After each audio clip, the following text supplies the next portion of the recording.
The traditional start of the racing year comes each January on Florida's Eastern Shore at Daytona International Speedway. It's an annual midwinter classic, the Rolex 24 at Daytona.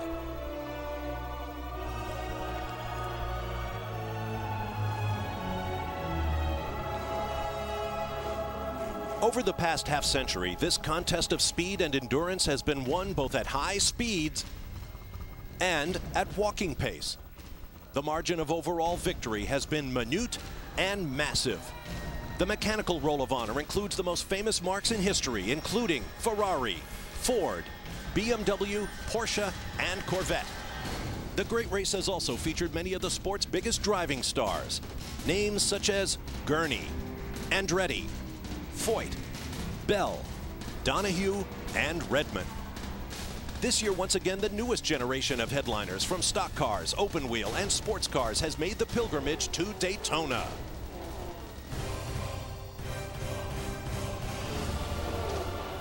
'09 also offers a new chapter in American road racing as the Grand American Rolex Sports Car Series welcomes new ownership and a new look. But one thing that has not changed is the challenge of the series' signature event, unfolding on this world-famous track that combines the soaring high banks of the superspeedway with the tricky corners of the infield road course. And while the track itself may be a car breaker, there are also the challenges of weather, traffic, and the unforgiving clock. The idea is simple. You have 24 hours. Go as far as you can, as fast as you dare. Some races are made by the racing legends who compete in them. Welcome to a race that makes legends of those who can win it. Welcome to the 47th running of the Rolex 24 at Daytona. The football season is nearly over. Baseball's pitchers and catchers have yet to report, but the international racing season is now officially underway. Welcome live to Daytona International Speedway as we present the 47th Rolex 24 at Daytona on Fox. At our infield studio here at Daytona International Speedway, welcome everyone. I'm Bob Varsha. If you are here for the first time, what you're about to see is like an Olympic marathon race won at a 100-meter sprinter's pace. It is absolutely mesmerizing to watch. In the next 90 minutes, we'll take you up to the start of the race and through the first hour on Fox before switching over to Speed for 5.5 more hours of live high-definition coverage. And then Sunday morning, beginning at 7 a.m. Eastern Time, 9 hours of coverage on Speed to take you through to the finish and beyond. And in the end, the great race comes down to this: the beautiful one-of-a-kind Rolex Daytona wristwatch that goes to and only to the winning drivers in both divisions of today's competition, the Daytona Prototypes and the Grand Touring Division. And like the watch that gives the race its name, the race itself is a gem of many facets. It's one race with two classes. It features an international cast of drivers from more than 26 different countries, representing more than 70 domestic and international championships. And while it is a professional race, there is a healthy entry of amateur racers who are living the dream of coming here to Daytona and racing toe-to-toe with their racing heroes. And one team has a chance to make unique history today. That team is Chip Ganassi Racing with Felix Sabates. The three-time defending champions, they bring another powerhouse lineup led by the defending Daytona Prototype co-champs Scott Pruitt and Memo Rojas. Their supporting cast, how about 2000 Indy 500 winner Juan Pablo Montoya, Dario Franchitti, who won the Indy 500 in, and Scott Dixon, who mirrored that feat in 2008. They are all here. Pruitt going for his third straight overall. Let's meet them with Brian Till. Well, Bob, you're exactly right. Chip Ganassi Racing has definitely stacked the deck. 5 of the 6 drivers here have previous Rolex 24 victories. Scott Pruitt, you have 3 overall, 5 more in other classes. Does the magic of this event ever get old? It doesn't, especially coming back here. Here we're the defending champions of this race and of the series, and I just can't say enough about Ganassi, Telmex, Lexus. I mean, there's so much work that goes into that people never see that goes into this racing before you get here. So hi to my family at home, can't forget that. And that's so much a piece of this, and then we just got to get on with it. Memo Rojas also tasted the champagne last year, as did Juan Pablo Montoya for the second time. JP, you're perfect. 2 times here, 2 victories. Does that make you a little overconfident when you come back here, or you well understand how difficult it is? We know how hard it is. Actually, it gets harder, you know, and it's exciting. You know, it's everybody at Chip Ganassi has done such a good job. You know, I'm back with Target. That is really exciting for me personally. So it's cool. I think we're gonna have a great event, and we seem to have a good car, good pace. I think both cars seem to be you know, on good terms. So have to wait and see in about 20 hours where we stand. All right, guys, last year it was 4 drivers in each car. This year it'll be 3 drivers in each car. One of the drivers from the winning car last year, Dario Franchitti, has moved over to the 02. Dario, good to see you, bud. You had that victory last year. You know what it takes. Scott Dixon has won as well. What lessons have you guys learned that you can take to young Alex Lloyd, give him, and try to bring this 02 to victory lane? I think the whole team's on the same strategy here. We've got to be in contention going into the 23 hours. Then we'll fight for the win, but we've got to get there first, and we're all on the same plan. Alex is going to do his job just fine, and I think Dixie's a little excited about the start here, so it's great to be here at the Rolex with Target and Telmex on the car, and let's see if we can do it. Like I said, Bob, they have definitely stacked the deck. Ganassi wants another victory. He wants a Rolex. That's right, Brian, and that team has been dominant. How dominant? Well, consider that in the last 2 runnings of the Rolex 24, one or the other of the Ganassi racing cars has led 60% of the laps. Now let's get up to the booth high above start finish and the men who will call the first hour of the race here on Fox, beginning with play-by-play announcer Lee Diffie. Thank you, Bob. Good afternoon, and good afternoon, everybody. In addition to racing for that marvelous Rolex wristwatch, this is all about mental toughness, isn't it? These teams are trying to pass one of the most thorough examinations in motorsport, and whether you're a driver or a mechanic, it's all about employing the correct psychological strategy at the right time to go the distance. In addition to that interesting human interest angle, of course, there's a mechanical angle, and the manufacturers of both chassis and power plants, the engines, there's great diversity in the Grand Am Rolex Sports Car Series. 2 classes on the track at the one time. Our premier class, Daytona prototypes, and 5 manufacturers represented there. In our second class GT, 6 manufacturers, and just look at those names that will be competing on track today. Calvin Fish and David Hobbs join me in commentary, and guys, it's, you know, the feeling of standing on the podium here at the Rolex 24. David, it's quite a challenge to articulate just how difficult it is to win this event. Well, the Rolex at 24 Lee and the rest of the gang out there is, of course, the Super Bowl of Grand Am, and also the event's opening of the year. So this is an incredibly important prize to grab, and also incredibly difficult. 2,500 miles, the lead car's going to go, 15,000 gear shifts, 25 pit stops. An awful lot can happen in those 24 hours. Incredibly difficult race to win. And these big events, somehow the Le Mans 24, the Daytona 24, Indy 500, or the Daytona 500, the Daytona 500. Dale Earnhardt, arguably the best driver of his era ever in the Winston Cup and Sprint Cup.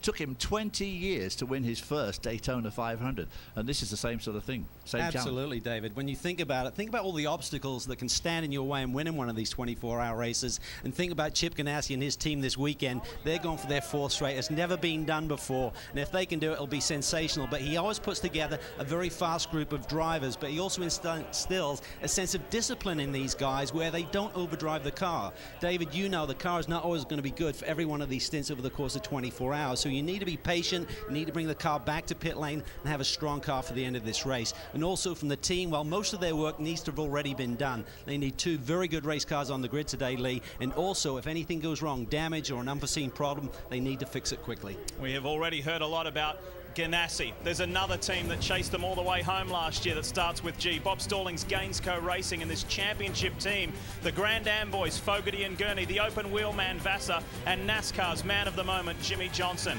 Chris Neville has more. Well, continuity is always an important element of success, and for the Gainsco squad, they are unchanged for the 3rd straight year. And Jimmy Johnson, you've got 36 races in your normal schedule. You've won that championship 3 straight times. You've got all kinds of pomp and circumstance in the off-season. What are you doing back at Daytona? Do you not like vacation? I do. Well, there's 38 Cup races, too. You missed 2 of them. They're 2 specialty races, but I love racing. I love being with this team, and this race is something special, and I want to be a part of it each year, and I'm glad the Gainsco guys have me back. Well, Jimmy Vassar won the 1996 kart championship for Chip Ganassi. Jimmy, you were part of that organization. Do they have any weakness in the armor? What are you guys going to do to knock them off the mountain?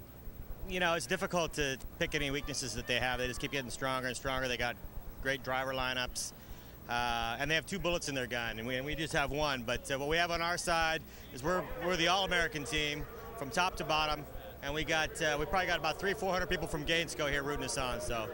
Let's go Gainsco. Well, the last time an All-American squad won this race was back in 1993, and Alex Gurney's father, Dan Gurney, led that squad. That's right, Gurney, one of the great names here at the Rolex 24, and there are others. We'll meet them in a moment. How about Roger Penske, who will be on the pit wall, and Kyle Petty, who will be behind.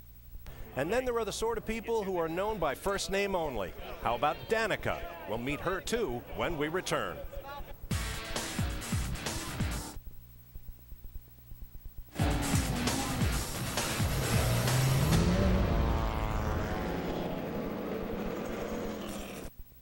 I have to win the watch. That's what I'm always saying to my friends. But to be able to have a Rolex, just one, that's the goal. If I could get that on my wrist, you know, it would be something I would cherish for the rest of my life. As you can see, I'm not wearing a watch, so I'm waiting for that beautiful Daytona Rolex to sit there. I want another watch, real bad.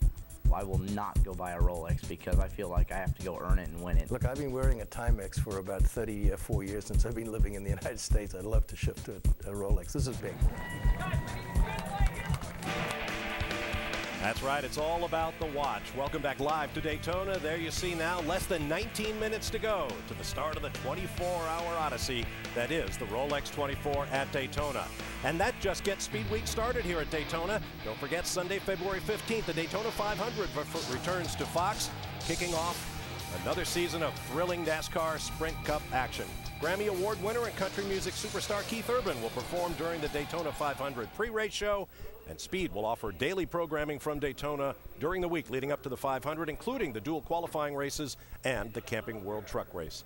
Now, Thursday here at Daytona, the pole for the Rolex was decided by 1,000th of a second. David Donahue claimed it on the 40th anniversary of his father Mark's win here in the race. Let's meet him now with Kelly Stavast. And Bob, David set that pole in record time for Daytona prototypes. Now he and his father Mark joined Dan and Alex Gurney as the only father-son duos to each set the pole here at the Rolex 24. Now, David, I'm sure it's more important where you stand 24 hours from now, but what does it mean to you to get the pole here on such a special occasion? Well, it seems to be a lot greater than I expected. Our guys have done a great job at Brumos Racing, and you know, I really intend to write our own little bit of history here with the Brumos Porsche, and we've been with this program since 2003 with Bob Snodgrass, and I know he'll be riding with me right to the checker flag, and we'll be the first ones there. And Brumos has had so much success in sports car racing, but yet to win the Rolex 24 in the Daytona prototype era. What's it going to take to bring this Porsche to victory lane? Well, I think we got all the ingredients. We just we need to run the race now. You know, that's why we race, is to run the race and realize what we know we can do already, and that's win this thing. All right, Bob, we'll see if the magic continues for the 58. Thanks, Kelly. Ironically, the man David Donahue's father Mark drove for back in the day is Roger Penske, and he is back at Daytona. Of course, he has win after win as a car owner at the Indy 500. Just last year here at Daytona, he picked up his first victory. In fact, a 1-2 finish in the 2008 Daytona 500. And of course, 40 years ago, as we mentioned, he won the Rolex 24 with Mark Donohue and Chuck Parsons. Let's go to Justin Bell. Well, with a motorsports career that is really the benchmark of excellence for all of us involved in the sport, Roger, you have a unique perspective on perhaps what it takes to win this race, and more importantly, how has the challenge changed over the last 40 years? Well, I'm glad to be here 40 years later, Justin. The first thing, I think today the technology has taken over, the aerodynamics, certainly the brakes, and the competition. When you think the great drivers are in this race, you know, Jimmy Johnson, and you've got people like Montoya who won Formula One races, and, you know, our guys who have won Le Mans. I think it's the competition is the same, but today it's about reliability, and, you know, the drivers can't make a mistake, and it's the strategy in the pits. It hasn't changed. So, you know, we're excited to be here. Well, and we're excited to see you at the front. I'm not the only one with a motorsport legend of a team owner. Brian? There are big names here at Daytona for the Rolex 24 and big team owners as well. Childress Racing is here, and Richard Childress knows all about the ups and the downs of Daytona International Speedway with his involvement with Dale Earnhardt Sr. over the years. He also knows about running in the Rolex 24, finished second in class back in 1976. But guaranteed, when Richard Childress comes to a racetrack, he comes to win, and he brings the stars with him, and he has one in one of the Daytona prototypes that he will enter today, and that star is Danica Patrick. Now, Danica, you come from the world of IndyCar racing where it is give no quarter, take no quarter, short races, and it is all just go, go, go. When you come to the Rolex 24 endurance racing, how do you have to change your mindset? quarter panels? Because, yeah, we don't have any of those, you know.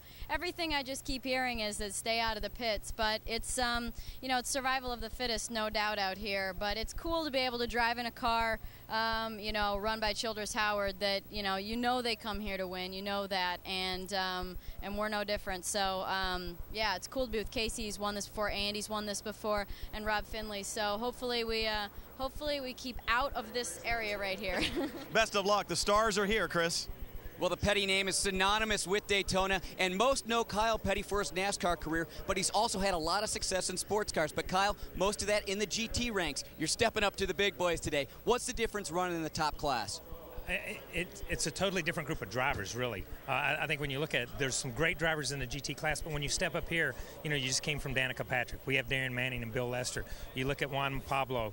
You look at Jimmy Johnson. You look at Casey Mears. You look at guys like that, Dario Franchitti, from all different disciplines, and they're in this class. And you don't have to go to IRL to see them or to open wheel to see them. You don't have to go to Le Mans to see them. You don't have to go to NASCAR anywhere else. You come and watch a Grand American race. And you're very blessed to be able to compete against them and put your talent up against them. So it's fun. Good luck today, Kyle. Thank you, man. Bob? All right, thanks, guys. Now, you motorcycle fans, we're not forgetting you. There's a crossover lineup of superstars as well. There's the 09 Spirit of Daytona car, which will feature sports car regular Guy Cosmo, and then motocross legend Jeff Ward, road racer Jason Pridmore, and making a dramatic return to the track that offered him his highest highs and lowest lows, Scott. Between 1992 and 98, Scott Russell earned 5 Daytona 200 victories and the nickname Mr. Daytona. But he always had his eye on competing in the Rolex 24 as well. I used to stand out in the infield and watch this race and thinking what a cool race and how fun it would be to be involved in it. And after my accident here in 2001, which ended my motorcycle career, I've just kind of been in limbo for 7 years, riding dirt bikes and just hanging out. We're ready to go back to green flag racing with 4 laps completed. It looked like Matt Milan. Oh, Russell! Oh, my! Oh! The accident itself was my fault. I stalled the motorcycle on the start, and you can't park on the racetrack. I almost bled to death in the hospital one. I think that was really the closest I came to death. It's an emotional ride, and it's a ride that I want to continue. You know, I wasn't ready to end my motorcycle career when that happened, and just kind of felt, you know, this carpet was snatched out from under me.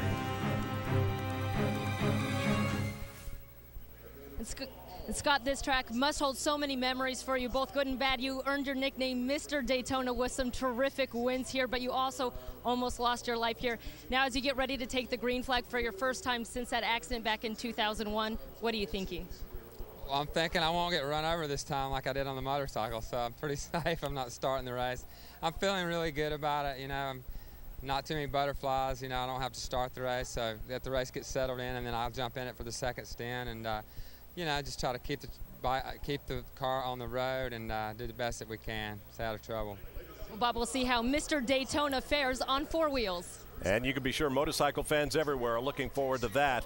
And while this may be all new to Scott Russell, it's not to his colleague Jeff Ward, who was a former Indy 500 Rookie of the Year, and in fact won an IndyCar race at Texas a few years back. We'll be back with more in a moment.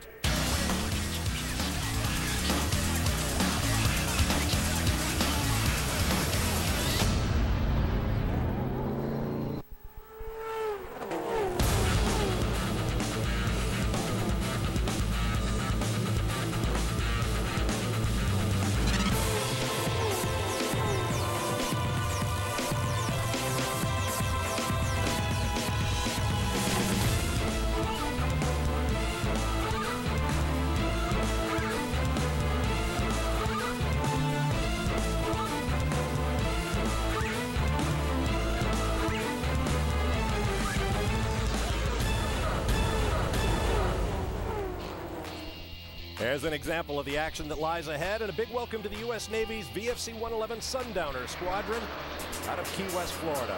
Glad to have them with us, and you as well. And we're also happy to say the doctor is in, Dr. Derek Shepard of Grey's Anatomy, also known as actor, racer, and all-around car guy Patrick Dempsey. He's with Justin Bell. Well, yes, you know, I think most of the speed broadcast team like to think we know what it's like to be a heartthrob, but we're miles from the truth. Here, actually on the grid, Patrick Dempsey and his Mazda. You take racing very seriously. You're here actually starting the race because you qualified the car. That's quite an undertaking. Yeah, it's really exciting. I love qualifying, and certainly at this race, you look who's up front and who's been qualifying. You're in the deep end of the pool, certainly. And obviously, this is a race you're not doing for yourself. You do a lot of foundation work. Quickly, in a few words, you're with another cause. Yeah, with the Avon Walk for Breast Cancer, we're out there. I encourage everybody to go to avonwalk.org and sign up and really participate. It's an incredible foundation, great people. They raise a tremendous amount of money and change people's lives because of it. It's a wonderful thing. One thing for sure, you probably have an enormous amount of fans watching you. Back to Bob. All right, thanks very much, Justin. Good luck to Patrick Dempsey.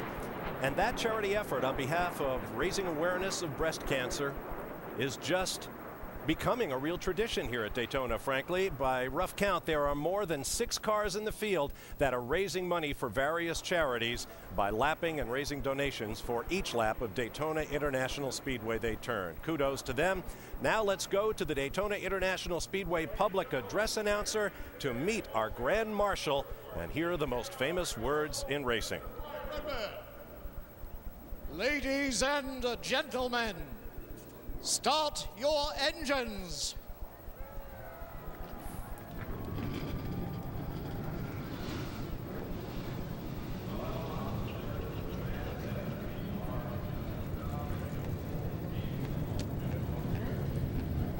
And so the rumble of engines rings out over Daytona International Speedway in anger for the first time in 2009. And as they warm up, let's talk about our second competitive class here, Grand Touring, the production-based cars like the ones you and I drive. Where better to begin than with the defending class champions. To Brian Till.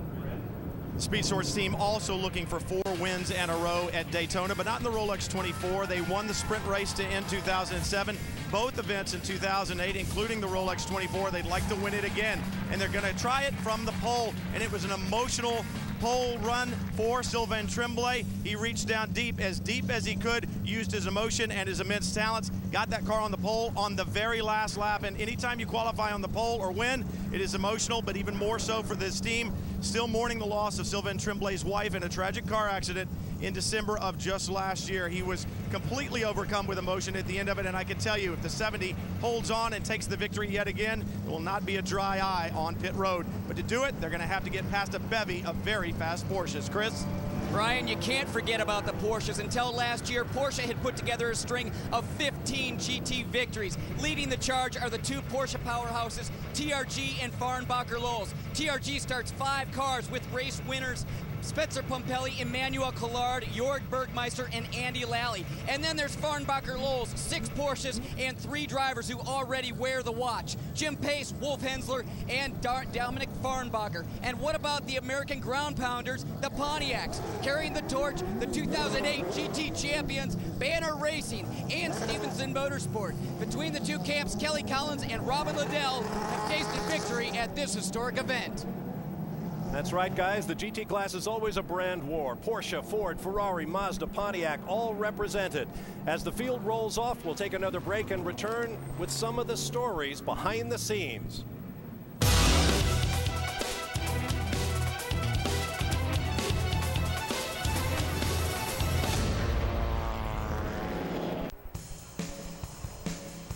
Welcome back live to Daytona here on Fox, just moments away from the start of the Rolex 24 at Daytona. How far will they go in the next 24 hours?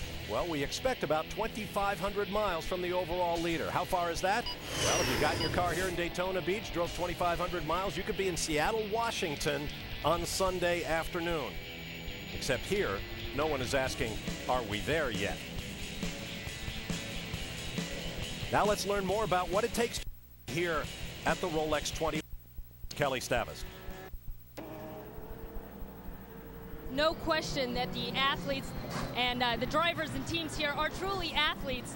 Many of them spent the last weeks and months even preparing for this 24-hour endurance race. And you can see here in the Farnbacher-Loos pit that they are prepared with some healthy fruits, protein, of course, plenty of Red Bull. Some of these drivers altered their eating and sleeping habits to fit their driving schedule here for this race. And now with these pit crews staying awake for upwards of 36 hours, they've got to do whatever they can to stay fresh, because everyone agrees that the team that's going to end up in victory lane is the one that makes the fewest mistakes. That's right, Kelly. There are athletes both on the inside and the outside of the pit wall. The cars are on track now. We've come to the end of our pregame show here on Fox. It's time to go racing at Daytona. So let's get back to the announce booth high above start finish and rejoin Lee Diffie, Calvin Fish, and David Hobbs. No athletes up here, though, Bob. Well, we've had a wonderful lead-in talking about the cars and the drivers. There's one important ingredient that we haven't spoken about yet, this legendary racetrack. Well, the thing about this track, Lee, of course, is banking, darkness, and intensity. As Kelly has already said, these guys are going to be really fit. This banking really hammers these cars for 24 hours. 30 hours of darkness and traffic all the time. After about 5 laps, these guys will be in traffic for the next 23 3/4 hours. It's a very intense race. It really is, David. And you add in another fact. The rules allow up to 5 drivers. So imagine the leader cutting his way through traffic. He passes a car. 15 minutes later, he comes across that car again. Well, guess what? It's not the same driver behind the wheel. He may be on a totally different line at a different speed. All right, time to talk further about the playground, the Pirelli track map. Let's take a look.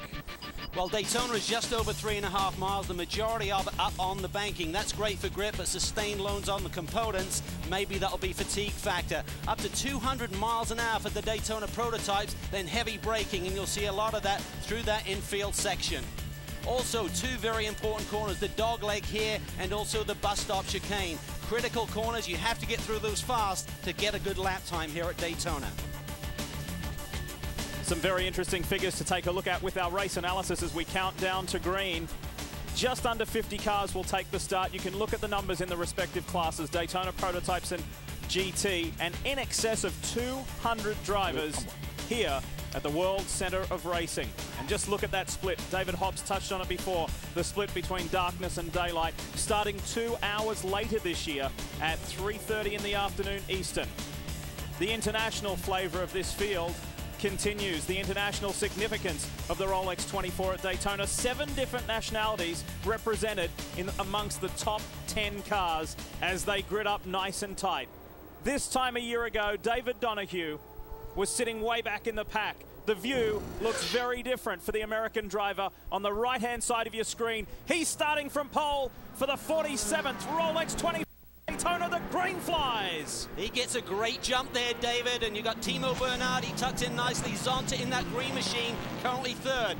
Pruitt, he goes around the outside there. The Ganassi car's looking strong once again. So important not to try and win this race on the first corner. The Ganassi squad do not put a high emphasis on qualifying, and a good clean start for our GT field. They're separated for safety reasons, and Sylvain Tremblay, the pole sitter, maintains his top spot over Andy Lally. Daytona prototypes on the right-hand side of your screen, GT top left. 2 good clean starts. We saw Max Angelelli in the SunTrust machine there locking up a little bit. Right now these drivers are just trying to generate some tire temperature, trying to get those air pressures up so these cars perform like they used to, David. Absolutely. They do start these cars easy at much lower pressures than we used to. And, of course, you've got to get pressure in the tyres, especially here as you come up to the banking for the first time. Just about to go up there now. Lurching up onto the banking there. G-force is now pushing down to the car like you alluded to earlier. Very tough on components, this racetrack.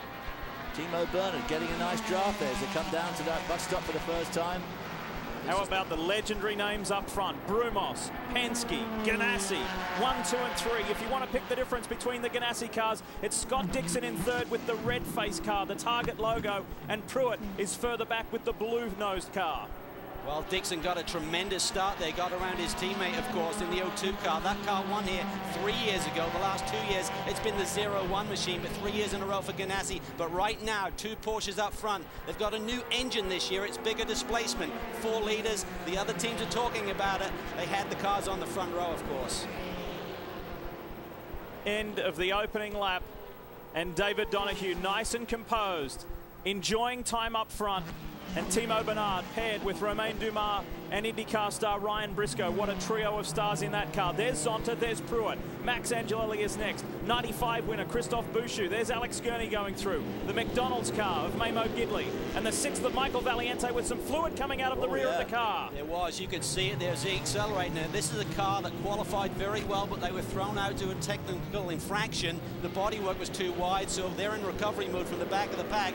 That's more of an issue, David. You don't want any kind of issue like that early in this 24-hour race. Fluid and smoke coming out there on power as he came out of that turn 1 up to that turn 2 kink. So, boy, this is not a good time to have, as we said, the key to this race is to stay out of the pits.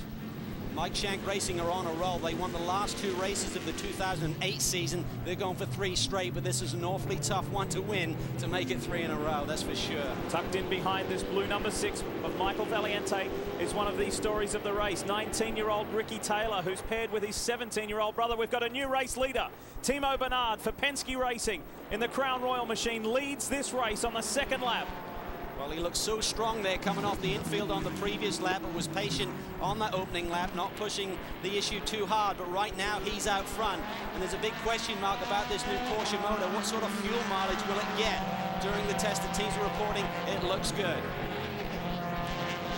Let's take a look high above at the pass for the lead. Timo Bernard on the inside, coming up onto the banking, and just puts himself into a superior position on David Donahue. Boy, he came tight there too. He thought it looked like he tightened the corner up a little bit, but it pulled it off all right, and he gave him some good oomph up onto the banking there. Slips in front of David, giving David a bit of a tow there.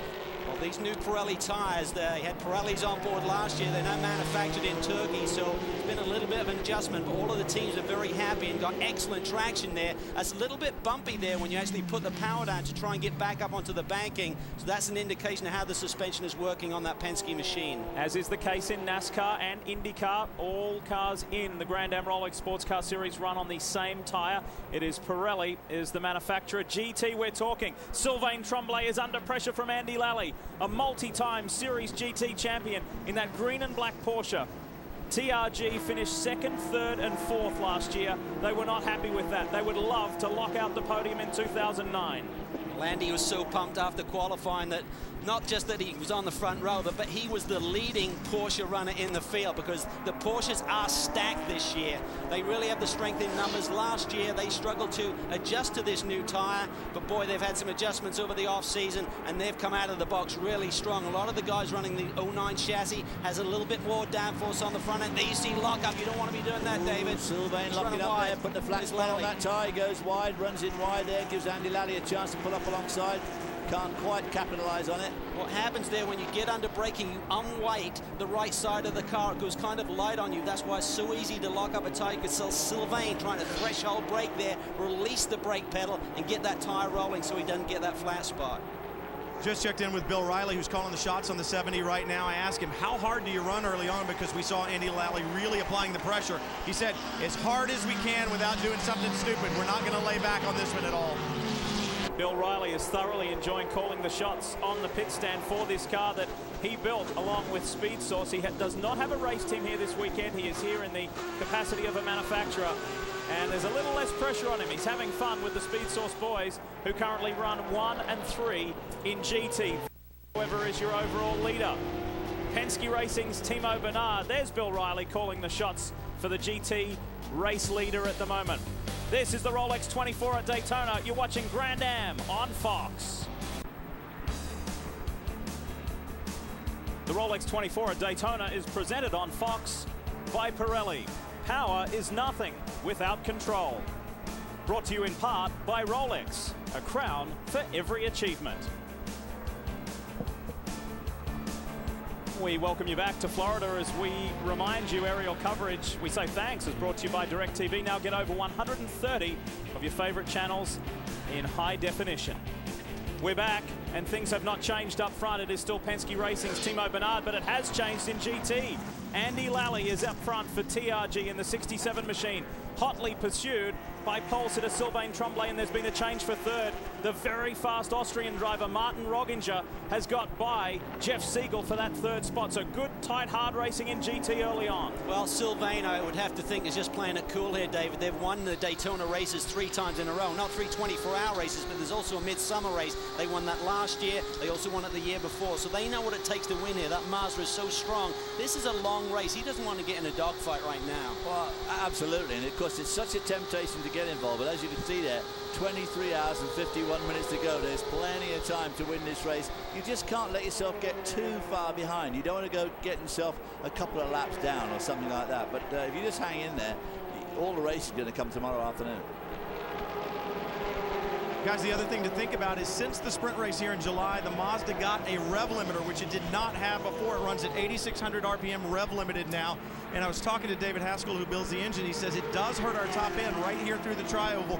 You really see the Porsches gain on us. The biggest problem is if they get back in the draft of that Porsche, start getting that toe, they'll get on the rev limiter. I hear it right now as he goes down the front straightaway, and he's just dead in the water. He can't draft by. I'm surprised they run their gearing that low with that possibility, David. That's the last thing you want in a 24-hour race, is to start hitting that rev limiter. Yeah, exactly. You certainly don't want to be banging on it like that, which of course in a situation like this, early on in the race when he's in that long draft, he could go on for half an hour that banging on the rev limiter. Oh, big lock up from Andy Lally.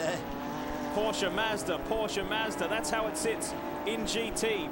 5th in class, chasing hard is Dominic Farnbacher for Farnbacher Lols and Dirk Werner. There are some electrifying lineups in this class.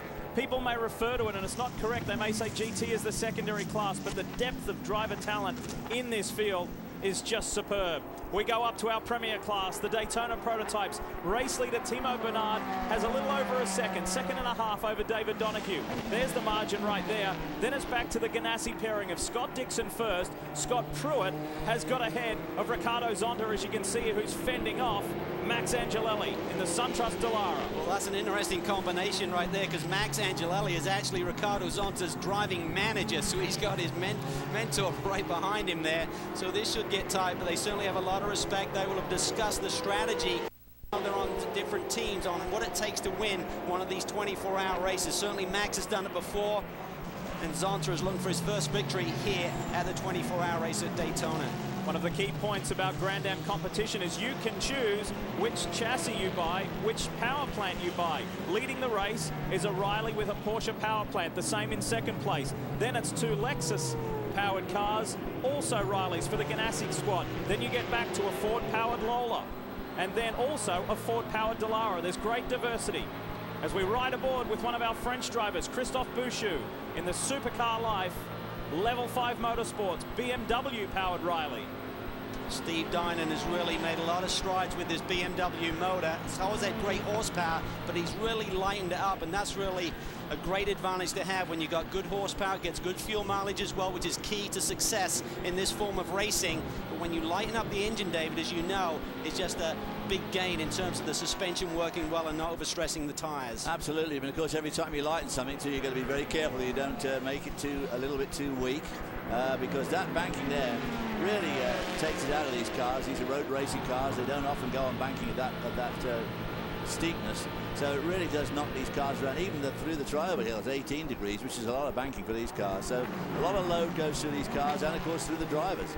Much more stiffly sprung than normal. Obviously a road racing car is very stiffly sprung, and so they pretty hard on that banking. If you get the aerodynamic balance just wrong, I mean, done for, because you're stuck with what you've got. You can't change it. 2007 Daytona prototype co-champion Alex Gurney, yes, the son of the legendary Dan Gurney.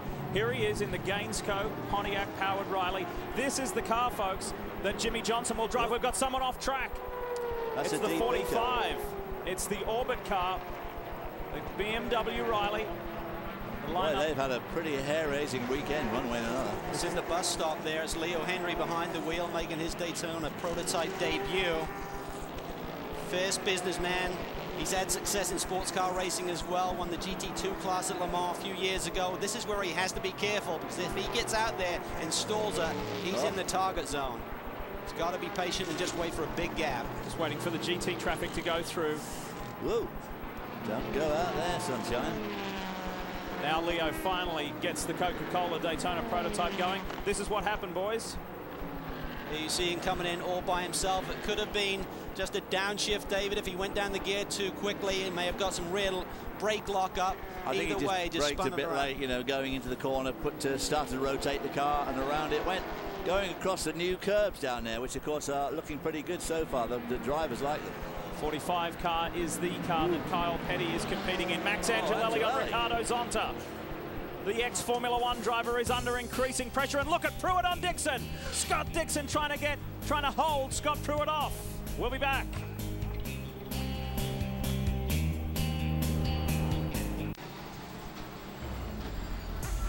Back in Daytona, February 7th, NASCAR's best will go bumper to bumper in prime time to see which will take home the first checkered flag of the year. Coverage of the Budweiser Shootout begins Saturday, February 7th, 8 p.m. Eastern, 5 Pacific, live from Daytona, only on Fox. Welcome back, still in the early laps of this 24-hour marathon. I'm Bob Varsha. As we went to break, you saw Max Angelelli and Scott Pruitt attempt passes on Ricardo Zonta and Scott Dixon, respectively. Neither pass was completed. Actor Patrick Dempsey also had an off and on. In our pre-race show here on Fox, you heard driver Danica Patrick say her team has been drilling it into her head. We have got to stay out of the pits. How important is it? A year ago, the Ganassi Racing Team won this race in 24 hours, over 25 pit stops. They spent a total of 18 minutes and 50 seconds in the pits. That's an average of 43 seconds per stop. That's what makes winners here at the Rolex 24 at Daytona. Let's get back to the race call with Lee Diffie, Calvin Fish, and David Hobbs. One of the big things, thank you, Bob, that's been happening while we were away involves this man here, the defending series champion and race winner, Scott Pruitt. He dropped from 4th to 11th in a single lap. We are trying to decipher why. Well, we know he was having a go at Scott Dixon, the sister car, and must have gone wrong somewhere, whether traffic was a factor in that or whether he just got down the inside, got a little bit wide. But meanwhile, he's now in the middle of the pack. This is where you be. In fact, we spoke to Mike Carl, who's the general manager at Chip Ganassi Racing. They even considered starting their race cars, David, from pit lane. They were so concerned about being in that mess that can occur down in these early laps and early corners. So they're very conservative in the early going. They realize they need a good, clean race car. Well, of course, everybody's always very blasé about getting the pole. You know, well, you know, it doesn't make any difference. It's what happens tomorrow that really counts, and all that sort of stuff. But the fact is that being on the front row in any form of racing is incredibly important because it keeps you out of trouble. And if you can do a really good qualifying lap and your car's very good and something goes wrong in qualifying and you find yourself in 11th or 12th, you've always got that massive danger that you're going to get involved in somebody else's crash in those early laps. Scott Pruitt's last lap was a 49.99, so something must have gone wrong big time. His next lap was a 46.1, so he somehow lost himself 3 or 4 seconds there. This is Patrick, the Hollywood actor Patrick Dempsey, and this is what happened to Patrick in his Dempsey Racing Mazda while we were away in the last commercial break. There he is under braking. He just locks up the rear tires. Just mismatched that downshift, gets it a little bit wrong. See other cars taking evasive action around the outside that you have to come for a stop here. You get a signal on the right side there. You can just see the corner marshal. Gives you the okay to move ahead, because if you shortcut that chicane, you're certainly going to gain some time. So no advantage there. Looks like he may have got away with it. Hopefully he didn't flat spot those Pirelli tires. By his own admission, Patrick learned a lot at the Rolex 24 at Daytona here a year ago, where he collected the pit out wall, and it was just a big learning experience. He competes in the majority of the Rolex Sports Car Series, and over the past 12 months it's been a steep learning curve, but boy has he improved tremendously. And he's one of the nicest guys you'll meet in the paddock. He is so down to earth, it's quite amazing. And he also was telling me that they've recently bought the rights to a great book that was out and released last year called The Art of Racing in the Rain. It's all about a race car driver and through the eyes of his dog, his favorite pet, of course. And Patrick loved the book, and he's now attempting to make a movie about it. Not sure how my dog Teddy would describe my life. He's got longer legs than you, so probably could get full throttle. Our cat's just not interested in racing at all. This is Scott Dixon in the 02 Chip Ganassi Racing Lexus powered Riley. Scott, the reigning Indy 500 winner and IndyCar Series champion, 2 times an IRL Series champion, sits in 3rd. Of course, he has won the Rolex 24 at Daytona. And he is totally on top of his game right now. I mean, he had such a dominant season last year and a fiercely competitive IndyCar Championship season. to win the Indy 500 and the championship in the same year, duplicating what Dario, who's now his teammate this year and teammate here at Daytona, did the year before. A remarkable feat, but he's really in his prime, David, it seems. Absolutely. Just unbelievable career he's had. Well, I said that we were trying to decipher what happened with Scott Pruitt. We've got a great team on pit road. Chris Neville, tell us more. Well, I know you guys were concerned about Pruitt there as he dropped back, and what the thing was is Scott Pruitt just using his head on the racetrack. A GT car spun in front of both he and Ricardo Zonta in the bus stop. Both Pruitt and Zonta went straight there rather than cutting into the infield, and because they went straight, they had to stop before they re-entered the racetrack, so that's why they lost so much time. Well, we had seen that. Those were the two cars that went straight on when Patrick Dempsey had his spin. This is the pole sitter, Sylvain Tremblay. This has to be not a routine stop. Maybe he's cut down a tire or something. I think Brian's down there. I'm down here, Calvin. I don't see a tire down right now. Looking around, it is a 4-tire change. The fuel has been done. Obviously, if you're going to come to pit road, go ahead and take care of everything. The tires are on, and they are taking their time. It looks to me like the hood's coming up. We're going to have to find out what's going on down here. As soon as I do, I'll let you know. It is way too early for a scheduled stop for the Speed Source Mazda. Feeling amongst the team from Sylvain Tremblay down is that they were far ahead of the game in terms of preparation and position for this race than what they were a year ago when they mastered the GT class. But a somewhat of a bumpy start into this 24-hour classic. That's Timo Bernard for Penske Racing. He is the race leader.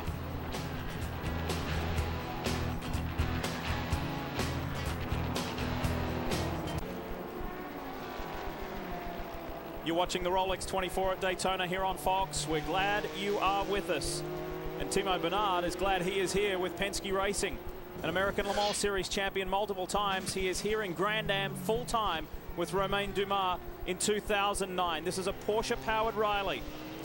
One advantage that he has been a winner here in the GT category. So, David, he will know the characteristics and let's call them weak points, the slower parts of the racetrack for that other category of racing that's out there, the GT cars. So it'll allow him to really gauge where he can make those moves. I would have to think that's an advantage for him. And, of course, the other thing is having driven the slower of the two classes, he has a feel for what it's like for those other guys when he's coming up to overtake them in difficult places. Some of these, you know, the DP guys, they just go rocketing by and they don't give the other guys a thought.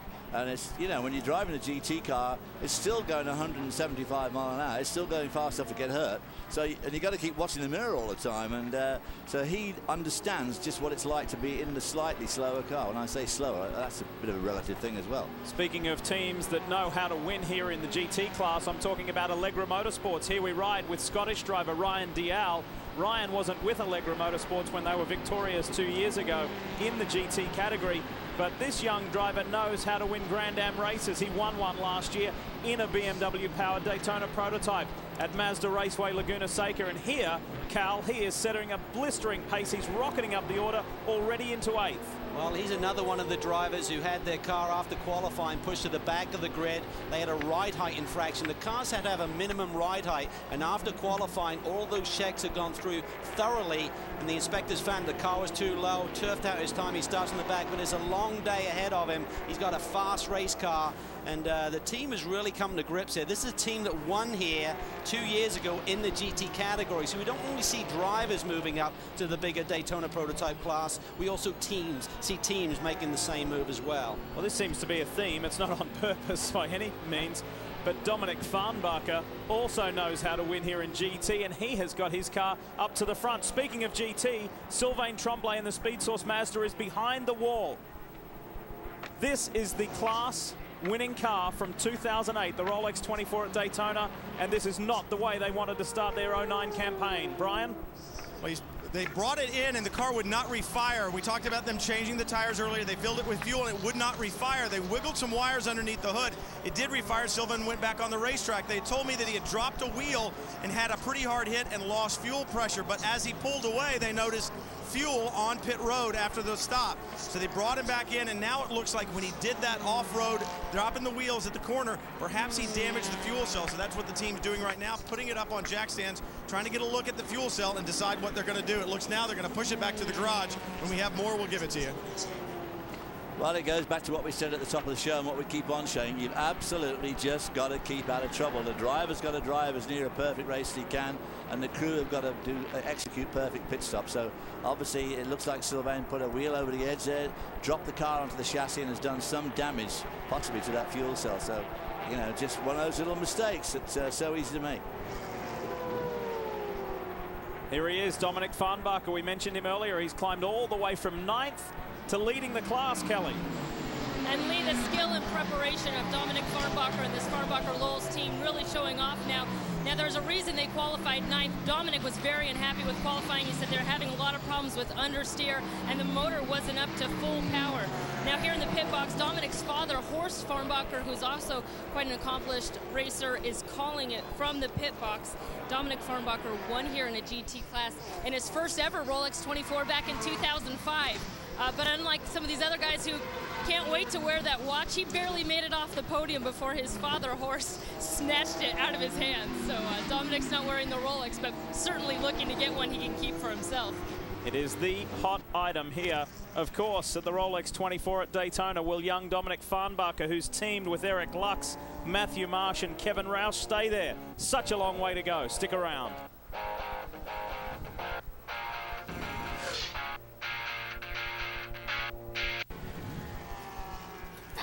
Welcome back to Daytona and the Rolex 24, kicking off a great year of racing on Fox, including World Championship action. We'll have 4 rounds of the Formula One World Championship, the Turkish, British, German, and Hungarian Grand Prix for you.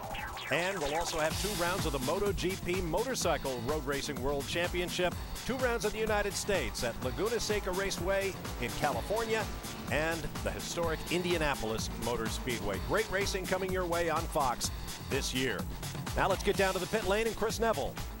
Well, while we were away, Patrick Dempsey brought the number 40 Mazda to pit lane. And Patrick, you had a chance to take your first green flag at the Rolex 24. How was that? Oh, it was great. It was all about just being patient and the build up to the start. I mean, that was good to get that experience now under my belt.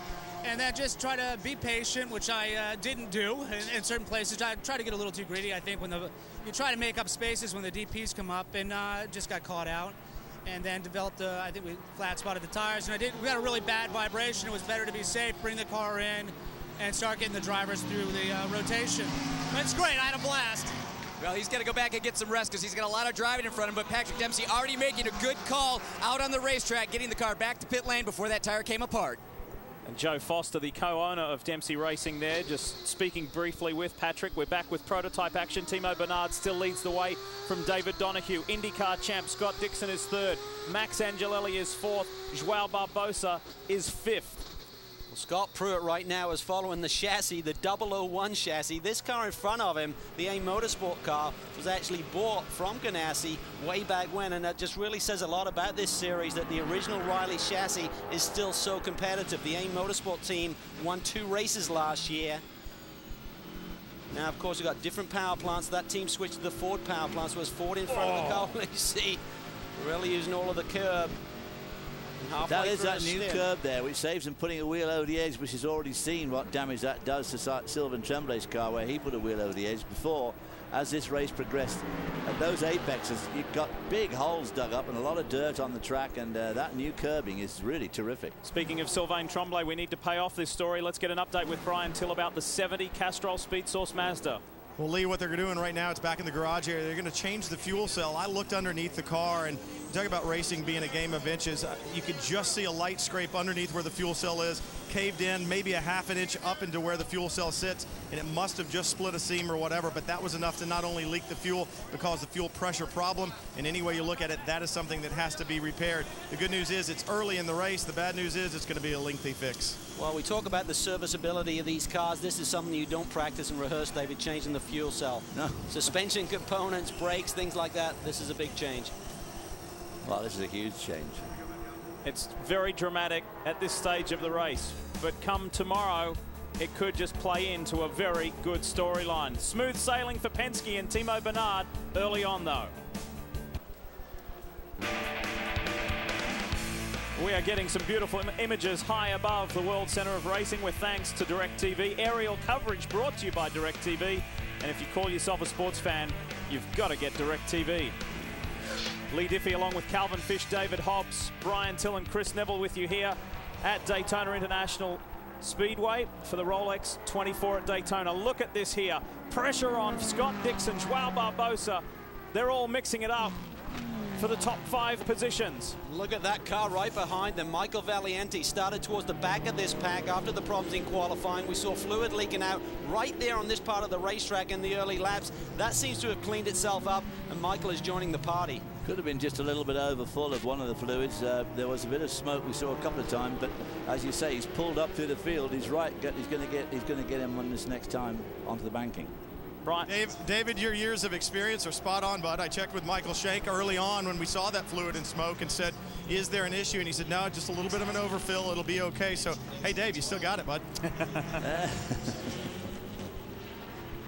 Nice reassurance. This is, yeah. At this early stage of the race.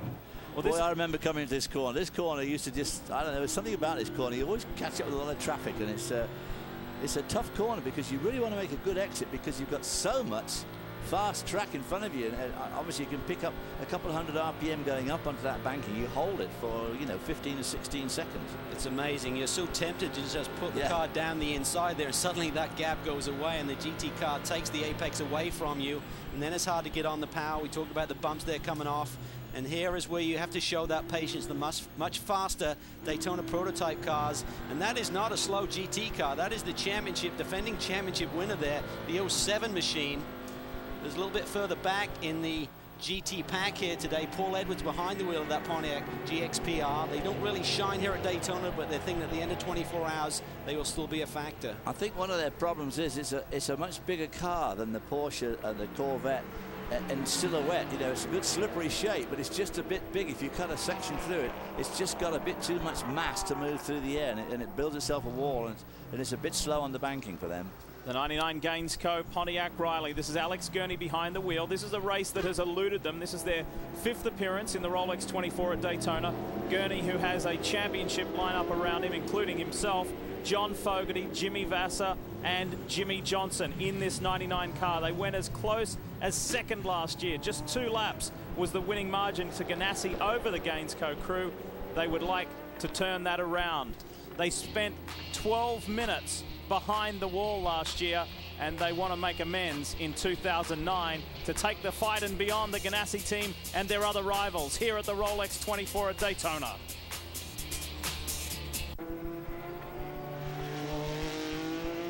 In the very first year of the Daytona prototype era, it was actually a GT car that won overall in the Grand Am Rolex Sports Car Series, and it was this man here who was one of 4 driving to victory lane. Timo Bernard of Germany, a long-time Porsche driver, here driving for Roger Penske, as he has done for several years now in the American Le Mans Series, full-time in Grand Am in 2009. This diminutive German driver is very, very fast and would love to add a Grand Am Daytona prototype title to his list by kicking off the 2009 season with the Rolex 24 at Daytona. Overall victory once again. He is being chased, though, by Brumos Racing's David Donahue. The gap was out to almost 3 seconds earlier. David got it down to 1.7 seconds. Now it's just eked out a little over 2. And there's a good scrap going on further back in the pack. Scott Dixon has been overtaken by Michael Valiente.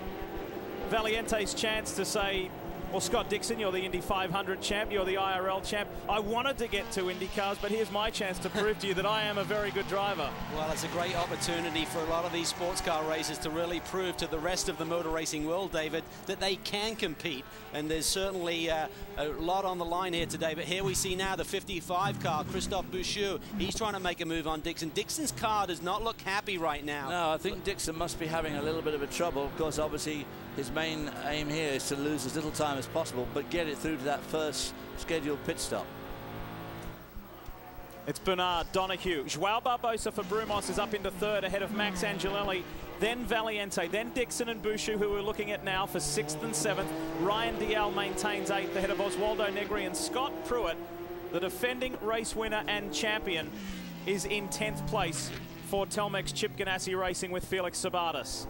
This is David Donahue, the pole man. His first in this race. Well, this team has been knocking on the door all of last year. They were so strong, numerous podiums along the way, certainly a very fast race car. And this is one of the teams with the Riley chassis that has not gone to the new bodywork. This is the old style, the original bodywork, but it is still so competitive. David proved it once again with the pole position here. Chris, what do you have for us? Well, Lee, the 58 car has been fast since testing began in early January. Actually, Darren Law set the quickest lap in that testing session. And since we showed up this week, that car has actually had an electrical gremlin plaguing it. And what would happen is when the drivers would shut the car off, they were having a very difficult time restarting the engine. But luckily this morning, they figured out exactly what it was. And it was an easy fix, too. All it was this little digital dashboard that the drivers use to see everything from RPM, engine temp, oil pressure. Everything the driver needs to know is off this dashboard. Luckily, the team was able to narrow it down after 3 days, and it was a quick fix. Isn't that amazing? Something that annoys you for as much as 3 days, and then it is so simple in the end. Yeah, and of course it could be a race loser too. They are all chasing Timo Bernard of Penske Racing. Will it stay that way? Porsche on top in both classes.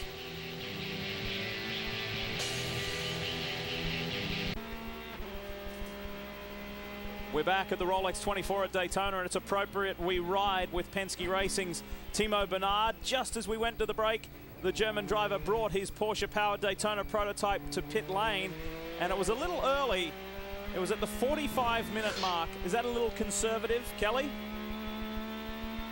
Trying to get to the bottom of it right now, because it did seem a little bit early. They didn't make a driver change, of course, but they did put fresh 4 tires on and filled it up with fuel. It sounds like they may have had a little problem. I'm trying to get more information for you right now, Lee. Typically, we would see them stretch it out closer to an hour, Cal. Absolutely, and the report is with this new 4-liter motor from Porsche that is getting excellent fuel mileage as well as great power and better torque. They run slightly less RPM. It's capped at 9,200, so they had an unlimited RPM range before, but typically they'd run about 93, 94, so it's giving them good mileage. So probably a little bit conservative. Maybe Timo was feeling something, and Tim Cindric and Roger Penske made the call to bring him in. It's unlikely they would have filled him up shy of a full load to start this race, even though it would have given them a performance advantage. But they'll get a good read on that. They'll see how much fuel they put in the car. That'll give them a good mileage read for the rest of this race. Well, I think that was probably why they came in early, because, you know, quite honestly, first time out with this engine in a race. Yes. Just better check exactly what we are using and be on the conservative side. So just on that, with the early stop for Penske, David Donahue has inherited Brumos partner Joao Barbosa. Let's talk GT for a moment, though, because Andy Lally and Dominic Farnbacher are having a tremendous scrap for the lead of this class, and so too Dirk Werner is in the mix in the 87 machine. Well, these are the two powerhouses, David, in GT. TRG versus Farnbacher Lulz. That's like Hendrick versus Roush in the NASCAR ranks. They've got 5 cars each here in this 24-hour race, and these are the 2 cars that are absolutely stacked with driving talent. The 67 machine, Andy Lally, and here comes Dirk Werner slicing it down the inside. He's the 2007 GT champ. He knows what makes these cars tick. I can't believe the top 4. I've been watching them now on the monitor scoreboard here. The top 4 guys in GT are all lapping within 0.3 of a second. All 4 of them together there, all lapping round about 52, between a 52.3 and a 52.36, a 52.61. I mean, they are such incredibly tight times. And they are all Porsche powered, all in the Porsche GT3. So great racing in the GT ranks. Porsche, it seems to be their day early on, because they're dominating in Daytona prototypes as well. A beautiful sunny afternoon here in Florida for the Rolex 24 at Daytona. More pit stops coming up.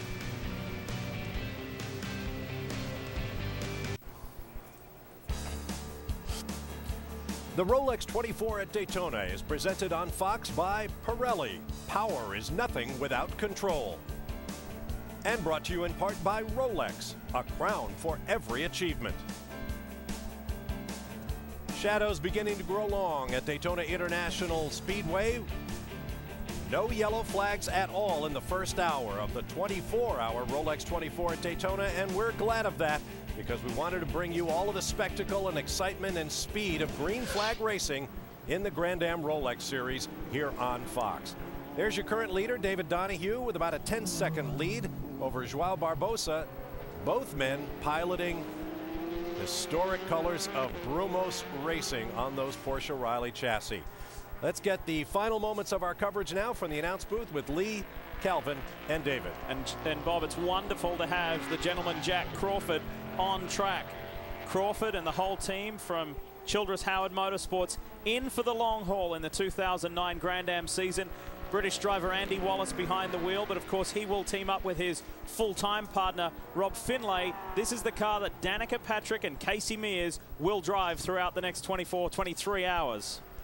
Well, it's great to see the Crawford back on the grid. It's a wonderful team. They've come so close to winning this event on numerous occasions. Andy, of course, has won it numerous times himself, not driving for Max. But this is a great car. I mean, it had teething problems with the new design last year. They took it away, did a lot of testing in the off-season. It's come back much stronger in the test. But they did pop a couple of tires. So they went away, adjusted the setup on the car, David. It's not quite as competitive as we saw in the test days. They've got a bit too much downforce on the front, which makes it very twitchy on the banking, and it loses them a bit of top line speed, which of course here is disastrous.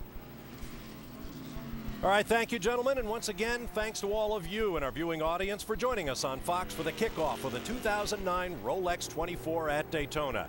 If you'd like to continue following the race to its conclusion, switch over to Speed, where we'll have an additional 14.5 hours of live coverage in 2 separate broadcasts. A wonderful day here at Daytona. The weather forecast is good. The long night lies ahead with the usual Daytona surprises, and then a long day of racing up to the conclusion of this race at 3:30 p.m. Eastern Time. For Lee Diffie, Calvin Fish, David Hobbs, Kelly Stavast, Chris Neville, and Justin Bell, as well as Brian Till, I'm Bob Varsha. See you on Speed. So long for now from Daytona.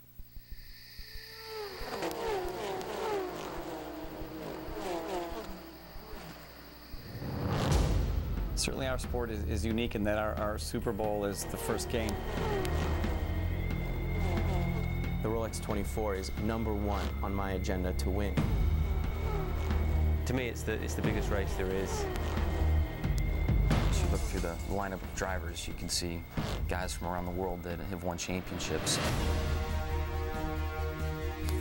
Any race is hard enough to win, but 24-hour, it's really tough.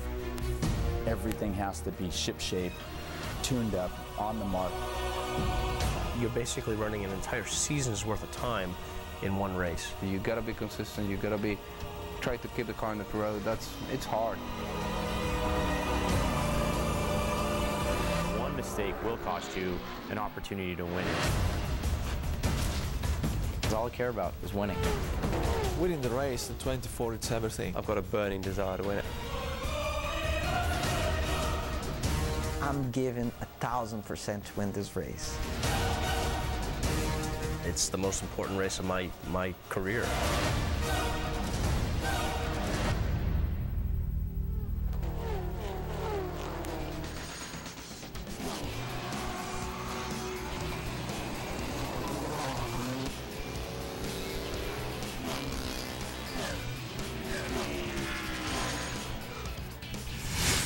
On a beautiful evening at Daytona International Speedway, Speed is proud to welcome you live to our continuing coverage of the Rolex 24 at Daytona. Hello everyone, I'm Bob Varsha. I hope you were with us for our opening hour of the race on Fox. It's an interesting battle developing in the classic racing tradition. Brumos Porsche against Penske Racing for the Daytona prototype and overall lead. Before this race began, I spoke with 5-time winner Hurley Haywood, who was almost salivating at the idea of racing Roger Penske's crew once again. Said Hurley, the last time we met heads up was 1973 when I beat Penske with the late Peter Gregg, and I would love to do it again. They have been the leaders thus far in the race. We've also had an interesting situation in the GT class where the defending class champions from Mazda have already had a mechanical problem. No doubt there are more twists and turns in store, and we hope you'll be with us here on Speed, going up through 10 p.m. Eastern Time tonight, and then we'll be back at 7 a.m. Eastern Time Sunday morning to take you through the finish and beyond. 16 total hours of coverage, 14.5 hours coming your way here on Speed. And of course, it's all about the watch, the beautiful Rolex Daytona Cosmograph that will go to the winners in both Daytona Prototype and GT and no one else. In fact, a lot of car owners walk away grumbling when their drivers get the watch. The story lies in front of us. The race is unfolding, so now let's join our commentary team in the announced position high above start-finish here at Daytona. Here's Lee Diffie, Calvin Fish, and David Hobbs. Thank you, Bob, and good afternoon, everyone. Welcome to the World Center of Racing. We've had an interesting opening stanza. Not a great deal of drama. There have been a couple of periods punctuated by either failure or a couple of off-track situations. But this 58 Brumos Porsche, led by David Donahue and Darren Law, the season regulars, along with Antonio Garcia and Buddy Rice, the quartet, have had a very promising start. In fact, for Porsche-powered cars, it's been an incredibly positive opening hour. Timo Bernard for Penske Racing is leading by some 4.5 seconds over this car of David Donahue, the pole-sitting Daytona prototype. And in GT, it is Porsche, Porsche, Porsche all the way in the respective positions. Martin Rogginger for the Autometrics Fometics racing team leads the way over Dominic Farnbacher, Dirk Werner and Andy Lally. There's so much to talk about in both classes. Well, it's incredible here that you see that the Penske boys were pitting 7 laps earlier than the majority of the rest of the field, particularly, David, when you compare it to the identically powered Porsche number 58. David Donahue and the Brumos team went 7 laps further, so there had to be something going on there with the Penske strategy, or maybe Timo was just feeling something with the car and they're playing it safe there on their first start. I suspect the latter. You know, they were obviously trying that fuel consumption on this slightly different engine they're using, but nevertheless, 7 laps is a huge caution bump. Cushion, so they must have been doing something there, but of course who knows what Roger Penske is doing, the great strategist of all racing. Well, they've certainly done some testing in the off-season. They've had 6 tests with this car. Now, testing is limited within the Rolex series, but when you're a new team, you can apply and get your wish granted, hopefully, to go testing. They haven't had the best of weather. You see Timo really threshold braking there, logging up the tires as he finishes the braking down in turn 1. He doesn't want to lock up too early in his stint here because he's got another 28 laps to go yet. Don't want to put a big flat spot on the tire that early in the stint. This team were here last year, of course, in association with Wayne Taylor Racing, had a podium finish, but Roger doesn't like podiums, Lee. He likes to win. Well, he likes the podium. He really likes the one step. At the top, yeah. Timo was the first Daytona prototype to pit just after the 45-minute mark. It was a fairly conservative stop. If you were with us on Fox, you would have seen that. And he leads Donahue, João Barbosa, so it's Brumos second and third, then Valiente, the first of the Mike Shank Racing Fords, and then the first of the Ganassi cars. Scott Dixon is in 5th, ahead of former race winner and championship winner Max Angelelli. Then Scott Pruitt, the defending winner, Alex Gurney, finished runner-up last year. Oz Negri and Ricardo Zonta. That's the top 10 in Daytona prototypes as we stand, but heavily dominated by Porsche thus far. Good shot there of both Scott Dixon and Max Angelelli. The SunTrust Dallara. We switch this year from Pontiac power to Ford power. That's one of the big changes for Wayne Taylor's men. Well, that's huge. They came here last year. They didn't run the Dallara at the 24-hour race. They ran their trusty Riley. Oh, action here, the 69 machine, one of the Speed Source cars. That's the leader. That's Rogginger. Rogginger and Jeff Siegel. He just pitted, possibly. He's dropped off the leaderboard there, so I think he may have made a pit stop. He was leading the race. He's now dropped down to about the 7th position. And I take that back, Cal. It wasn't Jeff Siegel. They had performed a stop, and that was Matt Plum, who's climbed behind the wheel of the 69.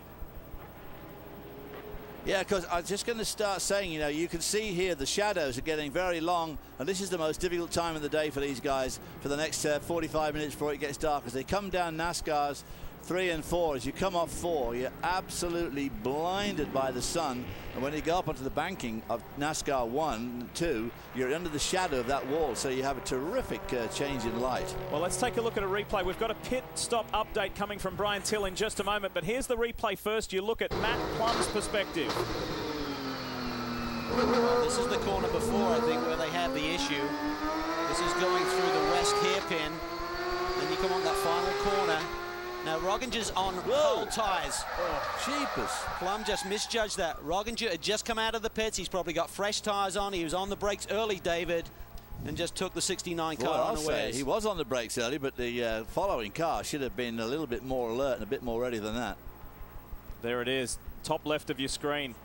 Matt Plum spinning. There's Martin Rogginger spinning. And that was just awkward. We talked about that, different drivers on cold tyres at the beginning of the show. It can have an effect that really keeps you on your toes. There's your race going right up the Swanee right there. Tough bodywork. A lot of damage, obviously, to the front of the car, and one of the big things is, notice the headlight. Now, that got ripped away right now as the crew tries to repair this car, but here's the deal.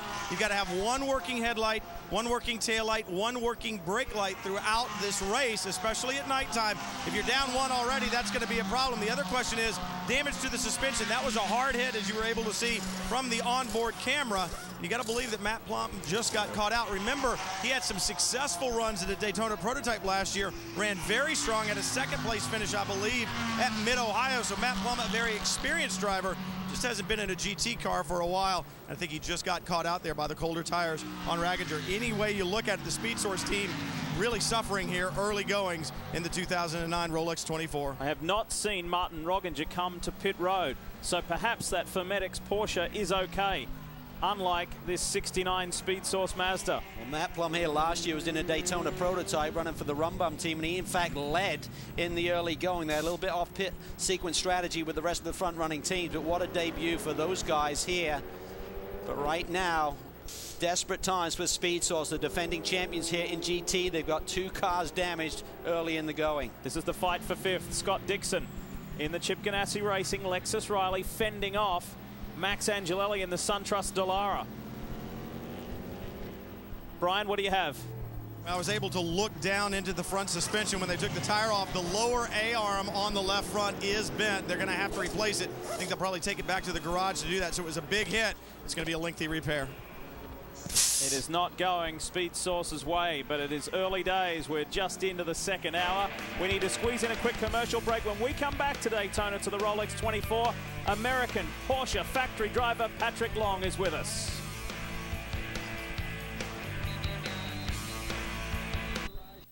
He didn't stay up front for long because Penske Racing's Timo Bernard was pretty forceful, got a good climb up onto the banking. There was great racing in GT as well, with the 67 TRG Porsche and the 70 Speed Source Mazda going at it until a fuel cell problem on the 70. We believe it was by running off track, a hard contact by Sylvain Tremblay, and the Speed Source crew had to go to work. That took the defending race winner for GT out. And how about this? Hairy moment there for Charles Eschenlaub. That was the 2nd hairy moment in the bus stop for the Dempsey Racing Mazda, because Patrick Dempsey ran and spun at that same section. First pit stop for the Daytona prototypes was that of Timo Bernard of Penske Racing.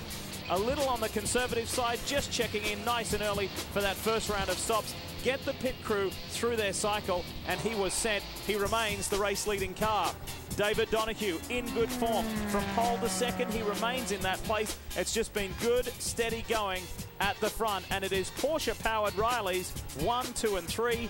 Penske Racing and Brumos Porsche are dominating the Daytona prototype class. Just 3 lead changes in the early going. We know that Timo Bernard is the race leader, and we have had both those cars of the Speed Source team off track right at the moment, undergoing repair to damaged race cars.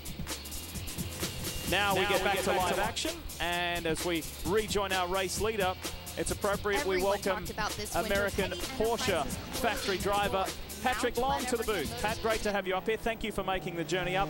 And you are part of a stellar lineup at TRG. Are you excited about this race? Definitely, Lee. It's looking good for the 67 car right now. Andy Lally's out there. He's done the qualifying, a lot of the development, and now opening it up for us. I'm pretty relaxed. I'm kind of chilling with Jörg, my teammate, and we're just kind of watching how this is all unfolding. The Fahnbacher guys are running real hard right now, so we're kind of keeping them in view, but we're trying to save the equipment, get through this first evening segment.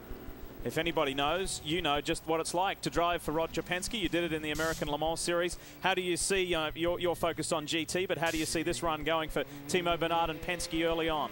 Yeah, well, the Penske guys have been sort of a family to me for the last few seasons, so I'm watching them and cheering for them definitely. It's exciting to see them here in the DP full-time. I'll be watching their race, but definitely focused on the GT battle as well. The Mazda guys have been tough all week. We're pushing them hard so far. It seems like they've had a few mishaps, so we're going to keep it steady, watch the Fahnbacher guys, as I mentioned, and see how this unfolds. Well, let's get an update on this 16 car from Kelly Stavis. Kelly? Well, Lee, just to clear up any speculation on what that 16 Penske Porsche was doing, pitting significantly earlier than the other DPs. Well, word is that they were having a little issue with the misfire, so they wanted to bring it in, make sure everything was okay. When they got it in here, they decided they thought they were good to go. They could have switched to an alternate fuel system, but ultimately decided that they would be okay to continue running. But again, that's why they made that earlier pit stop. Pat, last year you were here in one of these Daytona prototypes. What's it like to now jump back in a GT car? What sort of transition is that for you? It's interesting. I have a little bit more of a relaxed approach now. I remember being here my first couple Rolexes in a GT car, trying to make a name for myself, trying to impress everybody that had given me the opportunities. I still do that. I still push, but now I have a little bit more of a relaxed approach about keeping the fenders on it. The DP cars, the last 3 seasons with Alex Job, we drove absolutely flat out every year. I'm watching these guys, and I know what they're thinking, so I'm definitely giving them enough room, and we've chatted with a few of the guys out there, and it's nice to have an understanding of how both classes operate. Well, in the GT car, of course, you've got those DP cars all over you like a cheap suit all the time, and you've got to keep your eye on the mirror. I mean, are you finding it difficult to go back to that after having been spearheading the races, as it were? Not too much. Porsche's kept me active in all different types of categories, so GT racing has been part of my program all along. I definitely see a lot of DP drivers that haven't driven GT cars and don't quite have that respect. They see us as just hindrances and want us out of the way. The guys that have done a little bit of GT, a little bit of DP, they're a little bit more patient in trying to get the thing to the end. Wow, we're watching a good scrap here between Oswaldo Negri and Ricardo Zonta, 2 Brazilian drivers going hard at it. It's a Ford-powered Riley, and we've got Alex Gurney coming up hard in behind. He's double stinting before handing over to Jimmy Johnson. As we enjoy this Daytona prototype fight, as Zonta takes the inside run. Oh, on Oz Negri and catches him off guard there. Caught him by surprise heading into the International Horseshoe. Pat, we have 10 Porsche factory drivers at the moment. Here at Daytona, there are 9 present. It's the most ever for Porsche factory drivers. You are the only American. You're part of that special family. That's got to be a significant feeling. It is. It's been 6 years that they've put their name behind me, and it's been a phenomenal honor to carry the flag for North America. Certainly our corral with 10 drivers is as big as it's ever been. It's great to have them all here. There's a few young guys, Marco Holtzler, Raginger, they're all kind of getting their feel, and it didn't feel like many years ago that I was one of those guys, a junior being promoted up to give a 24-hour race under your belt, and it's a lot of fun to watch them.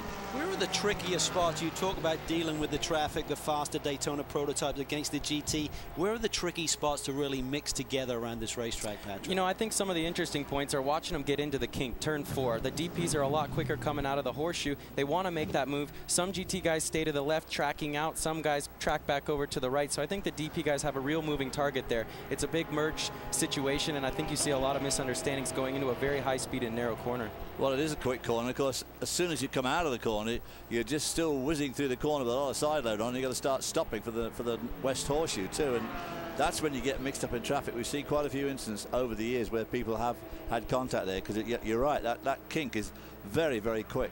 The car that Alex Gurney has just overtaken, this green and black TRG Porsche, the 67 with Andy Lally behind the wheel, is the car that our special guest Patrick Long will pilot a little later on today. Pat, Calvin made a good comparison earlier with the 2 super teams in GT racing at the moment, TRG and Farnbacher Lowe's, both Porsche teams. He used the comparison of, say, a Hendrick Motorsport and Roush Fenway in sports car racing. If you both got similar equipment, what's the difference? Does it come down to personnel? Does it come down to drivers? I think it's always that mix of personnel, drivers. Setup is a big thing. Horst, I've driven for. Kevin, I've driven for. Horst likes to run a pretty aggressive setup. He likes to go for lots of camber, real low ride heights, where Kevin looks a little bit further into the complete stint on pace. So I think that's what you'll see as far as tire life. The conditions will change, and certain cars will have the upper hand. But it's great to drive for Kevin and TRG. They were the first car I drove for here. Dramas here for the 22, the Allegra Motorsports Daytona prototype. Chapman Ducote is behind the wheel, and it's traveling well below speed. No smoke running coming out of it, no obvious damage. It's bouncing around a little bit. I'm not sure if the right rear may be flat. And he's just taking a nice quiet ride around here. I mean, if that starts to shred, you do bodywork damage, that's going to cost you painful time. So we'll see what the crew goes to work on when he hits pit lane. How difficult is that, Patrick, when you want to get back to pit road so desperately, but you've got to preserve the car and the equipment? Yeah, certainly if you have a puncture and you run too quickly, that'll tear the carcass off the top of the tire and get into the bodywork, and that's really what you don't want. So it looks like Chapman's being real patient, which is probably the right way to go this early on. Porsche have a new car here Patrick, this year, the 09. What's the consensus? I mean, it has a lot more downforce, supposedly. Is that ideal for this racetrack, or is it really something that we're going to see come on strong later in the season with some of the twistier tracks? Yeah, I don't think there's as much of a favorable condition here with the high banks and the high speeds. That wider car is going to make a little bit of a bigger hole through the air. I certainly think when we get into these tighter tracks where the Pontiacs and the Mazdas really come on strong, the Porsche's capabilities on the tight tracks are going to be a lot more improved. Roland Kuzma has been working hard up front on the aero, and I think they've done a good job. We need to squeeze in a quick commercial break. Patrick Long, we say thank you very much. You're going to have a Rolex wristwatch come Guys, tomorrow? I sure hope so. I appreciate you having me up at the booth, and I'll come show it off if I get one. Good luck, mate. Pat knows how to win 24-hour races. He is a Le Mans winner. Can he do it here at the Rolex 24? We'll find out. Tuscany pastas from Pizza Hut. Restaurant quality without the restaurant price. Over 3 pounds of pasta for only $12.99. It's true. Feeds 4 or more for $12.99. New Tuscany pastas delivered only by Pizza Hut. Now you're eating. Sound like defeat? Nope. To me, it sounds like victory. Strong under pressure. Jeter and his Gillette Clinical Strength Antiperspirant with 34% better wetness protection than a prescription product. Jeter's not going for anything less. Talk is cheap, except when your car is making the noise. Sounds like the alternator. That's an $825 repair. Could be worse. If the transmission goes, you're out almost $2,500. Even a routine repair costs hundreds, even thousands. But you don't have to pay the bill. Protect your car, SUV, or truck with a U.S. Fidelis extended warranty, and we'll pay it for you. We offer customized warranties, not the one-size-fits-all plans dealers sell. Our plans cost less, and they let you choose coverage levels, deductibles, and repair shops. And we pay the shop directly. You don't pay, then wait to be reimbursed. Our plans also include extras like roadside assistance, free. And they're 100% transferable, a real plus when you sell your vehicle. If your car is under 10 years old with less than 150,000 miles, call for a free 5-minute quote. Call now, before you need another repair. Call 1-800-753-0824 for a free no-obligation quote. That's 1-800-753-0824. 1-800-753-0824. On February 19th, Bull Run is on speed as Bill Goldberg takes 12 teams on a road trip across the Southwest to compete for $200,000 in prizes. But one wrong move, and the only roadside assistance they'll need is directions home. Bull Run with Bill Goldberg premieres February 19th, only here on Speed. Welcome back as we get deeper into the evening here at Daytona International Speedway. There's a beautiful view of the DirecTV blimp giving us our aerial coverage. If you call yourself a sports fan, you have got to get DirecTV. Glad to have them with us. Glad to have you with us. Action out on Lake Lloyd. Kite skiers and slalom experts entertaining the crowd along the motorhome row and on the racetrack deep into the second hour of 24 hours of the 47th running of the world-renowned Rolex 24 at Daytona. There is your overall and Daytona prototype class leader, Penske Racing, and their return to the Rolex as a standalone race team after 40-plus years of history here is at it once again. Timo Bernard doing yeoman work in a double stint for Roger Penske. Whoops, we've got one of the Daytona prototypes off track, and that is the 09 Spirit of Daytona prototype in the hands of Mr. Daytona himself, 5-time Daytona 200 motorcycle race champion, Scott Russell. Well, let's get more on their situation with Brian Till in the pit lane. Well, Bob, on the first stop for the 09, Guy Cosmo got out, Scott Russell got in, and they handed me a note that said it had some type of a voltage issue, so they've had to turn off the helmet blower and the cool suit in that car. Now, the temperature out here right now is pretty cool, but with that big engine right behind you, it gets very warm, especially with the radiator in front. Last year at Barber, I did some temperature in the cockpits. It was well over 137 degrees in some of those cars. And for these guys used to riding motorcycles where they're hanging out in the wind, I guarantee you it's warm in there. Lee?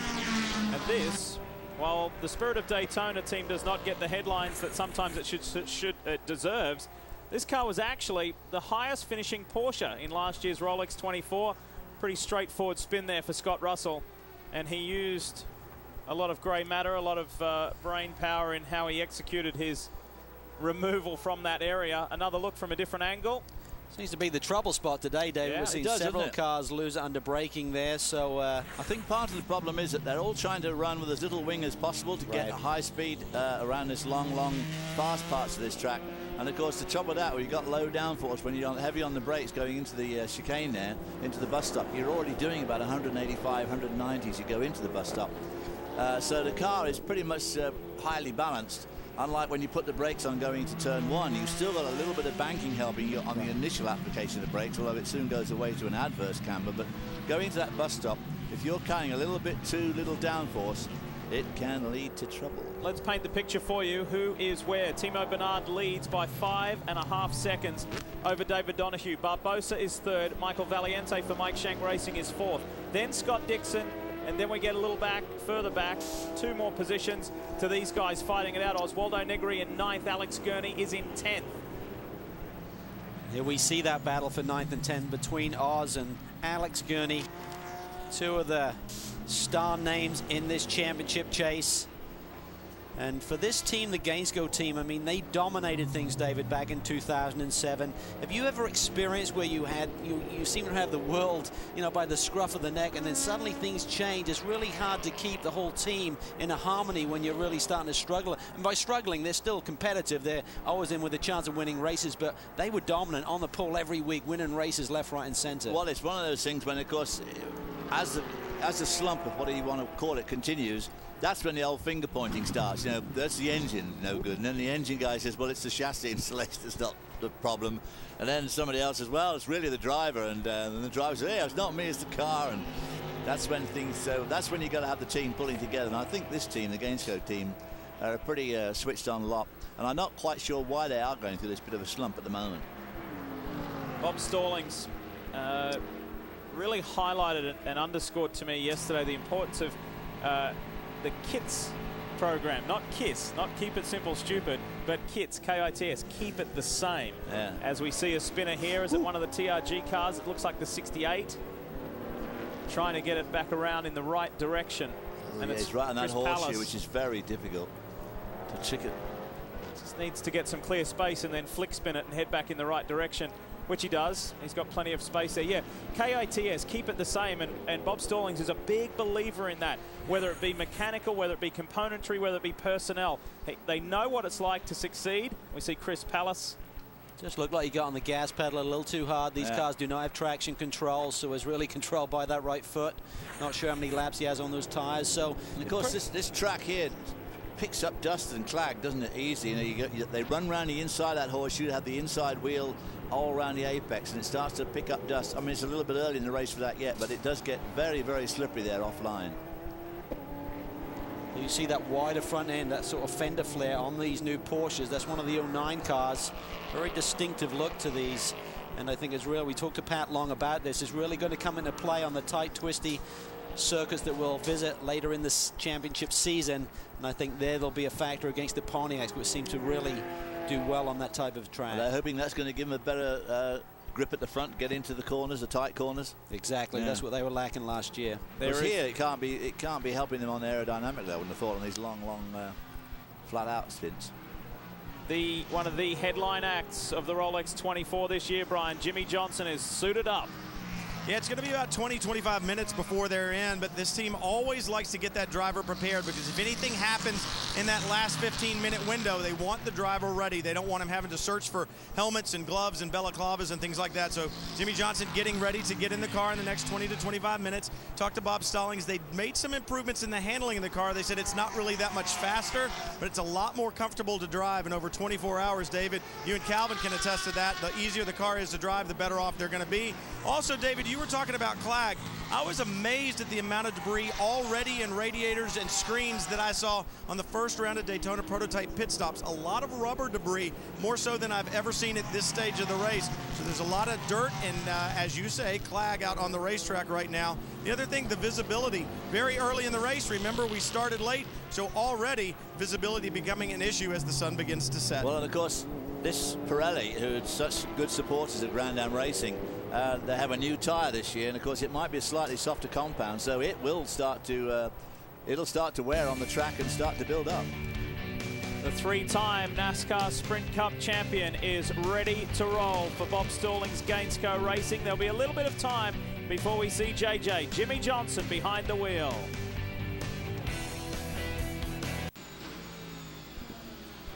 We're back at Daytona. The Rolex 24 continues for 2009.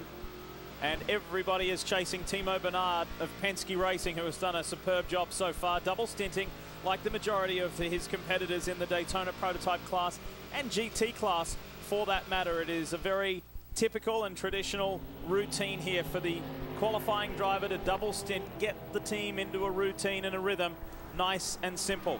Kyle Brannon, the Gainsco Racing engineer, talking with Jimmy Johnson.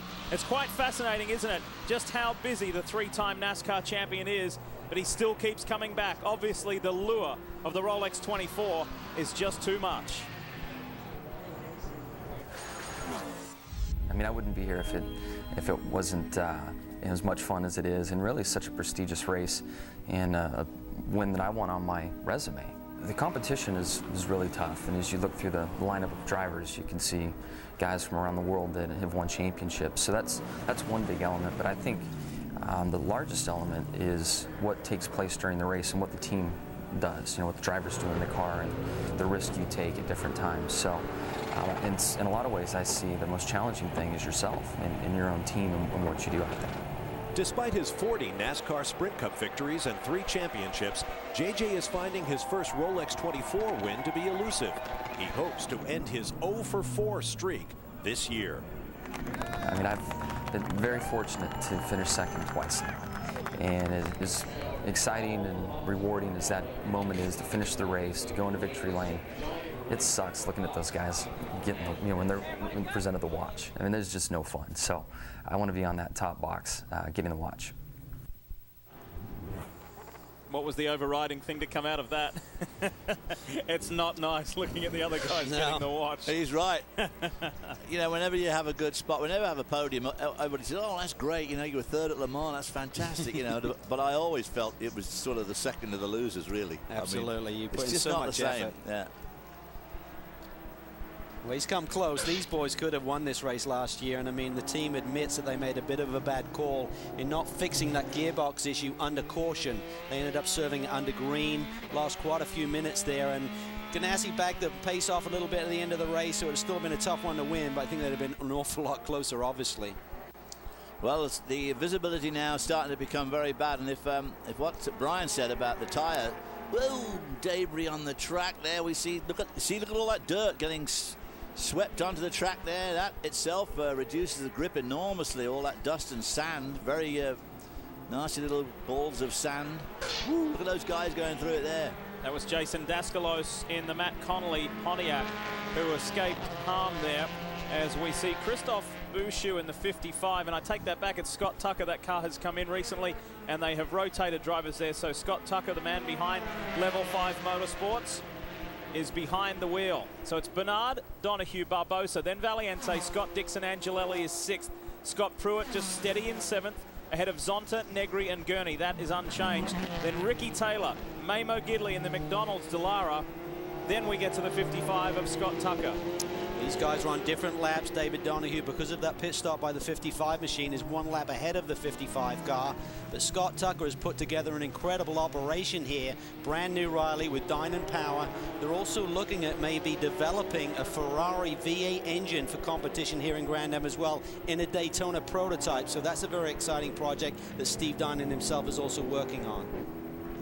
This is the 59 of Joao Barbosa, 3rd with his co-driver JC France in the championship last year. A Pro-Am situation, a professional and an amateur driver getting 3rd overall in the championship. It was quite an accomplishment. The duo that go by the name of JB and JC were very, very effective in their very first full season together in Grand Am Daytona prototype competition. How about Michael Valiente? He switches from the Pontiac-powered Dallara last year for Wayne Taylor's SunTrust Racing to now the Ford-powered Riley for Mike Shank Racing, and he will partner with John Pugh, the man who partnered with Ian James to victory at last year's final race of the year another new combination in 2009. Well, we talk about the importance of chemistry to get that ultimate success. And even though Michael Valiante is an exceptionally fast driver, he didn't seem to gel well with Max Angelelli at SunTrust. There was always a little bit of friction there within that team, and Wayne Taylor had to make a very important decision in that offseason. Do I keep Michael on board or look for some new blood? So they went in a different direction with Brian Frizzell, and Michael has picked up a great ride with Mike Schenker, of course, finished last season with 2 victories. That's what makes teamwork so important. You know, sometimes you have the absolute best engineer, the best team manager, and the best driver, but they can't get together. And you see it so many times, and that's where Roger Penske over the years has been absolutely supreme, that he has these incredible lieutenants under him. He always gets the best drivers, obviously the cream of the drivers, and he has this great team of people working for him, whichever they're in, whether they're in the IRL, whether they're in NASCAR, whether they're in IRL, Grand Am. He gets all these great people together, which is an incredible achievement. Well, that's what's so unique, David, about this form of racing. You're sharing a race car. I mean, single-seater guys come in here for a weekend and they're sharing the car with sometimes 2, 3, 4 other drivers.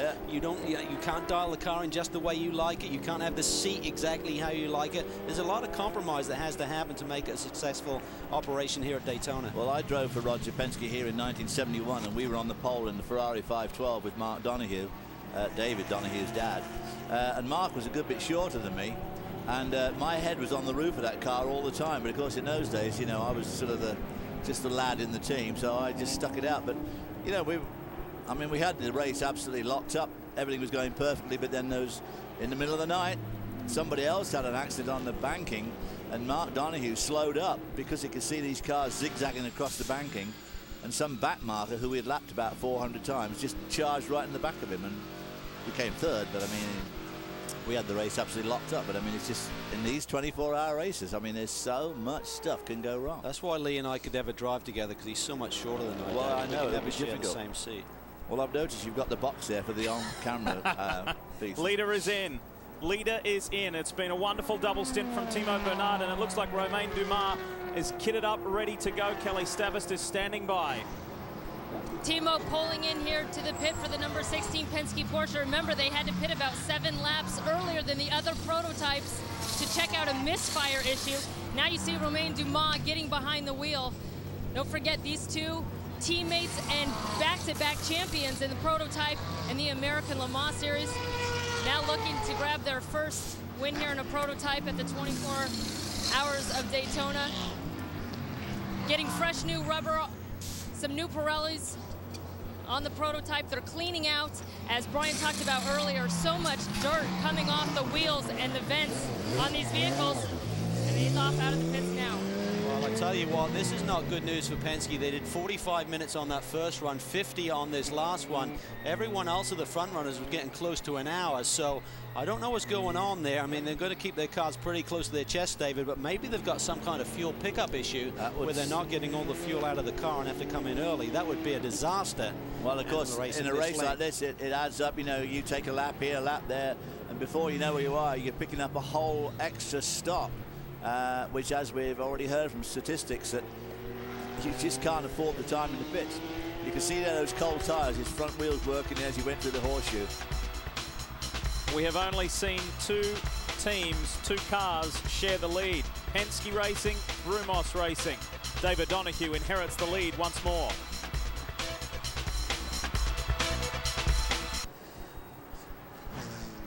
The Rolex 24 at Daytona, the season opening round for the 2009 Rolex Sports Car Series. You're watching Grand Am on speed, and you're watching the GT class leader. This is Dominic Farnbacher.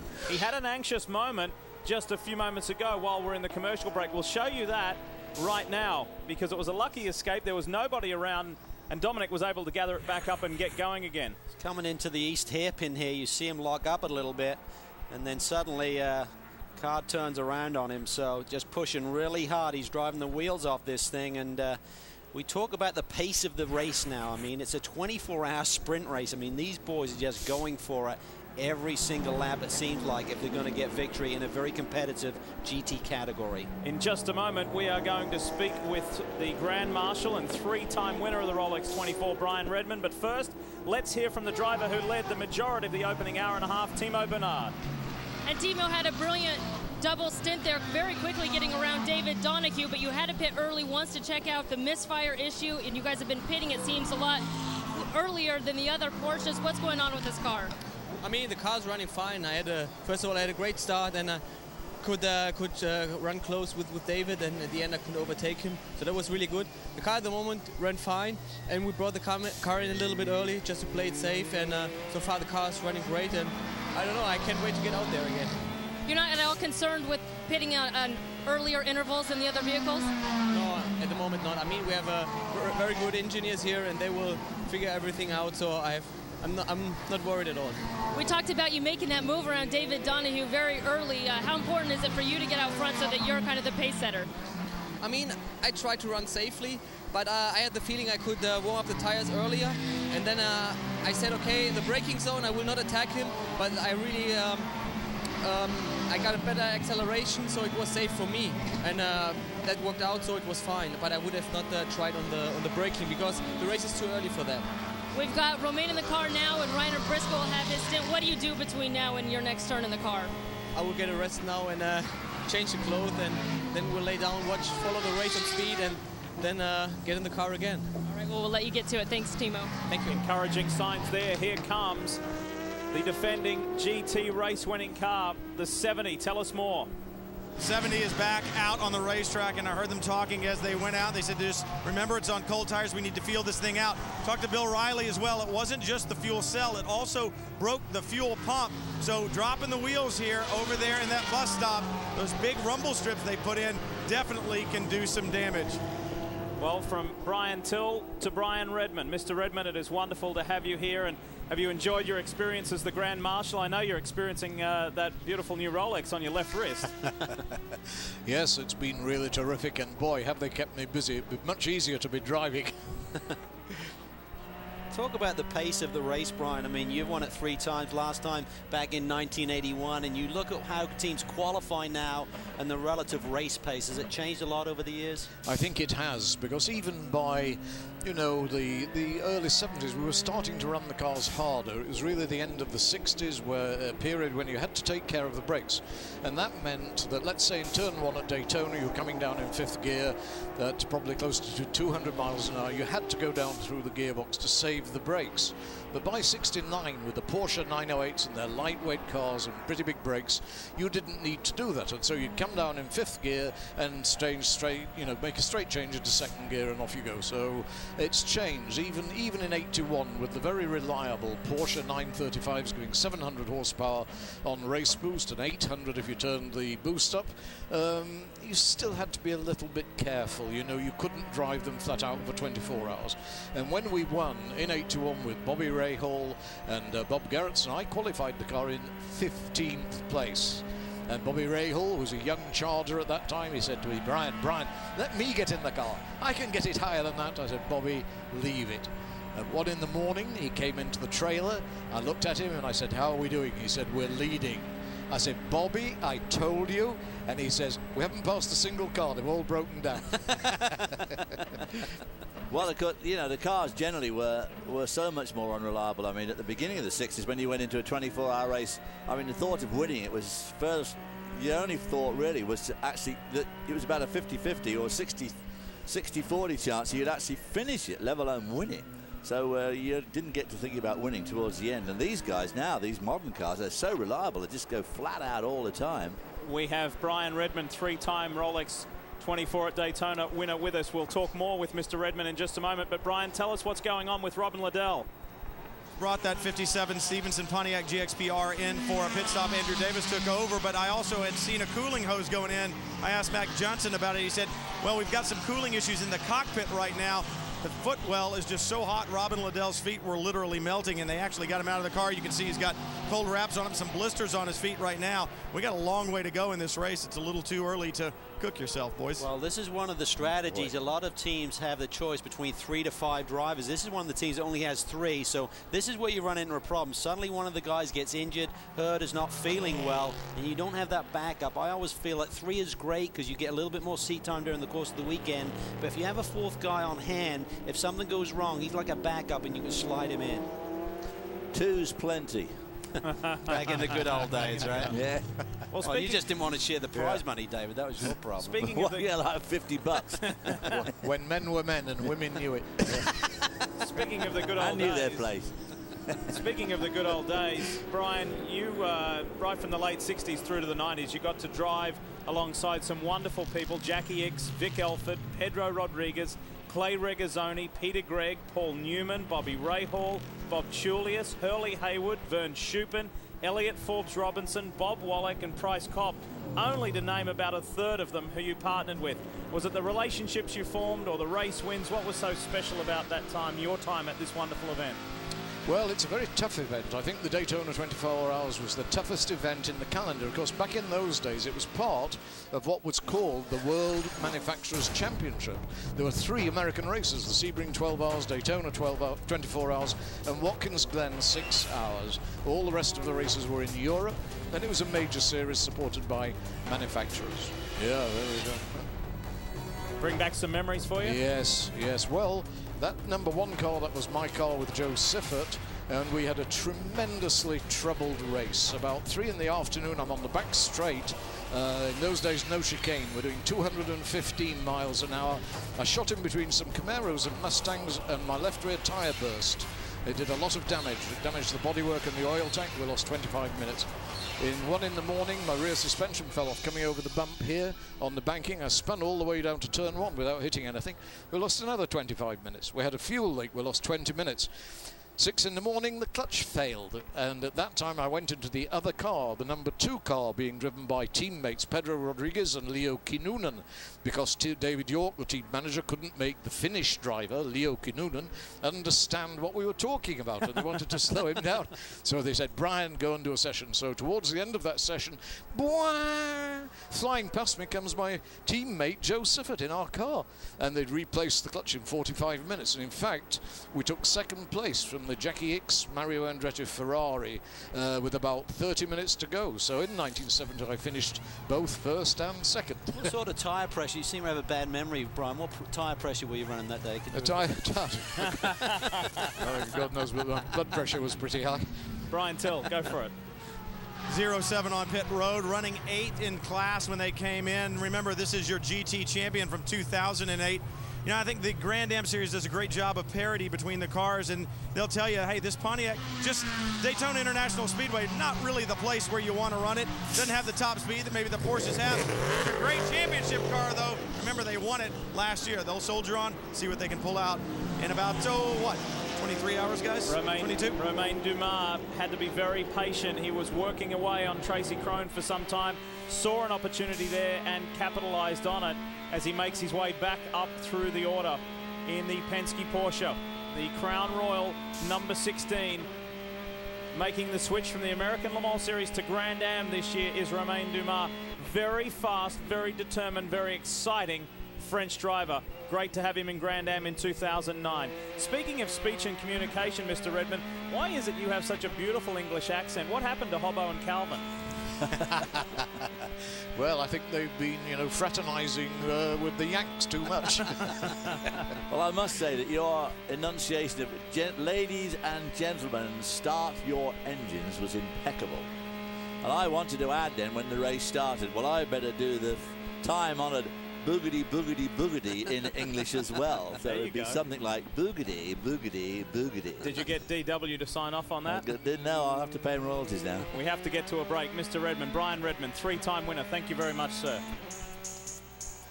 Thank you very much indeed. Off to a break, but so much more to come. You're live here on Speed, the Rolex 24. This is Grand Am on Speed.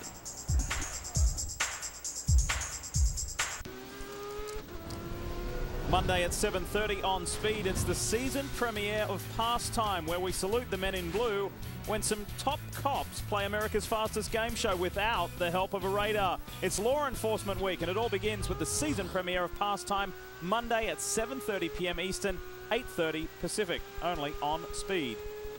Great to have you with us for the 2009 Rolex 24 at Daytona. Lee Diffie and Calvin Fish with you here, along with Kelly Stavist and Brian Till. Working pit road at the moment, but that's only half of the entire family. We've got everybody here. Bob Varsha, David Hobbs, Justin Bell, and Chris Neville as well. GT leader is in. Kelly, take it away. The 86 Farnbacher Lowell's Porsche coming in. Dominic Farnbacher, who went from 9th to 1st in a matter of just a few laps, now getting out of the vehicle. Lee Keen taking over the driving duties. Of course, they're getting 4 fresh tires and a full tank of fuel here. Now, there were some complaints over the radio from Dominic complaining about a lot of oil on the windshield. And, of course, the sun, as it went down just before it goes behind those grandstands, can really become an issue. We'll get to talk to him about that here in just a moment. There you see the determinant factor on the pit stop was waiting for the fuel.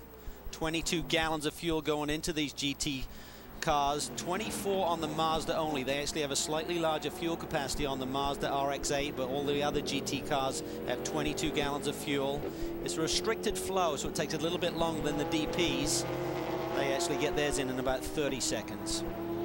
Part of this massive Farnbacher Lowell's family, the 86 car, and Matthew Mars, Kevin Roush and Eric Lux make up that quartet along with Dominic Farnbacher. Here's David Donahue, the overall leader, the Daytona prototype race leader. Big push at Brumos this off-season for the drivers to lose weight, and that wasn't saying that they were overweight, but Dr. John Glennie and the entire medical team, they're really pushed hard to encourage the drivers to lose weight, to be as fit and as light as they could coming into this race. Brian? Joao Barbosa getting out of the 59. JC France getting in. You talk about getting fit. JC has lost a bunch of weight.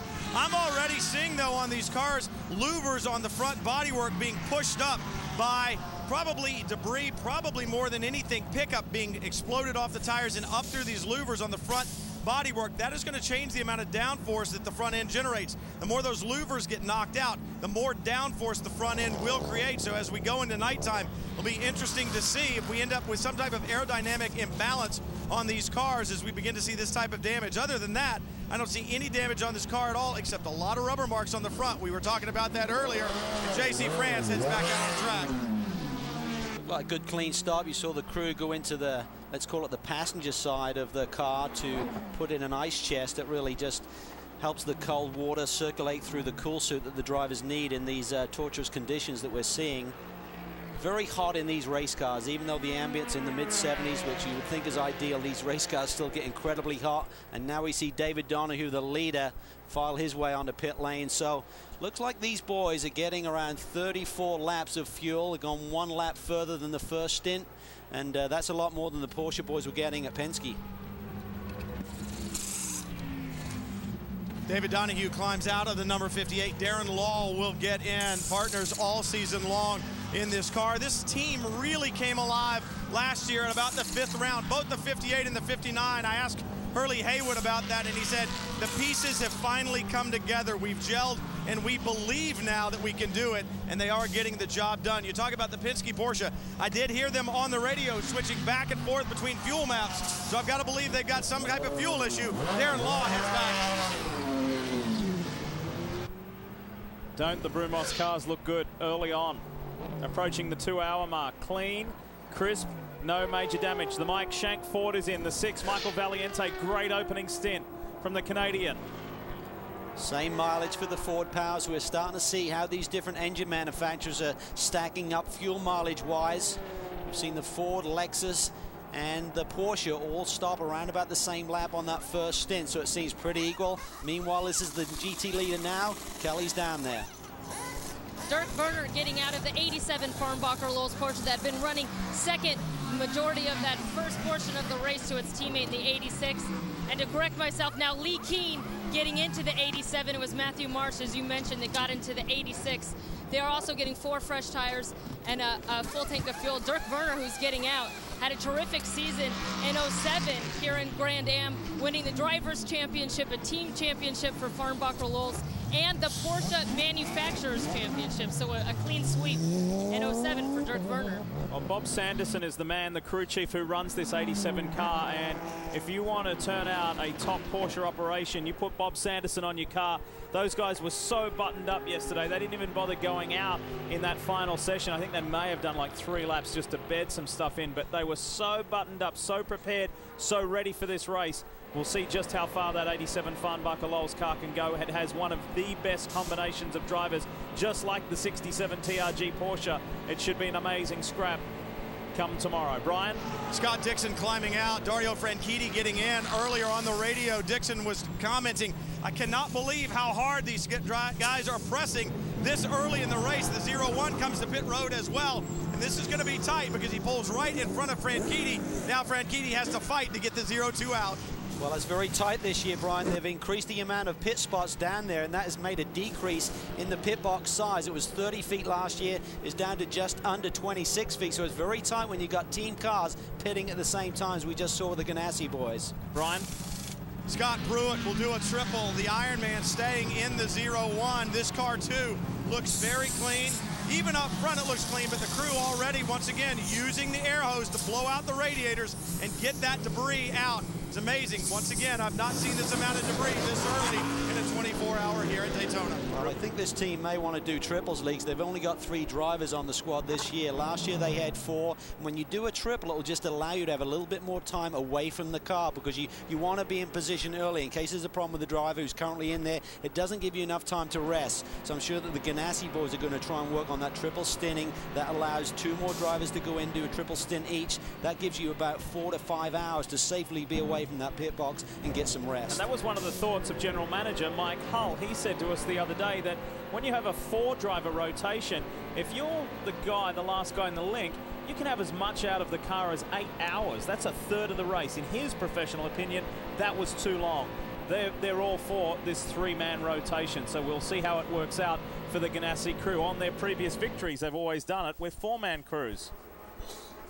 Here we see a great. They had, I think, one year they just had 3. Yeah, in 06 they had 3 guys on board, so they've won it both ways. They feel pretty comfortable with that. But this is a great battle going on here between the 60 machine and the 99. Ryan Hunter-Reay behind the wheel now. He is an IndyCar star, and he is so disappointed that this last week Penske announced that if Helio Castroneves is not allowed to race next year, or this year should I say, that Will Powell will be behind the wheel of that second Penske, and everyone thought that this man Ryan Hunter-Reay would get the opportunity, but he is fast in whatever he drives. A great road racer over the years. In former Atlantic he was a star and really a standout last year for Rahal Letterman. Speaking of a standout, our pole man and our race leader, previous race leader, is standing by with Brian Till. And David Donahue just got out of the 58. And David, tell us about those opening couple of stints. I saw a lot of debris coming off the cars when they were making pit stops. How's the track right now? Well, the track is all right. There's one giant humongo chunk of pickup that came up one of the slower 911s and smacked the front of our car. But other than that, there's there's occasional debris you can't see in the chicane. That's why I think you see a lot of cars jump sideways. And that happened to me a bunch of times. You never know if you got a flat or not, one of those deals. And this team really seemed to come alive. About the 5th round of last year, the team came alive. I asked Hurley about it, and he said, we finally gelled, we finally believe as a team, and we're getting the job done. Is that the way you see it as well? Well, yeah, and I think it happened even before that. We're just some rotten luck. Here last year, we had a fuel cell failure inside the fuel cell, and then we had a ring and pinion go when we had a really sweet car at Virginia. I had a problem at Homestead. We had really good cars, but we failed to really capitalize on them. And once we started finishing races without an issue, we started finishing up front. So we're anticipating on finishing all the way in the front this time. Best of luck, Justin. Whoa. Wonder where if you've watched this show from the start, you may wonder where all the superstars have gone. And I think Andy Wallace is saying the same. Andy, that was an incredibly tough opening couple of hours for you. Yeah, it really was. For durability reasons, we can't start below 22 psi on the tyre pressures, and our car works perfectly at 27. So when they get up to 27, the car's really, really good. But unfortunately for us, for whatever reason, if we start at 22, we get right up to 36. So, for you at home watching TV, what's that like? Well, it's like driving on marbles, to be honest.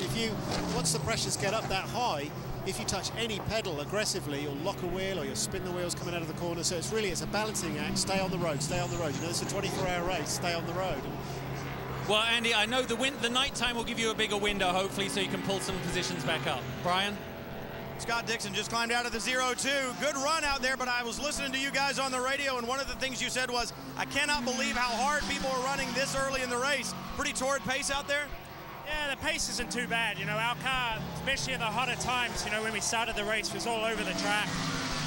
think because we're running such low downforce and now it's getting cooler, it's starting to come back. But yeah, you know, guys racing you a lap down, you know, to a corner, this, you know, got me 2 hours into the race. It's frustrating, but, you know, that's what makes it the 24-hour. But Target guys have been doing a fantastic job. The car's pretty strong. Ganassi, the entire team's strong. We talked about that in the open, guys. Well, they realize you have to be patient to win these races, and they seem to have all of the checklists in place. But getting back to what Andy Wallace was talking about that tire pressure, I mean, there's a sweet spot that they've found with the Crawford that it really likes. But to get to that sweet spot, they have to start their tire pressure exceptionally low. And they had some tire issues at the test. Pirelli spoke with them and said, you're starting the tire too low a tire pressure. What that allows the tire to do, Lee, is move around during the opening laps, and it really damages like the shoulder of the tire, and consequently you can suffer a blowout. So you have to play it safe. Pirelli have said, no, you've got to start them higher. And consequently, Andy's saying, ultimately, at the end of the stint, we don't have an ideal handling race. For those of you just tuning into Speed's live broadcast of the Rolex 24, there's been a sequence of stops. Not only is Dario Franchitti behind the wheel of the 02, but Jimmy Johnson is in the 99. He's in 10th place at the moment. We'll be back.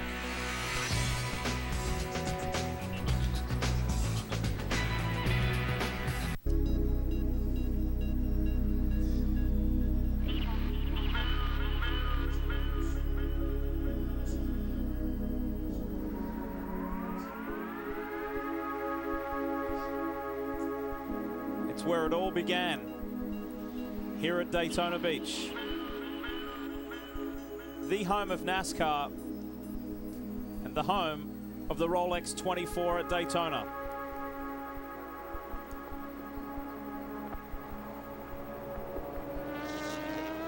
And as the shadows grow long, the stories are evolving as we welcome you back to the Rolex 24. Darren Law in the 58 Brumos Porsche continues to lead the way. There's tremendous racing in DP and GT, both classes. And Jimmy Johnson, as we went to the break, I mentioned that he's climbed aboard the 99 Bob Stallings Gainsco Racing Pontiac in a familiar position. Runner-up last year. They missed out by 2 laps, beaten by Ganassi. They would like to go all the way. Well, Jimmy just does such a tremendous job in whatever he drives, and so impressive. He came to the test race here 2 or 3 weeks ago and spent 2 days, and we talk about the responsibilities that he has as the NASCAR champ and all sorts of deals that he has to you know, endorsement deals and representing NASCAR. He's a busy, busy boy, but he took 2 days out to be here, and he recognized that he needed some seat time. But by that second day, he was within the same second, within just a few tenths of the regular drivers. And that says it all, because we're talking about the best in the business. The 2007 champs, Fogarty and Gurney, are really, really quick. And for this man who doesn't run these cars on a regular basis, to come in here and run so close to their lap times is really impressive indeed. One of the key attributes behind the man, behind his success, is his consistency, not only in NASCAR, but what he does here in sports car racing, in Grand Am competition. There's some important stats on the screen right now that I'll let you read, but I want to throw another one at you. And further, to underscore his consistency, Cal, in his 3rd consecutive championship winning season last year, an average finishing position over the 36 championship points paying races of 10.5. He completed 99.2% of the championship laps. That is incredible consistency. And that's what he brings here to the 99 Gainsco team, to Vassar, to Fogarty, to Gurney. What a quartet they make. Can this red machine go all the way? Well, he recognizes and acknowledges the fact that it's a team sport. He's got a great group there at Hendrick Motorsports in the Lowe's machine, and they're looking for the same sort of chemistry here. That's why they've kept the same playing partners together, the same 4 drivers. They recognize what they need from a race car. They know how to make it work, and that's why they've come back as a core group once again. Different power plants, different chassis, different driver combinations, but the one thing that's the same, Chris Neville will tell us more about that: tires. Guys, you got to check this out. I am back here in the paddock in a canyon of Italian tires. This is the Pirelli compound. I'm in the rain tire area. 3,000 rain tires back here. All in all, they've got 10,000 tires. So 3,000 rain tires, 7,000 slicks. They brought it here in 15 truckloads. Now, these teams are allowed to use 30 sets of tires over the course of the entire week. That's a $60,000 tire bill. And I mean, this is pretty impressive back here, guys. This is really organization at its best. And what you're seeing right now is all these teams dropping off old rubber, and they've got 70 different Pirelli crew members working back here, 75 feet of runners, so these guys don't really have to move. Now what happens is the teams drop the tires off right up here. Pirelli likes it if they bring them back, they clean them up. We've been seeing all that brake dust coming out of the tires when they're doing tire changes. Well, they like them to clean them up.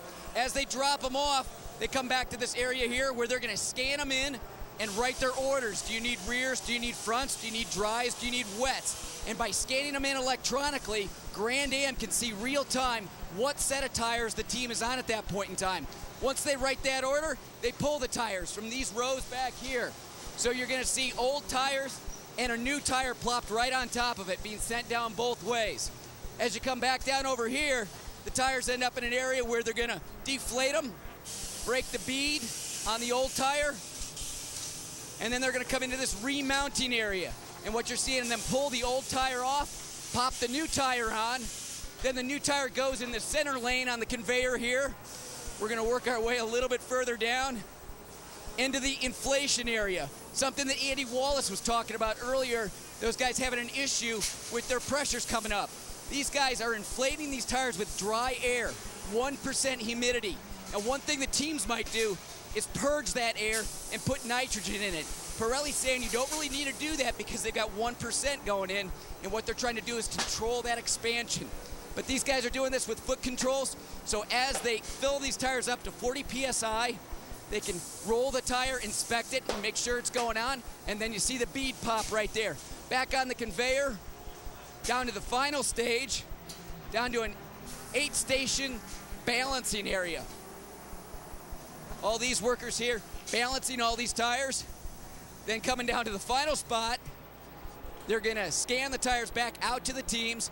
When this place gets really busy, they're capable of doing 60 sets an hour. 240 tires coming through here. Chris, that was fantastic, but working just as hard as you. I've never seen a cameraman have to work that hard, and that was Brad Hutton is our cameraman. Brad, I know you can hear us. Congratulations, because folks at home, Brad is celebrating his 20th consecutive Rolex 24. Thank you for all your hard work, Brad. Good stuff. He's absolutely one of the best in the business, as you could see there. Behind the scenes look at the Pirelli operation is very impressive. The one thing he didn't say was where do they have to sign the checks for those tires. That is an expensive tire bill, and that's one of the things that Pirelli bring to the table is just great expertise, and getting those things turned around. 60 sets per hour is incredible. Look at this. We've got a new race leader. Romain Dumas has got by Darren Law. Dario Franchitti is third. So it's Penske, Brumos, Ganassi. 1, 2, 3, just like that.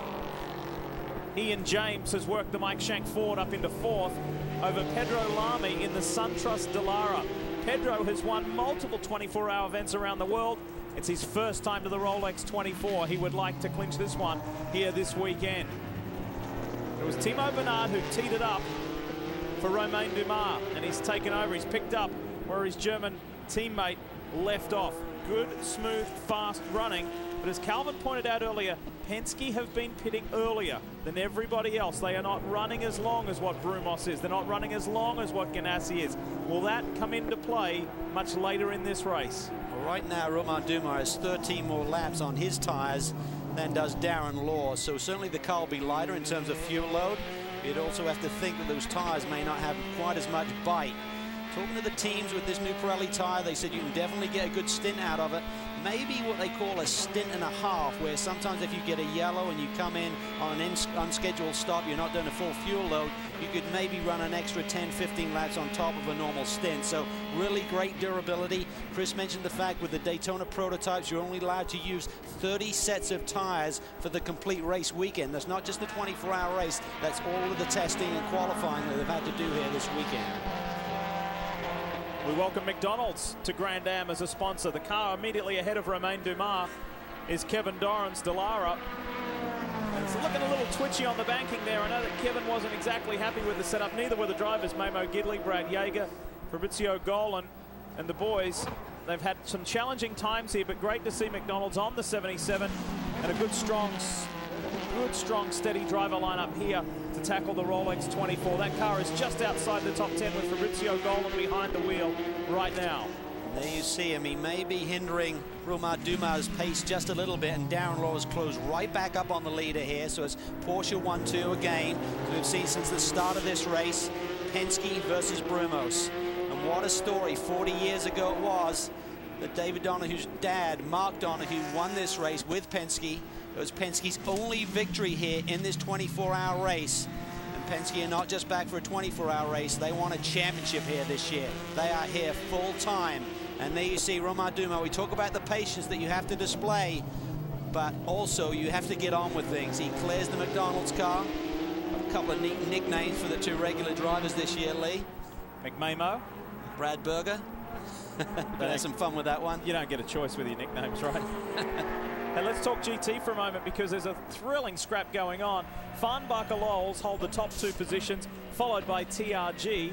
Then we've got another Farnbacher Lowells car, then another TRG car. So the top 6 positions are with those top 2 Porsche teams. If you've joined us late, the race winner from last year in class, the 70 Speed Source Mazda, suffered problems early on. It is back out on the track, but lost many, many laps. So too did the sister 69 Speed Source Mazda. Not a great start to their 09 campaign. This is the 87 of Lee Keen. And what a stellar lineup in this 87 car. Alongside Lee is Dirk Werner, Wolf Hensler, Richard Westbrook if needed, and Dominic Farnbacher if needed. What a lineup. Well, it certainly is. They have stacked some talent in those race cars, but I'm looking at the timing and scoring now. And Kelly Collins, the championship winner from last year alongside Paul Edwards in the 07 Pontiac GXPR, they are already up to 7th spot. They qualified well down in 15th position. That car is not ideally suited to these high banks at Daytona, but they recognize it's a long championship season. They're going to keep plugging away. Don't be surprised to see those boys knocking on the door for victory, at least a podium finish at the end of 24 hours here. The blue Porsche up ahead with only one light, one tail light on the left-hand side. There's damage on the right. That's Corey Friedman in the Autometrics Fometics Racing Porsche. The damage was caused by the 69 Mazda. There was a collision, just an awkward collision between Matt Plum and Martin Rogginger.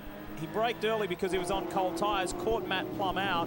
It was just an awkward incident. That's why there's damage on that Porsche. But here is the fast, hard-charging 07 Pontiac making its way forward with defending GT champion Kelly Collins.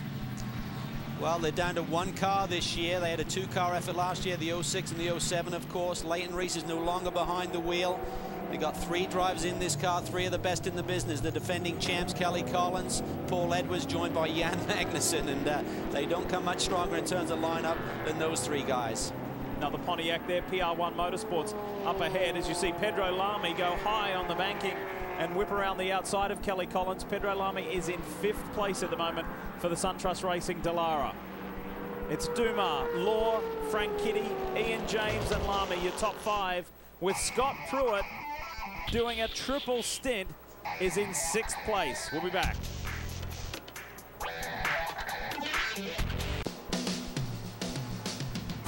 Aerial coverage brought to you by DirecTV. Now you can get over 130 of your favorite channels in HD. Thank you, DirecTV, for these marvelous images high above the World Center of Racing as we say welcome back to Speed's live and continual coverage of the Rolex 24 here at Daytona. The Rolex keys to the race, Cal, they're pretty simple. Well, to win one of these big long races, you have to stay out of the pits. You have to minimize your time on pit lane. Serviceability, what we're talking about there, if you have an unforeseen problem, if you have damage to the race car, you have to be able to fix it quickly. And that's where the long off season, these teams are working hard to make that happen. In gray matter, we're seeing pretty good driving abilities right now, but as the race wears on and you get tired, I'm sure we'll see a little bit of brain fade sneak in. Just got to be smart. Just got to drive in a heads-up manner. The 63 of Steve Zardig for TRG and Regal, not the Regal stand car, the TRG machine is headed behind the wall. The San Francisco businessman just had a pretty anxious moment. Let's check it out on replay. Not too badly damaged, but the TRG boys will go back and inspect that. This is what happened. Again, it's a hot spot. It really is. We've seen a lot of incidents here. This is a little bit further into the corner. Just carried way too much entry speed there. There was no way that car was going to hang on. And he got lucky. Here we see another angle at it. Just there, he's sort of like a little bit offline. And we talked about the marbles that are on the racetrack. And when you get off that racing line, you need grip and you're losing grip at the same time. So it's a double whammy. Here's another angle at it. Boom. Pretty healthy hit there. Fortunately, lots of tires. He was able to drive it away. And the key is when you bring it back to pit lane, you're only allowed 4 guys over the wall. So if there's extensive damage, it's routine to get that car back to the garage here, and then you can have everyone on board. As Bob mentioned at the top of the show, it's a beautiful blend, a great mix of professional and amateur drivers in Grand Am here at this year's Rolex 24. Steve Zardig is one of those amateur drivers. He'd just been overtaken by Ryan Hunter-Reay going into the bus stop. Is it a case where you could get kind of sucked in a little bit distracted by a faster car ahead? Absolutely, and that is a very difficult part of the racetrack. As a high entry speed, I mean, the GT cars are hitting speeds about 150 to 160 miles an hour there as you get on the brakes. And you're trying to slow it way down to about 75 minimum speed there through the bus stop chicane. So it's a tricky corner at the best of times. And if you are distracted, you see that other guy going a little bit deeper than you, you miss your braking point, you try and carry that speed through apex, it's just not going to work right now. One of the storylines of this year's Rolex 24 is the motorcycle car. That's not a technical term, that's just how we refer to it. The Spirit of Daytona car that has Jeff Ward, Jason Pridmore, Scott Russell, and regular Grand Am driver Guy Cosmo in it. Chris, what's happening down there?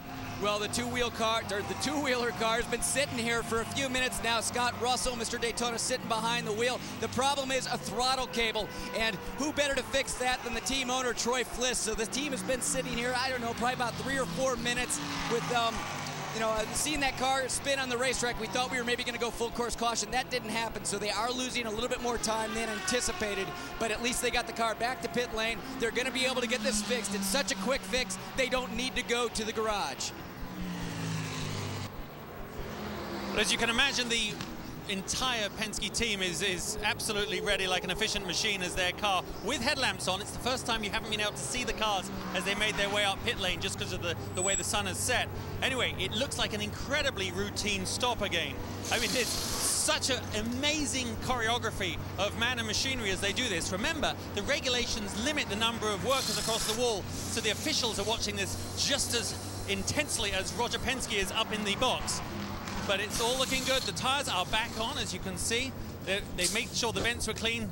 Fuel is taking longer than tires, as always, which means they must have run it down quite a long way, guys. But I think you'll find this car's just going to head back out. Roger Penske has a plan. We just don't know what it is.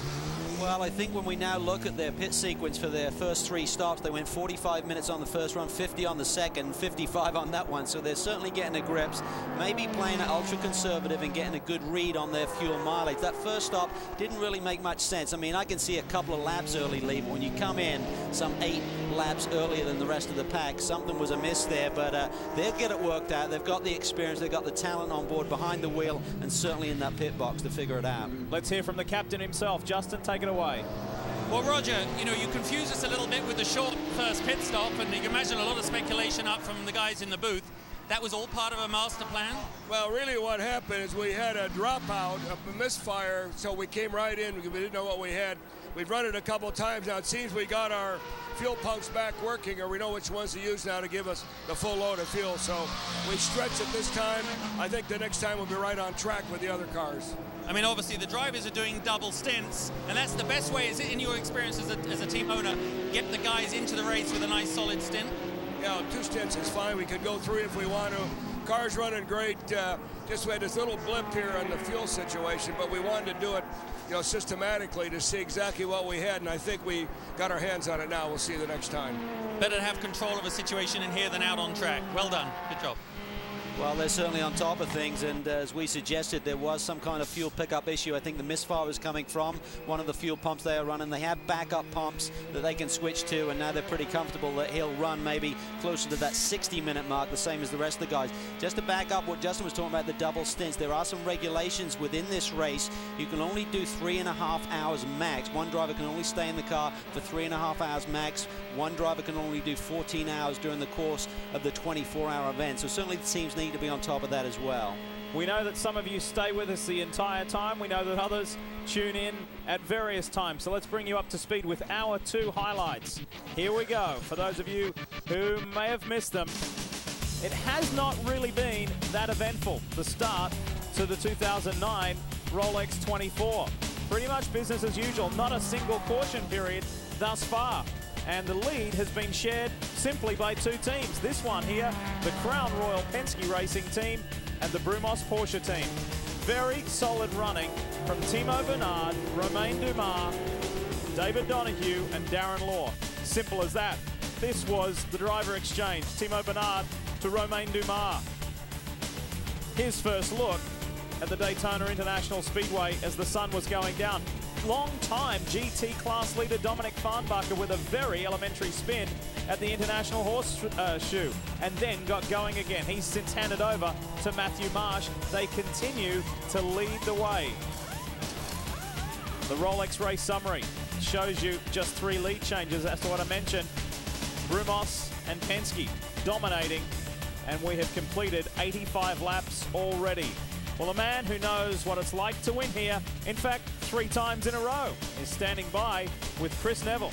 Yeah, Chip Ganassi looking very casual and calm right now. Chip, we're seeing some problems with the Penske car right now. What do you think they're thinking in trying to stay in this game? You know, Chris, it's a long night, and there's a lot of race to go yet, so I'm sure by tomorrow. Thinking about how long the night is here, we've typically got about 13 hours of darkness. What do you guys do in preparation for that? Turn the lights on. Well, the cars look good. Keep running strong. Oh, Chip Ganassi answer. Well, there's such a keen rivalry between Chip and RP Roger Penske. I mean, they've run in the same categories for so many years, and they're both at the top of their game. So much success. Chip Ganassi, the organization, went over 100 wins last year across the board in all of the categories that they won. And that is some problems there. The 21 machine again. I saw them go off in a similar spot. Now it's a different driver, Pepe Montano, behind the wheel.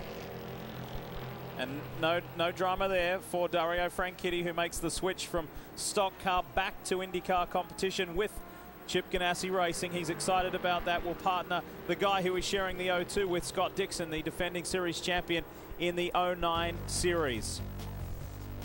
Some other highlights there. Rafael Matos is running fast. There's been various driver changes. Calvin and I are going to take a pit stop. Bob and David are back on the other side of this.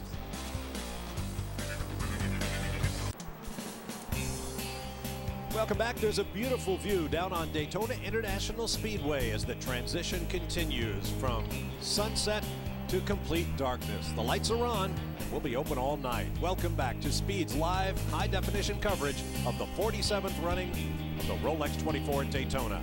I'm Bob Varsha with David Hobbs as we continue our tag team coverage. Chris Neville and Justin Bell are down in the pit lane. And it's been a remarkable race thus far, David. No yellow flags, pretty blistering pace, and the usual Daytona surprises. Almost unheard of, Bob, that there's no caution at all in what is, after all, coming up for 3 hours. And some very intense racing, particularly in that number 16 and the number 58 of Darren Law. The 16, of course, is a Penske car. Darren Law driving the Brumos Porsche. Dario Franchitti in now currently lying second has come up. They were languishing down at about 8th or 9th early on, but Dario has worked his way up through. There's a 76 car putting up the spirit of performance. That's Nick Johnson driving that. Nick Johnson, you're on board the Penske Royal Crown car. Romain Dumas driving it at the keyboard. This is his second stint. He's just had a pit stop just 3 or 4 laps ago. And here's one of the challenges of Daytona: fading light and, of course, traffic. Well, they do have one big advantage again from when Brian Redmond, the Cock of the North, and I used to drive here, that, of course, the whole place is floodlit at night now, so they don't have to rely entirely on their headlights. You have to have the headlights, but it's not quite like it was. It didn't used to be as light as this. It was pretty gloomy in the old days, especially in the infield, but that's the way it is, and I tell you, it's been a very, very hot pace. Brian Redmond, of course, the Grand Marshal, a 3-time winner of the Rolex 24. He gave the command to start engines as we switch to the 01 Ganassi Racing Target Lexus Riley, being wheeled by Scott Pruitt, the most decorated Grand Am driver of all time and an 8-time winner here at the Rolex 24, including 3 overall victories. Coming into that tight turn 1, gradually unwinds, goes through about 180 degrees, then this little nasty right-left kink, which forms turn 2, down to the horseshoe, the International Horseshoe, this 180-degree long turn. You see a lot of cars putting their wheels over the edge there. It drags more and more dust onto the track, and then this left-hand kink that Patrick Long was telling us about, which is difficult when you get into traffic with the GT cars and the and the Daytona prototype cars as you go into that very fast left-hander. Now here's car number 60 coming into the pits. We'll show you why in a moment. This is Ryan Hunter-Reay, who's been really laying down the laps. That's Ryan Hunter-Reay up ahead. You're riding on board the 55 BMW, Riley. Oh, he gets squirrely in the entry to the chicane and locks him up. And that is very bumpy soil out there between the chicane and the NASCAR Tri-Oval. So let's get down to the 60. They're checking the front end. Tires are off. Looking for damage. That splitter on the front where the mechanic is just cleaning that radiator above it. That splitter along the front of the car, which is vital to their downforce and the aerodynamics of these cars.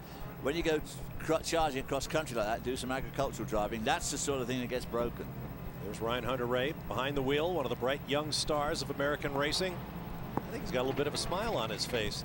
If you were with us for last year's Rolex 24, you remember when Hunter-Reay's current teammate Mark Patterson had an off back there in the chicane and went through the dirt like a snowplow. It was spectacular video. I'm sure Patterson didn't think much of it, but no, nor do the engineers. Yeah.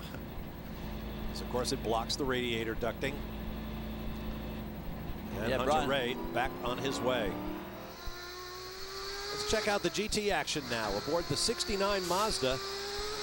Matt Plum behind the wheel. It was Plum driving in the early laps of this race when he had a harsh coming together with another car, bent the left front corner. They had to replace some suspension pieces.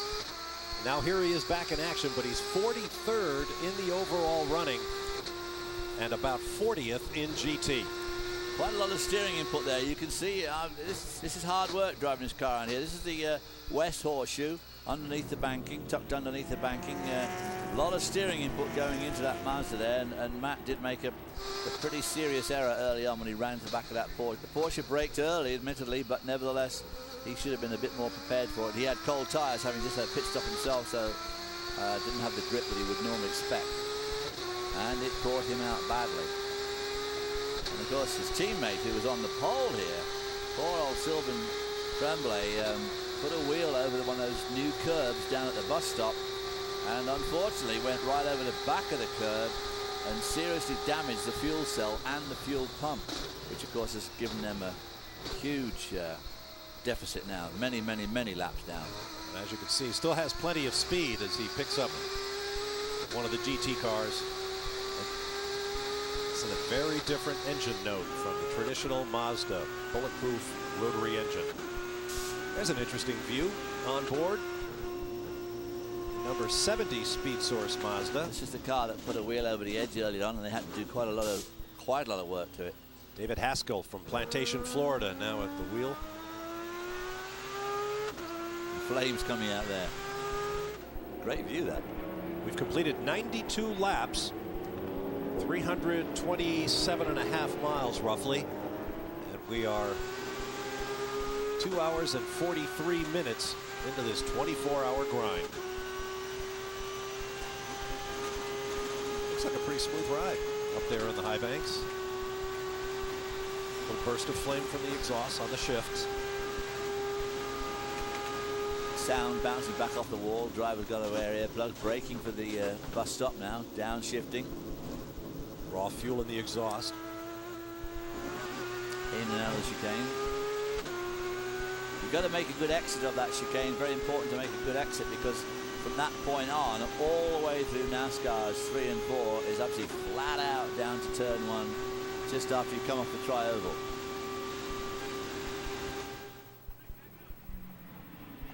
Now this is not what any driver wants to see through the windshield. Specifically, that is the windshield being replaced on the number 3 Mazda. So these Mazdas that have had such an impact on GT racing in the Grand Am Rolex series are having a rough start here at the Rolex. Yeah, not the way to start your season, that's for definite. That's the Racer's Edge Mazda. Yeah, that's based in nearby DeLand, Florida. Von Moltke at the wheel at the moment from Coral Gables. Looks like they shattered a windshield. Let's get more from the garage area with Chris Neville. Well, guys, Calvin has talked so much already about serviceability, and it all starts here right in the garage. We're down in the Ganassi garage heading inside, and you can see they've already got bodywork out front. The front bodywork off the 01 and the 02 looks a little bit different because the 02 is still running that first-generation Riley bodywork. Over here, we've got a bunch of windshields ready to go in case they have a crack there. Right at the head of the garage, a complete rear-end assembly, suspension pieces, brakes, rotors, everything ready to go in the car if they have a failure at the back end. As we work our way through the garage, we can see the scales are out. We've got exhaust tubing over on that side, some headers. Then we've got some of our brake assemblies over here. We anticipate that most of these teams are going to have to do a brake change at some point in time. The Ganassi guys, they're not going to just do pads. They're going to do rotors, calipers, everything, all set up for a quick change. As we work our way back here through the garage, we can see some brake pads sitting by. And then over here in the corner, this is something that I like, that the guys won't let me look underneath. But last year, the 01 car was experiencing some overheating in the late going to the event. Now this year, we've got a much longer race on Sunday, going till 3:30. The Ganassi guys, they're ahead of the game. I think what they've done here is they've got a radiator set up for a quick change. We've got a water pump back here that's pumping hot water into some tubing. I'm not allowed to look under here, but I guarantee that that hot water is going to some radiators here with probably some quick change valves on it, so they can do a real quick change with a radiator that's already warmed up. Pretty amazing. These guys are ready for anything, and that's why they've won 3 in a row. Absolutely. Thanks, Chris. I talked about it earlier in the broadcast. That was a really good, interesting report, and you're right. I mean, all that sort of stuff is what makes these teams a winner. I mentioned earlier that in winning this race last year, the Ganassi team spent 18 minutes and 50 seconds in the pits. That's through 25 pit stops over 24 hours. That is bulletproof. And that's how you win the Rolex 24 at Daytona. We'll give you a look at our class leaders. There's the DP category, and here is the GT. Another break, and we'll be back live to Daytona International Speedway. Welcome back to Daytona. Tuesday on Living the Low Life, Vita Guerra meets a car club dedicated to the old rides and gets a little ink with an artist from the rockabilly side of the lowrider culture. Catch an all-new Living the Low Life with Vita Guerra Tuesday, 8 p.m. Eastern, 9 Pacific, only on Speed. There you have before you the largest Ferris wheel on the East Coast, we are told, and there is the reason for our first full course caution of this year's Rolex 24 at Daytona. Coming up on 3 hours into the race, we were living a charmed life for a while there. Jep Thornton from Florida took the number 40 Dempsey Racing Mazda RX-8 into the tire wall in the East Horseshoe. These guys have had a struggle since the very beginning of this race. Here's what happened to Thornton. Coming down to the International Horseshoe. Oh, comes in miles. Ah! Well, he just didn't have a clue. I mean, he was miles offline. And, of course, he got out onto all that clag we were talking about earlier on, the rolled-up rubber, the dust, which he started to collect on the outside. No grip at all. Now, Jep Thornton has been campaigning a BMW in previous seasons, and those Mazdas, as great as they are, don't give you a lot of engine braking on the downshifts, and I wonder if he was expecting that car to slow a lot more quickly than it did. Yeah, because it obviously caught him by surprise. He was a bit wide going in there, having just passed that other car, but nevertheless, he was going a little bit deep there, tried to go too deep, got offline and off grip, and that was it. Now, the Grand Am Rolex Series has an interesting pit procedure in the event of a full course caution. Once the field is neutralized, now there's a mechanic's best friend in these conditions, a miner's lamp, very high tech. Once the field is neutralized, the cars come around, and then the Daytona prototype cars and the Daytona prototypes only can stop for service. Next time around, the GT cars can pit, and then we form up for the restart. Now, unless you have damage, in the event you have damage that might be a threat to yourself or others on the racetrack, you can pit at any time. But right now, the pit is open to the DPs. Here comes the race leader. Yep. Let's go to Chris Neville. Well, it's going to get very busy down here at pit end. We've got the Brumos cars and also the Ganassi cars coming in. Darren Law leading the race right now, so that team jumping all over the 58 car. It looks like Darren's going to stay in. Looking behind him at the Ganassi team, the 01 and the 02, both in. Scott Pruitt, who has been behind the wheel since the drop of the green, hopped out. I'm a little too far away to see who got in, but while I was over there earlier, JP was standing around, so I'm thinking that Montoya is probably the guy getting behind the wheel at this point. Here comes the 59 car parking in front of the 58. Just as the 58 is finishing up, so going to be a little bit slow for Darren Law to work his way around the right rear corner, and the 02 beats the 58 out of pit lane because of the 59 car. Now that's a critical mistake. Darren Law easily was ready to depart before the Ganassi car, the 02, but because of the proximity of the two Brumos Porsches in the pits, he had to wait, and he missed the spot. So Romain Dumas, who remains in the Penske Racing Porsche Riley, assumes the lead over Darren Law. Dario Franchitti currently shown in third. There we go. Franchitti moves up to second behind Dumas. Law drops to third. Justin Bell. Yes, it was absolutely spectacular to watch the Penske team go into operation then. Obviously, they knew what was at stake. That's the great thing about Roger Penske and Tim Cindric. They are master strategists. They had like one eye on what was going on the car and one eye on what was happening up the pit lane. They knew that they were going to come out of this in front. And remember, double stinting the drivers. They only had a pit stop not long ago. It was just an example of why these guys are just so good. The other team should probably be a bit nervous that I think the Penske team are hitting their stride. There's Scott Pruitt talking it over in the Ganassi pits. For my money, one of the most underrated drivers in America. Now, we talked about double stints. We're coming up on 4 hours into the race in a bit. Here are the rules regarding how long a driver can stay in the car. A driver may drive a maximum of 3.5 hours continuously, must rest for an hour after driving for more than 3 hours, and no more than 14 hours of total time behind the wheel during the 24 hours of the race. Scott Pruitt really there ran right up to the limit. He drove for a hair under 3 hours, so he might evade that hour rest. But of course, as there's two other drivers, he'll now get probably 3 or 4 hours off. That's right, David. 3 hours, not 4 hours. My mistake. Scott Pruitt is ready with Chris Neville. Look at this guy. I mean, he's not even sweating. He's been in the car for about 3 hours. Whatever it is. What time is it? 3.5. Yeah, 3 hours. That's nuts, man. You look great. How was that first run? It was good. You know, we're just running our pace. The only excitement was right there with like 10 laps in. We had to go straight to the bus stop because a guy was spinning in the middle of it, and we just didn't want to take a chance. We lost some ground. And then we just been kind of running our pace, which looks the same as the leaders, but we're not gaining anything. So with the yellow Telmax car is going to be back up on pace, but everything's just trucking along. It's an easy drive. Well, we heard Scott Dixon talking a little bit about that pace, thinking guys are pushing a little bit too hard. Your thoughts? We're setting our pace. I mean, this is, as you can see, I mean, I could easily go another couple hours. So by rule, I can't go any more than 3 plus a little bit. But hi to my family at home and hi to Timmy's family at home. But, you know, it's all good. We are doing exactly what we need to do. I mean, we're so on the infancy of this race that you just got to set your pace and not take any chances.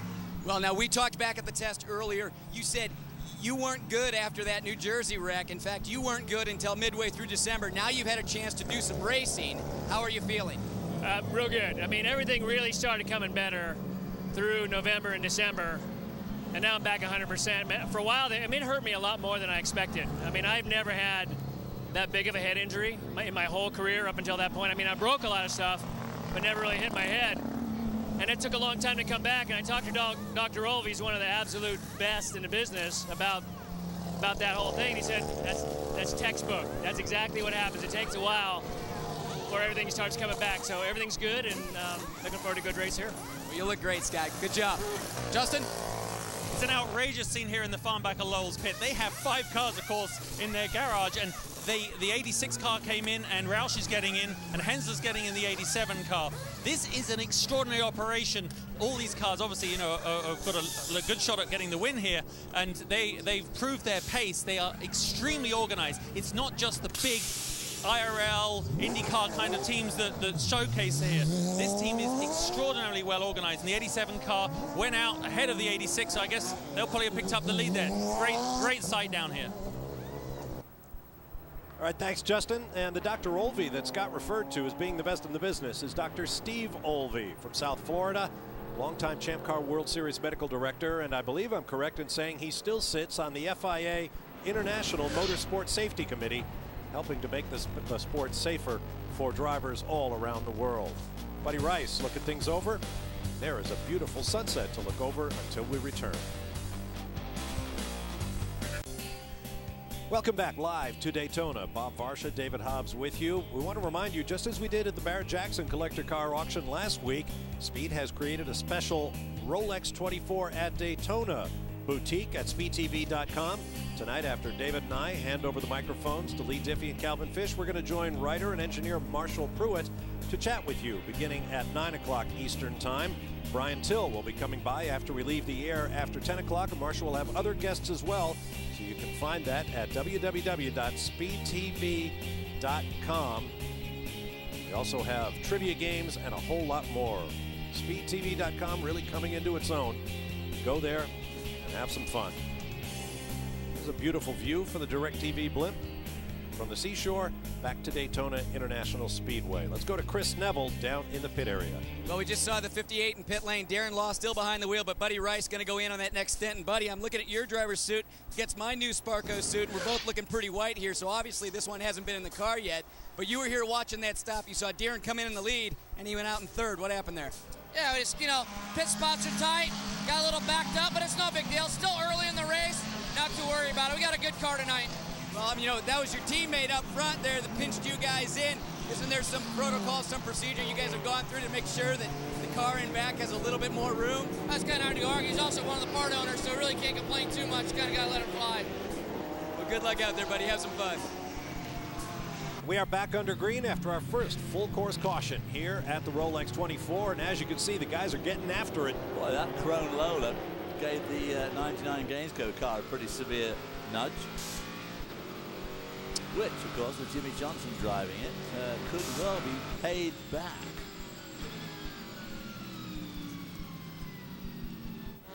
Whoops. We've got one of the GT Pontiacs off to the right, and off to the left was at the 09 Spirit of Daytona. That's the number 32 of Albert Salvo. Able to refire and roll back on. It's a Pontiac GXPR. Salvo from Arcadia, California. Meanwhile, back up at the front, Romain Dumas in the Crown Royal Penske. Porsche Riley. It's Dario Franchitti all over his gearbox. Now let's take another look at that incident we just saw with the 32 car. Will be on board the 69. It's going to happen ahead of you. Looks like the 09 tried to go down the inside of the GT car. Locked up. Didn't have enough for him yet. That's called using the other guy for a break. Yeah, exactly. Flashing through the famous Daytona tri-oval. Close to 200 now, these Daytona prototype cars. Over the years they've been around and crept up. Talking to Hurley Haywood, the speed has gone from around about 178 to about 195, so it picked up 20 odd miles an hour. Oh, that's the number 10, Pedro Lamy of Portugal, joining Wayne Taylor, Max Angelelli in the gang in the SunTrust car. On board with Juan Pablo Montoya.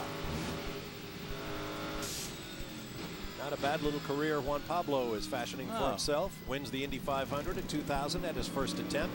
Off to Formula One, won a handful of Grand Prix in his career with Williams and McLaren. Now he is a NASCAR stock car racer.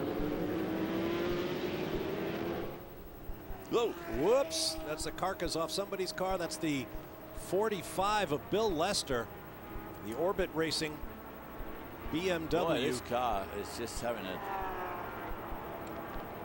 grim weekend. There you see Bill, who will do the entire season, partnered with Darren Manning. Now you see the tire was already flat. Bodywork sparking as it scrapes the ground. Upper bodywork damaged, and finally the carcass just leaves the wheel.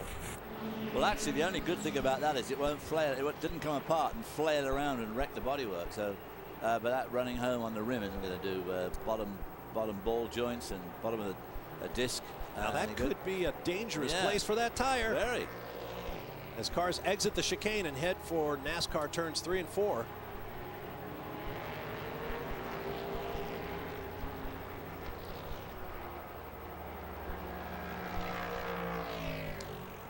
We're hearing from race control they may require another full course caution to retrieve that tire carcass.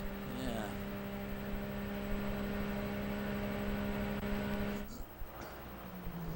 You'll notice a lot of empty seats in the grandstand. It's pretty much a Rolex tradition.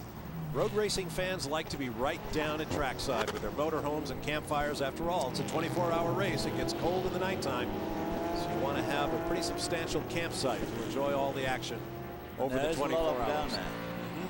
Thousands of people on the infield. And now, after going nearly 3 hours without a single full course caution, wouldn't you know it, we get two in quick succession. As Bill Lester has the 45 in the pits. As they work on that car, let's join Justin Bell. Standing here, as you say, with Lee Keen. Lee, that was a very strong drive. You just got out of the 87 car. Tell us what it was like as you experienced the transition into dark. Tough?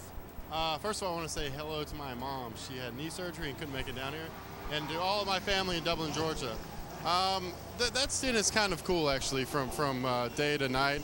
And the best one is from night to day when everything comes back alive. It's kind of difficult to see. There's a lot of debris offline. So that was kind of the main problem once the sun went down. So, but the car is obviously running very solid. Is this a pace that you guys can maintain through the night? Yeah, I think so for sure. Right now we're just trying to stay as clean as possible. And then when the sun comes up, see what we got. Excellent. Well, we'll be watching. Chris? I'm down here at Banner Racing talking with Leighton. Leighton, this is a pretty good strategic move, this caution for you. Tell us about it. Well, we're on the lead lap, but we're the very last car on the lead lap in GT. The actual GT leaders are on our rear bumper, so we'll get the wave bypass the pace car, and at least we're still on the lead lap, but at least we'll be behind the leaders and not the leaders behind us. So it's a good break for us. It's exactly what we needed. Good move for you guys. Lots of changes within Banner Racing this year. Your engineer, Chuck Houghton, went over to the 99 Gainesco. You got a new engineer, Steve Cole, from the Corvette program. How's that going? Well, it's quite a challenge. You know, he brings a ton of experience and a heck of a resume, but I mean, we're doing stuff like checking the temperature of fuel, the fuel expansion coefficient, you know, whatever happened to gallons. I used to just fill it up till it was full. But, you know, he's got guys running out of the hotel rooms, taking the temperature of the parking lot at 3 in the morning, man. Anyway, he's into details, but it seems to be working. What about the preparation for the 07 car? What do you guys do to it before you show up at Daytona? Massive prep. We're a one-car team this year, budgetary reasons, but we work twice as hard on one car as we did on 2 last year. Everything is new on the car. Unbelievable. Everything but the chassis. So rod ends, brakes, calipers, transmission, drive shaft, engines, clutch. I mean, the list of what's the original is way shorter. He was even telling me that even the upholstery in the seat is brand new. Leighton Reese is a good guy. He was showing David and I around his cars yesterday. They even have an air-conditioned seat, a special blower to blow cool air onto the driver from behind. Now notice that flashing yellow light on the dashboard. That's the Delphi caution light system that's in all of these cars. When the yellow comes out, that light begins to flash, an extra measure of safety to alert the drivers that a full course caution has been declared and that competition is suspended while the safety car takes the field under control. It really is a terrific idea, and it certainly gets away from any of those driver excuses. Well, I didn't see the flag. That's right. They could use that in Formula One and an awful lot of other series. Yeah. And speaking of the Pontiacs, they are running 7th and 8th behind a fleet of 6 Porsches, the top 6 positions in GT. There's your DP leaderboard. We'll take a break and return with more from the 47th running of the Rolex 24 at Daytona.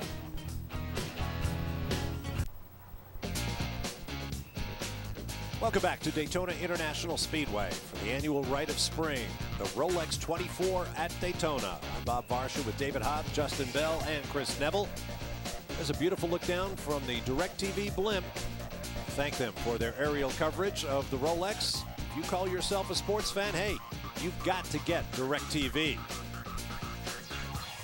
Now, during our second full course caution in quick succession, we had very little activity on pit lane except for that pit, the 99 of last year's overall runner-up, the Gainesco Pontiac Riley. Chris Neville can tell us more.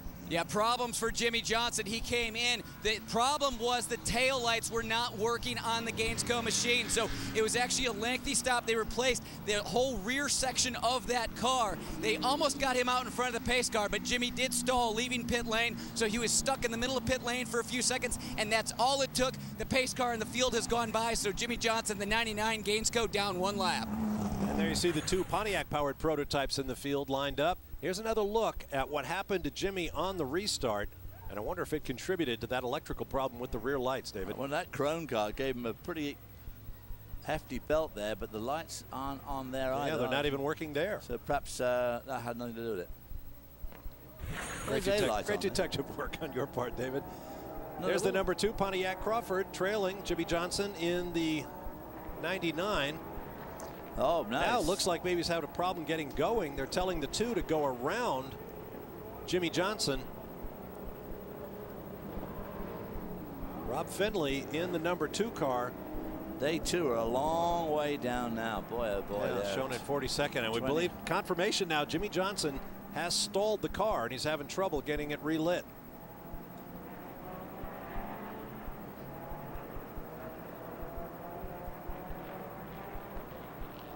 There is the 3-time Sprint Cup champion getting a push from the officials. Looks, oh, now he's pulling into the pit exit. Well, they can't let it stall in there because it's very, very narrow. Lights out on the Pontiac safety car. Boy, he's going to be down 2 laps if he's not careful. Speaking of nice careers, Dario doing well, defending overall winner here at the Rolex 24, looking for his 2nd Rolex watch. Winner in the LMP2 class at the 12 Hours of Sebring. We have back, of course, 07. Pretty good year for Dario, including his win in the Indianapolis 500 and the IndyCar Series Championship, before moving on to spend a year in stock car racing. Now he will return to the IndyCar wars this year. Well, they've switched the lights back on the safety car, so evidently we're going to do another lap. Meanwhile, of course, the 99 team is going down lap after lap. Currently shown 13th and 2 laps off the leader. Well, obviously, standing 10 feet away from it, I'm almost as clueless as you are, apart from the fact that I think that what we just witnessed at the end of pit lane was an exemplary sort of view of what happens in Grand Am as opposed to some other forms of long-distance racing. Here in Grand Am, it's all about maintaining the race, allowing a car to get back into the race. If we were at Le Mans, I have to tell you, we would have been out of the race with that 99 Gainsco car unless he could complete the next lap. So these guys are pushing the car back. Jimmy, I mean, he doesn't. I'm looking down at his eyes. He doesn't exactly look wild about it, but I'm sure they'll do their best to get it back. Chris? Justin down here with Bob Stallings. Bob, what's going on with the 99 machine right now? Well, the first problem they had is the tail lights were out, so we had to change the bumper to have the lights come on. Otherwise, you know, and we wanted to do it under yellow, but unfortunately the clutch started creeping, and we got a gearbox problem. I'm not sure I know what it is yet. Well, they're going to have to roll it behind the wall. Now, we have to remember back to last year, they did have a gearbox problem early in the race, but it was an issue that was kind of there but kind of going away, and the drivers thought that they could deal with it. So they didn't fix it early on or during a caution. Now, late in the going on Sunday, that gear finally failed, and they had to repair it under green. So at least the thing they've got going for them right now is they're under caution. We're very early in this race, so going down a couple laps now, they can still fight back. Absolutely they can, but boy, this is one that just seems to get away from the 99 team. 2 years ago, they qualified really well and then had that bizarre collision with a GT Porsche on the first lap of the race virtually, when the Porsche driver was blinded because the engine bonnet, or the front bonnet on the car, flapped up in his face. And he had nowhere to go. He just tried to maintain his line, but he wound up colliding with, I believe it was Alex Gurney in the car. It's that kind of freakish bad luck that really has dogged these guys here at the Daytona. Yeah, I mean, to be 2 laps down in this competition today, in this age, is pretty much the kiss of doom, because there's no way everybody else is going to lose 2 laps, so it's very unlikely. You heard Bob Stallings talk about maybe replacing that gearbox. That is one of the engine elements, or one of the driveline elements that you can change. You are not by rule allowed to change the engine block, the chassis, or the unibody shell. Chris Neville is down there by the scene of the crime.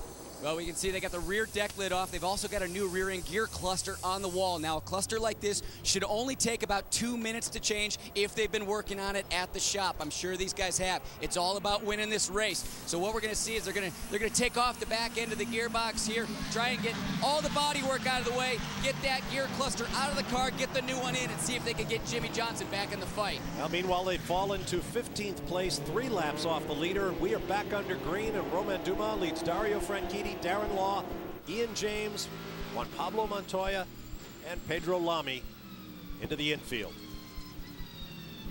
Let me have a word with Justin Bell. Almost as clueless as you. Was he taking a shot? As if I would ever do that to my seniors. I mean that in the nicest way. But actually, I do think, guys, let's pick that up again.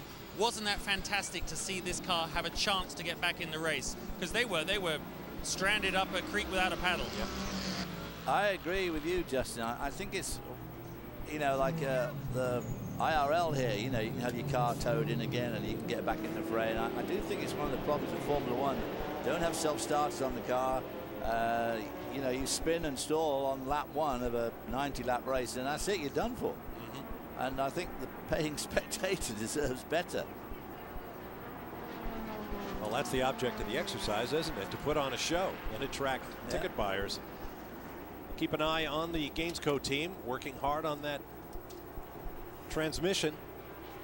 Meanwhile, you follow the action up front on the right side of your screen. Out of the chicane, up onto the high banks, and in just a few seconds, 99 is going to go another lap down. On board with Juan Pablo Montoya.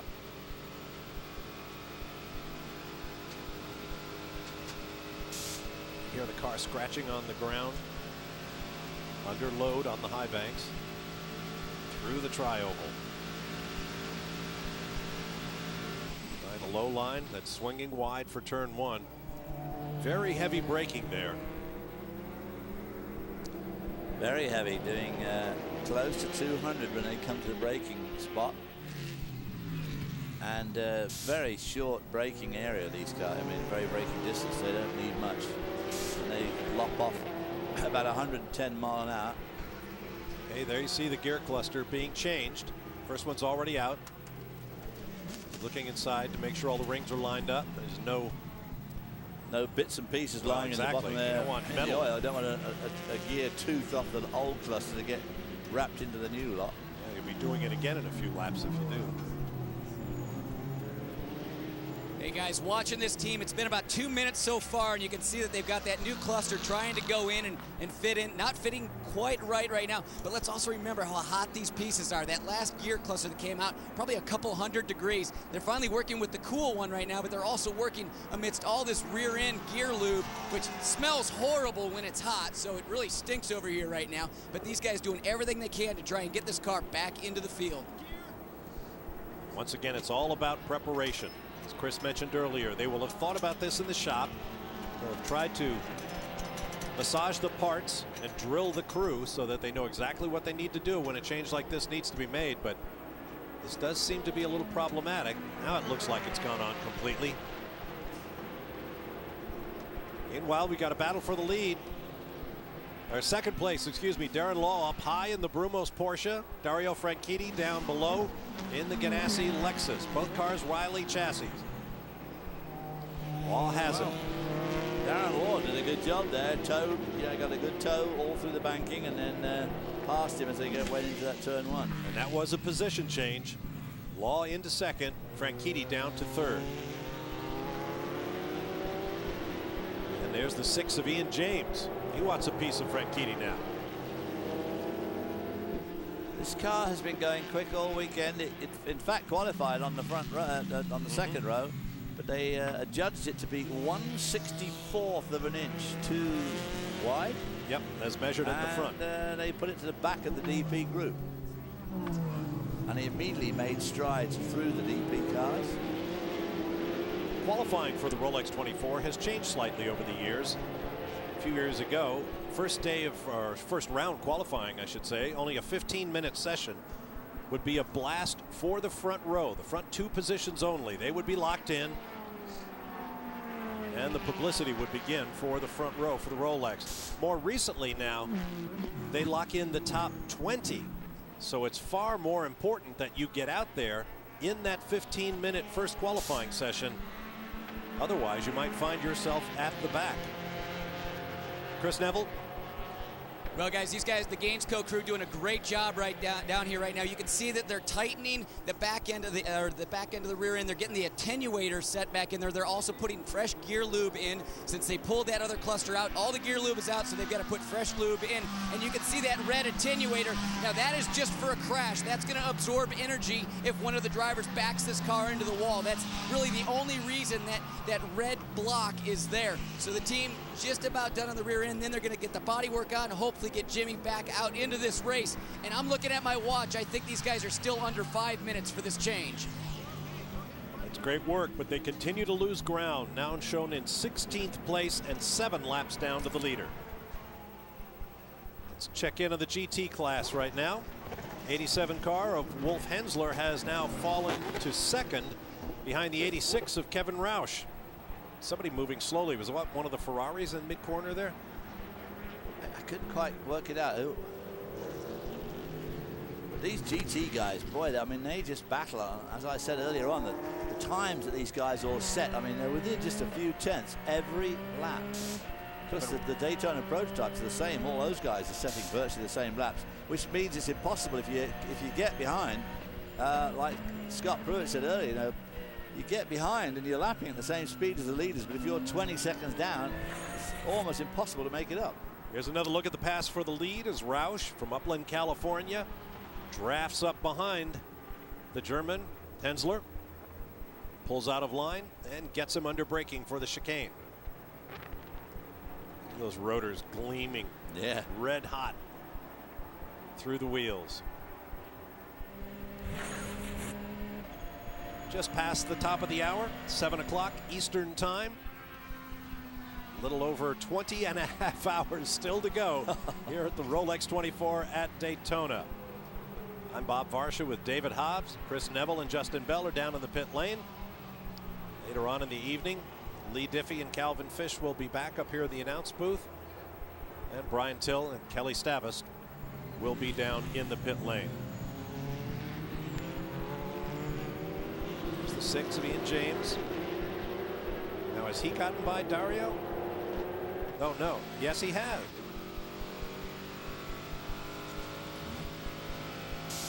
No, he has not. I'm sorry. We're on board with Juan Pablo Montoya. I saw the Ganassi car. I still haven't gotten straight in my mind which is the red-nosed car and which is the blue-nosed Ganassi car. This is Juan Pablo Montoya. James up ahead of the number 6 Ford-powered Riley, and ahead of him, Dario Franchitti remains in 3rd place. And the 10 car right there, Pedro Lamy, is right behind them. So this is 1st, 2nd, 3rd, 4th, and 5th in the race, 6th in the race. I mean, it's just covered the whole lot with a blanket. And this is 3 hours in.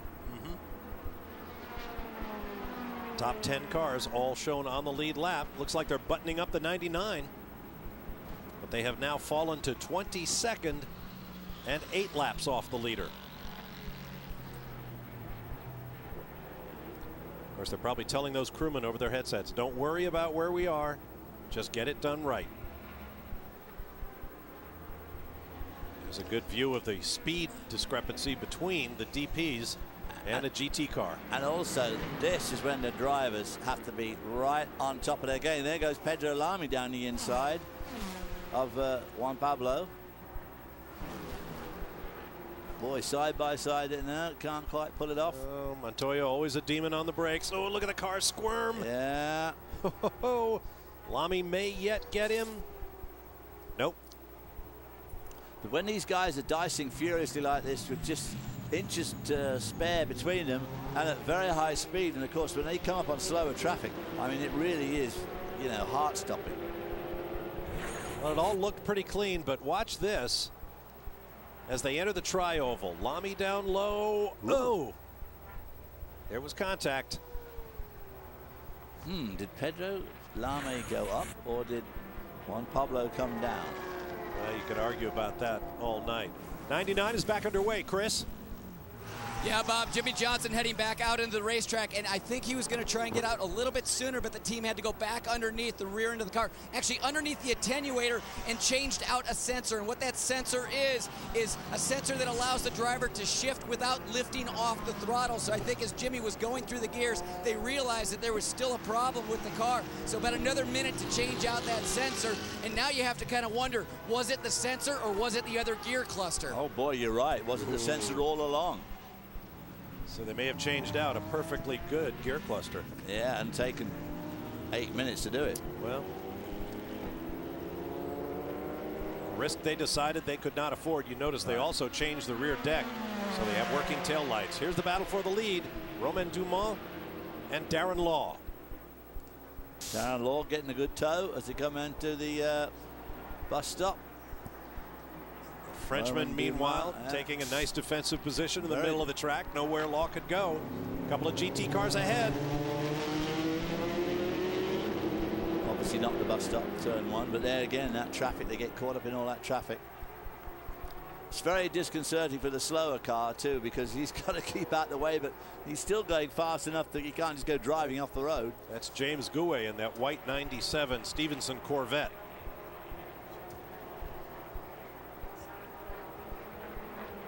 Two Porsche-powered Rileys. The Penske car had the legs on the Brumos car in a straight line.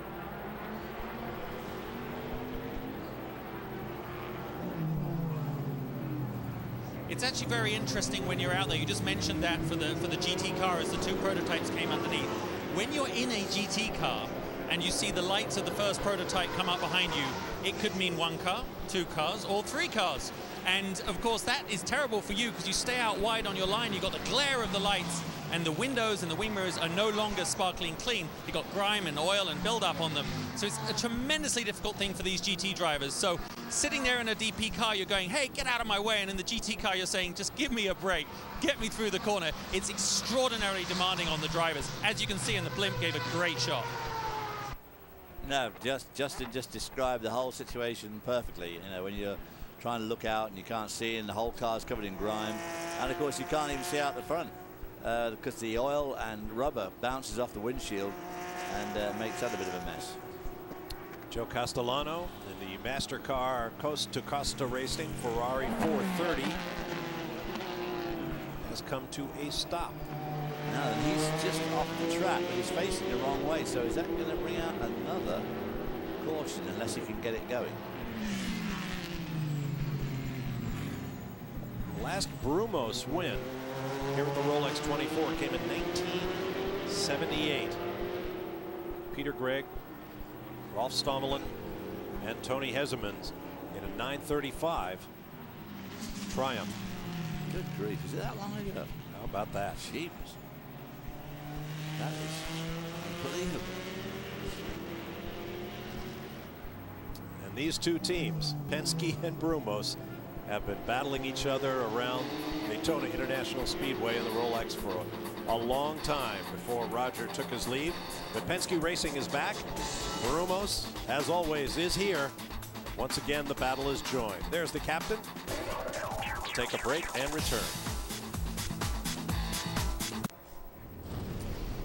This Tuesday on Speed, Superbikes is all new. From the streets of Sturgis to the highways of Northern California. Whether they're racing, riding, or stunting, it's sport bikes like you've never seen them before. Get into Superbikes with host Jason Britton. Tuesday, 9 Eastern, 10 Pacific, only on Speed.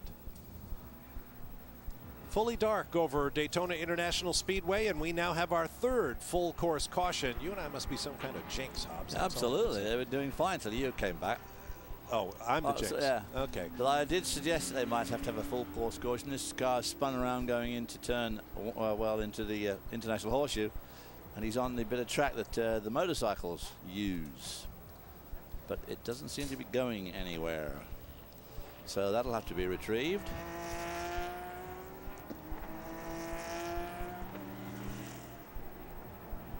That's another change from previous years when we used to just leave cars out there or park them if they failed on track. These days they are brought back and allowed to rejoin the race. There's Dario Franchitti, currently shown in 4th place on track. And we asked Dario, in previous years, why his car owner Chip Ganassi was using 3 drivers. Then last year, when Dario won, they went to 4 drivers in the team. This year, they're back to 3. Was it tactic, strategy, something, some really interesting mojo? And here's what he told us. Ultimately, I think the decision to run 3 or 4 came down to Chip, because last year, in the years past when he's won it, there's been 3 drivers, and there's 4 watches provided to the winning car from Rolex. So he always got a watch, but when we had 4 drivers last year, Chip didn't get a watch, so I think he decided it was time to go back to 3 drivers. So that's the real reason why why we're running 3. Well, I guess some reasons make more sense than others. Old Dario with his new hair, lots of it. Last night we were at the Rolex dinner here at the Speedway, which is a rather splendid affair, and Dario was there with his brother Marino, also a very accomplished driver. Dario's got all that hair and Marino's got none now. He's had it all shaved off. And the pit lane is now open for the Daytona prototypes. Chris Neville. Very busy. Well, it's getting very busy down here again. I was anticipating the 58 to come in. Darren Law not in yet, but Terry Borcheller, the 59 here, so that car won't be in the way for Darren Law. A little bit further back, both Ganassi cars in pit lane. Dario Franchitti staying in the 02. Juan Pablo Montoya staying in the 01. The 02 beats the 01 out. Justin? The number 16 Penske is in the pits. Scheduled pit stop, obviously, in the maintenance perspective. They've got out of the pits right now. Ryan Briscoe was on deck to get in the car, but there was actually quite a bit of laughter just as the cars were coming in. I think that inside the car, he just said, I'm staying, let me stay for another stint. So, you know, a solid pit stop. When you're having fun, you want to stay in the car. Ryan Briscoe has yet to climb in. The 10 car got past the 6 car there, yep. So that is a. And like I say, these cars have been lapping consistently for the last 40 minutes with exactly the same time, virtually. Darren Law moves to P1 in the number 58. Meanwhile, here's the number 60, Michael Shank Racing Ford Riley, shown in 10th coming in, with Ryan Hunter-Ray behind the wheel. Looks like they're doing some front end work. Yeah. Left front suspension, perhaps. Headlights working.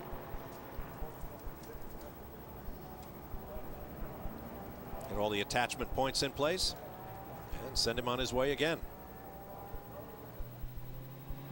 It may have been going into the ducting underneath that nose to take out some of the dirt and grass from his previous off back in the chicane. Yeah, could well have been. Because once you block these radiators up, we saw that last year.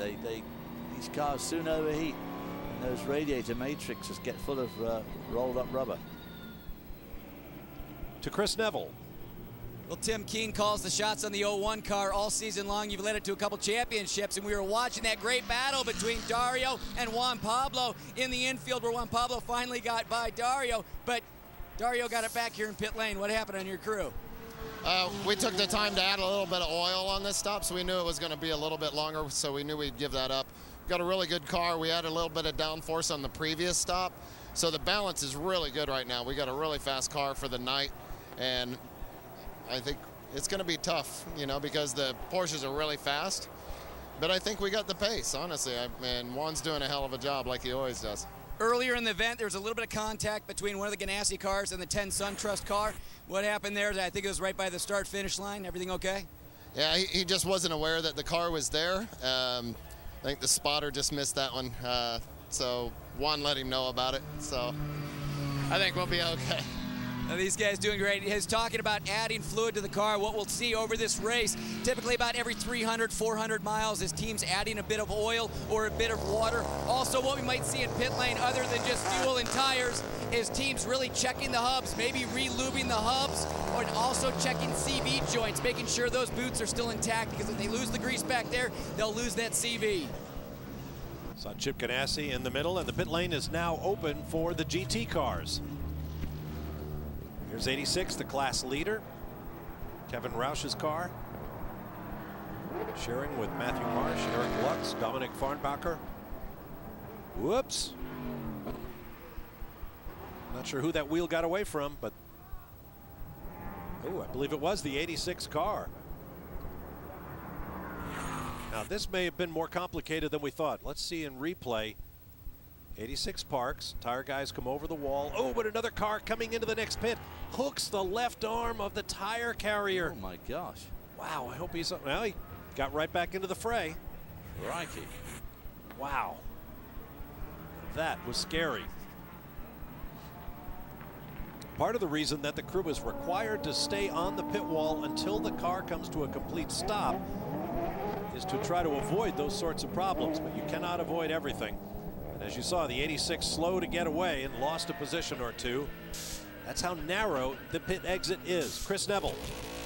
Well, the Stevenson group finishing up the service on their GXP-R. Good service. Jeff Bucknam getting behind the wheel. Andy Davis getting out of the car. This team won multiple races last year. We weren't really expecting that, but these guys came on so strong. Good stop. Everything going good here. And talking to Mike Johnson over the course of this week, just talking to Mike saying, what's the strategy? He says, you know what? We know that the Porsches and the Mazda are faster than the Pontiacs, but what we're trying to do is just build a great race car and make sure we're good on tire wear. Said all of our sessions, we've been going out on old rubber. These guys right now, everything looking strong, and Mike saying tire wear is looking fantastic. Now let's take a look at what happened in replays. The 65 headed for the pit lane. Realized, I think he was too far to the right. He needed to get over the left. I don't know what he did. In turn one, and then he just shot right across the racetrack. I don't know whether that big yellow stripe there he just lost grip on that one wheel or something. Extraordinary thing. Wow. That car, of course, is in currently in 6th in the class. Let's go to Justin Bell. Patrick Long just got out of the car, which was lying in 3rd place. Now, putting RJ Valentine in now, he does really well in a very high-pressure environment, doesn't he? RJ's awesome. He's been at this for some 25 years. This might be one of his last Rolex 24, so we're going to get him in while it's in the twilight. It's a great time to be out there right now. We're up towards the front. He's going to do a solid job, do about 20 or 30 minutes. I might jump back in or get Jurg out of bed and tell him to get kicking. That might be tougher to get him out of bed than you think. But tell us, what is the car like at this point in the race? How does it settle in during your stint? Well, in Mooresville terms, it's a little tight in the center and a little loose off. So we got a little bit of understeer in the middle of the corner, a little bit traction oversteer in the exit. So we got to be real confident, real smooth with the tires. Don't over push them. There's some guys out there pushing like it's the last 2 hours, and we're trying not to do that. But so far, 67 cars in good shape. Fabulous, and not only the car, you look in very, very good shape. God, when I got out of the car, I looked like I was about to need to go to hospital. Brilliant. Back up to you guys. Uh-oh. Got Patrick Long starting to talk stock car. Yes, is that a 4Runner? Is that we've got some pointers there? No, maybe a clue. In the 65, John Potter has taken over for Bryce Miller. You see the car streaming down the long super stretch. Hard braking. It must be hard to find that entry point, I would think, even with lights. At those high speeds. Yes, because don't forget, these drivers' head is very low off the ground. It's only probably a couple of feet, 18 inches, 2 feet to the driver's eye level. So their view is nothing like as good as the camera view. This is a battle for position. Terry Bortscheller attacking Romain Dumas for 3rd. Or excuse me, that's the 09, which looks a lot like the 16. Yeah, that's way down. That's in 34th spot. That's Jason Pridmore driving out at the moment. Hanging on grimly to 34th in the overall running order. My apologies to Monsieur Dumont. Stop and go penalty for car number 60 for jumping the restart. You cannot initiate a pass on a restart until you cross start finish. And that's Colin Braun driving that car now. Colin Brown. Colin Brown holds the record as the youngest winner in Grand Am Rolex Series history at age 17. I believe he won here at Daytona in the midsummer 250-mile sprint race. That race normally run on a Thursday night. We're now being told they're going to move that to Saturday just before the Sprint Cup feature going on that evening. Now that would be a ticket. A full day of racing, Grand Am sports cars and the Sprint Cup machinery.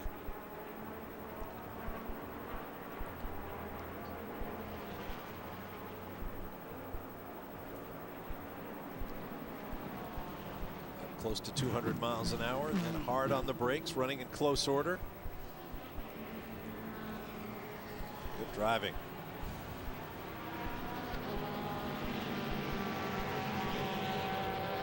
Watching Darren Law, Dario Franchitti, Romain Dumas. Terry Borchler now in the 59 car. Juan Pablo Montoya, Nick Johnson in the 6 car. There's the 99 of Jimmy Johnson that lost all that time in the pit lane while they changed the gear cluster. Currently shown 24th and 8 laps down to the leader, and still not quite making front running pace. Johnson getting past. I think he probably, knowing he's so far down, kind of let him by, I would think, probably.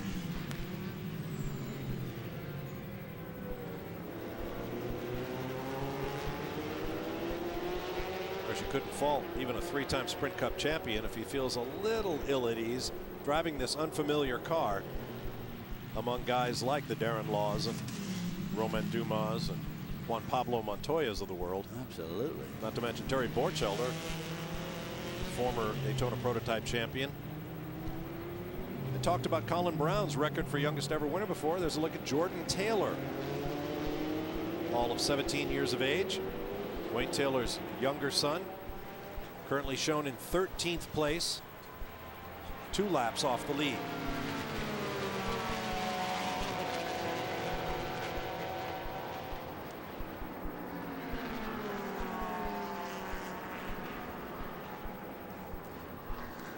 But young Jordan, of course, a lot of pressure on somebody as young as that, with a field surrounded by the drivers he's surrounded with at the moment, all trying to bust their way by him. Well, he's grown up in a racing family. His father has won this race on a couple of occasions. That car they're using is actually an ex-Wayne Taylor Riley for Bayer Racing. Great opportunity for Jordan and his brother Ricky, while Dad is busy with the number 10 car. We'll take a break and return. There's a look at the top 10 in the overall and the DP class and their gaps to the leader. There's the GTs.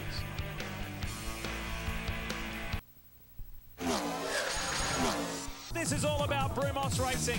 Coming to the final chicane.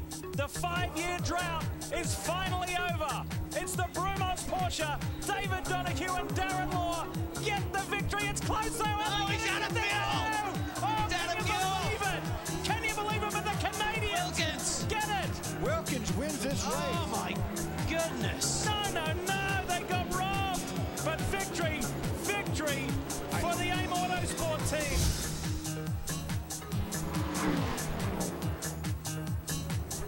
That was Montreal last year on the Grand Am Rolex Tour. What a heartbreak for the Brumos team, as you heard Lee Diffie say, trying to end a 5-year winless drought.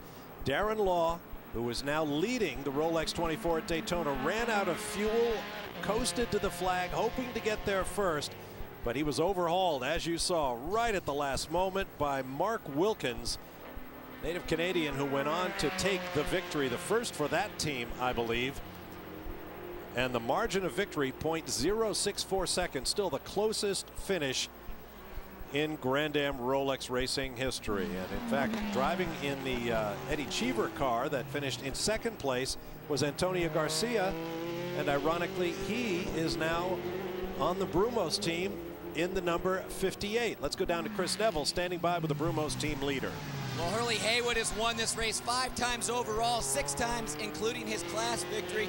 Sitting here relaxing right now, getting ready to get behind the wheel of the 59 car after Terry Borchelder. Hurley, last year you took over a lot of managerial responsibility with the team. How hard is it to shift back into race driver mode? Well, the racing is what I like to do. The management is not so much fun, but the racing is. And here we're in really good shape. I mean, the guys are running a good pace. It's not being really hard on the car, so we're looking good. We just have to last for another 20 hours or whatever it is. Do you feel any more pressure seeing the 59 running so well right now? Well, I mean, both cars are running really good, but they're running well within the limits of the cars. They're not trashing the cars. Really, nobody's out there they're running close together, but they're saving the equipment. So, you know, I think the whole race is going to be like this. It's not going to be a walk in the park. It's going to be tough racing, but everybody's using their head. Nobody's doing anything stupid. There hasn't been a lot of yellow flags, so, you know, it's good. It's fun. You've had those 6 wins at this race, but only 1 under the Rolex program, so 6 wins and only 1 watch. Do you feel a little bit ripped off? Not really. Rolex has been really good to me, so I have 5 Rolexes, but only 1 from winning the race. Good luck, man.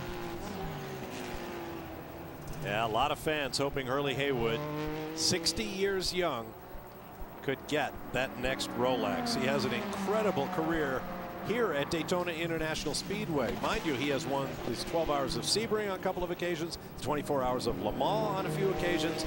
But here at Daytona, not far from his home, near Jacksonville, Florida, 5 Rolex 24 victories, 4 in the Summertime Sprint Classic, known as the Paul Revere 250. As you can see, he belongs in the Hall of Fame here at Daytona with the likes of Dale Earnhardt, who won about 24 different races here at Daytona International Speedway. Yeah, I mean, Hurley has just had an extraordinary career in long distance racing, sports car racing. There's no doubt about it. And like I said at the top of the show, you know, these classic races are so hard to win. As you say, Dale Earnhardt won probably 20 races here at Daytona Speedway, but it took him 20 years to win the Daytona 500. He won all the heat races. He won the Thursday races. He won the Busch Clash about 6 times. Just won everything, but did not win the Daytona 500. Getting back to Hurley Haywood, 35 Rolex 24 at Daytona starts. Through 2008, last year's race, he had completed 17,253 laps. That's more than 2.5 times around the Earth at the equator. Yeah. Whoa. That makes you tired to think about it. That is living fast. There's the number 10 SunTrust car, former winners of this race. Young Brian Frizzell getting a great opportunity to drive with Wayne Taylor, Max Angelelli, and that proven crew of racers. Let's go to Chris Neville for more. Well, the 10 car was just on pit lane, completely unscheduled. Nothing more than a quick stop in pit lane to get this piece of plastic off in front of the grill, in front of the radiator. So Brian Frizzell seen some high temperatures by that motor, and all this plastic is a tear off from one of the windshields of one of the other's cars. So already we're starting to see some debris on the racetrack that is affecting some of these teams' race. All right, thank you, Chris. There's the 10 plowing along. 2 Dalaras in the field, and they do have that unique snout on them. That main air inlet right there below the digit 10. That's incredible, isn't it? When the Grand Am Rolex Series developed the Daytona prototype class, they issued, I believe it was 5 so-called constructor licenses to 5 companies. Were the only 5 companies allowed to build cars to Grand Am spec for Daytona prototype. One of those was Kevin Doran from Pennsylvania. He built his own car, tried to develop it, but since he had the only one in the pit lane, it was very hard to do that alone, particularly against the big manufacturers like Riley. So Kevin sold his constructor's license to Dallara, and now Kevin Doran is out here with his own chassis with Dallara bodywork, and Wayne Taylor's team running the Dallara as well. Some fans seem to have issues with the lines of these Daytona prototypes. I don't have any problem at all. I think they're pretty cool cars. Top 10 in Daytona prototype, and we'll do the same for GT. We'll be back in a few moments live to Daytona International Speedway.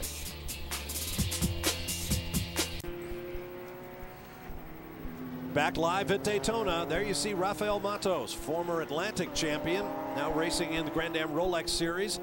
A BMW Riley, the right rear tire has gone down, and it popped just as he reached start finish in the tri-oval, just past the pit in. The worst spot on the racetrack. Absolutely. For him to lose that tire. Unfortunately, he's driving rather fast for a tire. He needs to slow down. That's going to come unglued, and it'll thrash around and do all sorts of damage. There he's off the road. Let's take another look at what happened.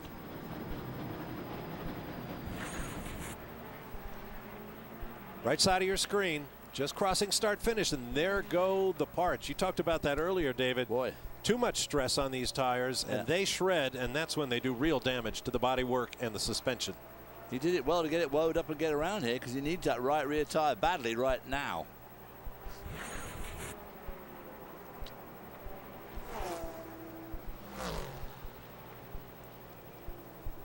That's the Level 5 Motorsports BMW, Riley. You'll have to limp it all the way around this 3.56 mile track. There you see Matos at work. We've just begun our 4th hour here at the Rolex 24. More than 20 hours to go. An appropriate time to show you the highlights of hour 3. 3-time Sprint Cup champ Jimmy Johnson could hardly wait to get into the Gainesco number 99 car. And before the sunset, he had his first laps, but it was to be a pretty trying stint for the stock car star. Romain Dumas double stinting, as Timo Bernard did ahead of him, and Roger Penske's number 16, Royal Crown Porsche Riley. He held the lead for much of the 3rd hour. Beautiful Florida sunset.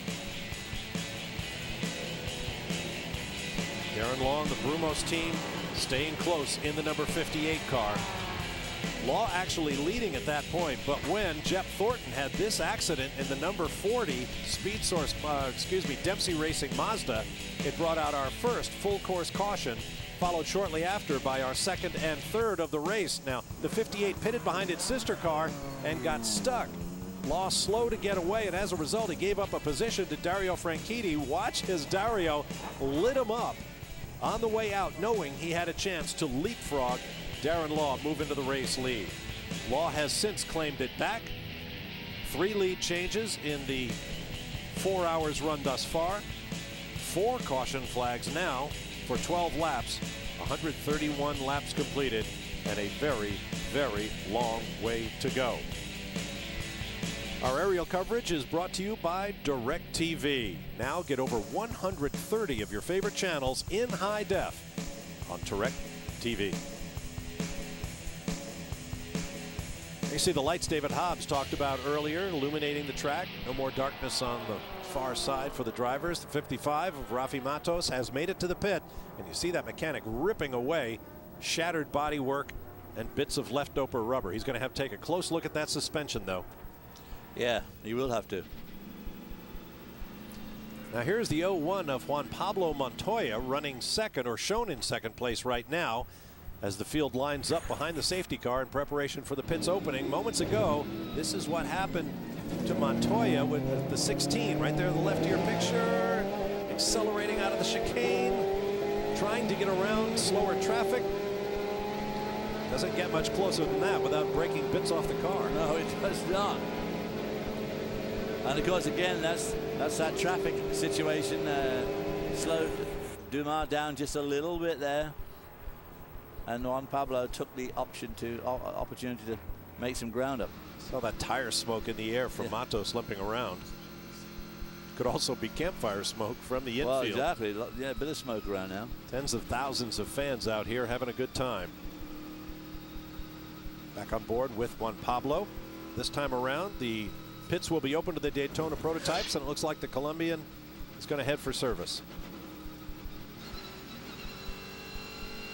See the countdown clock at the top of your screen. Under yellow, less than 20 hours to go. Chris Neville. Darren Law brings the 58 into pit lane. He's going to hand over to Buddy Rice. The 59, Terry Borcheller, parks right in front. We're going to have to see if Terry gives him enough space. But we have to remember the 59 came in about 11 laps ago while Darren Law stayed out. So the 58 is going to take a little bit longer to fuel up. So the 59 might not be in the way. The 01 a little bit further back. Juan Pablo Montoya already done with his pit stop, but he stalled the car. So Terry Borcheller beating the 01 out. A little bit further back, the 02, Dario Franchitti out. Alex Lloyd getting behind the wheel. Darren Law in the 58 also stalls down at this end of pit lane. Justin? Well, Romain Dumas just jumped out and Ryan Briscoe jumped in. They actually, one of the mechanics literally heaved Dumas out of the car and he shot across the pit wall. Great pit stop here, Chris.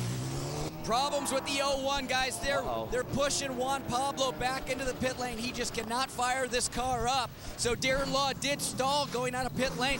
Juan Pablo gets it fired up, so he's out too. Wow.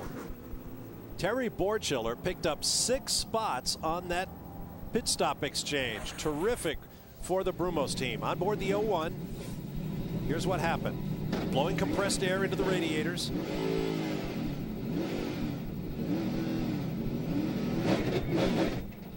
Is he in the wrong gear? I think so. You heard him revving it, trying to slip the clutch, but the car just wouldn't move. I'm guessing that means he was in third, something other than first gear, right? Well, that will be a painful stop for Juan Pablo Montoya. Terry Borchiller takes over the race lead on paper, still behind the safety car. Nick Janssen in the 76 Pro Auto Lola moves up to second. Back down to the pit lane. Well, Bob, in all that excitement, I think I called it Darren Law stalling the 58 car, but that was actually Buddy Rice behind the wheel because Darren just topped out. And Darren, that was a great drive out there. It was really good. Car was just so nice. We could run with anybody and run anywhere. We've got a great car. I just hope we hang on to the end here. It's really good. Now, obviously, that electrical gremlin that was cursing the car all week up until now, the car refired. So, obviously, it's fixed. Yeah, actually, the electrical gremlin, I'd say we got rid of the last session before the race. We changed the dash. We changed a bunch of wires. But we're not exactly sure which one it was, but it's fixed. It's definitely fixed because Buddy Rice did get the 58 refired. And we had a lot of driver changes on that pit stop. Terry Borchiller now leads over Darren Turner, who is now in the 76. A.J. Allmendinger, Ryan Briscoe, Colin Brown. Buddy Rice falls back to 6th with that stall. Juan Pablo Montoya all the way back to 8th. But we have a long way to go at Daytona.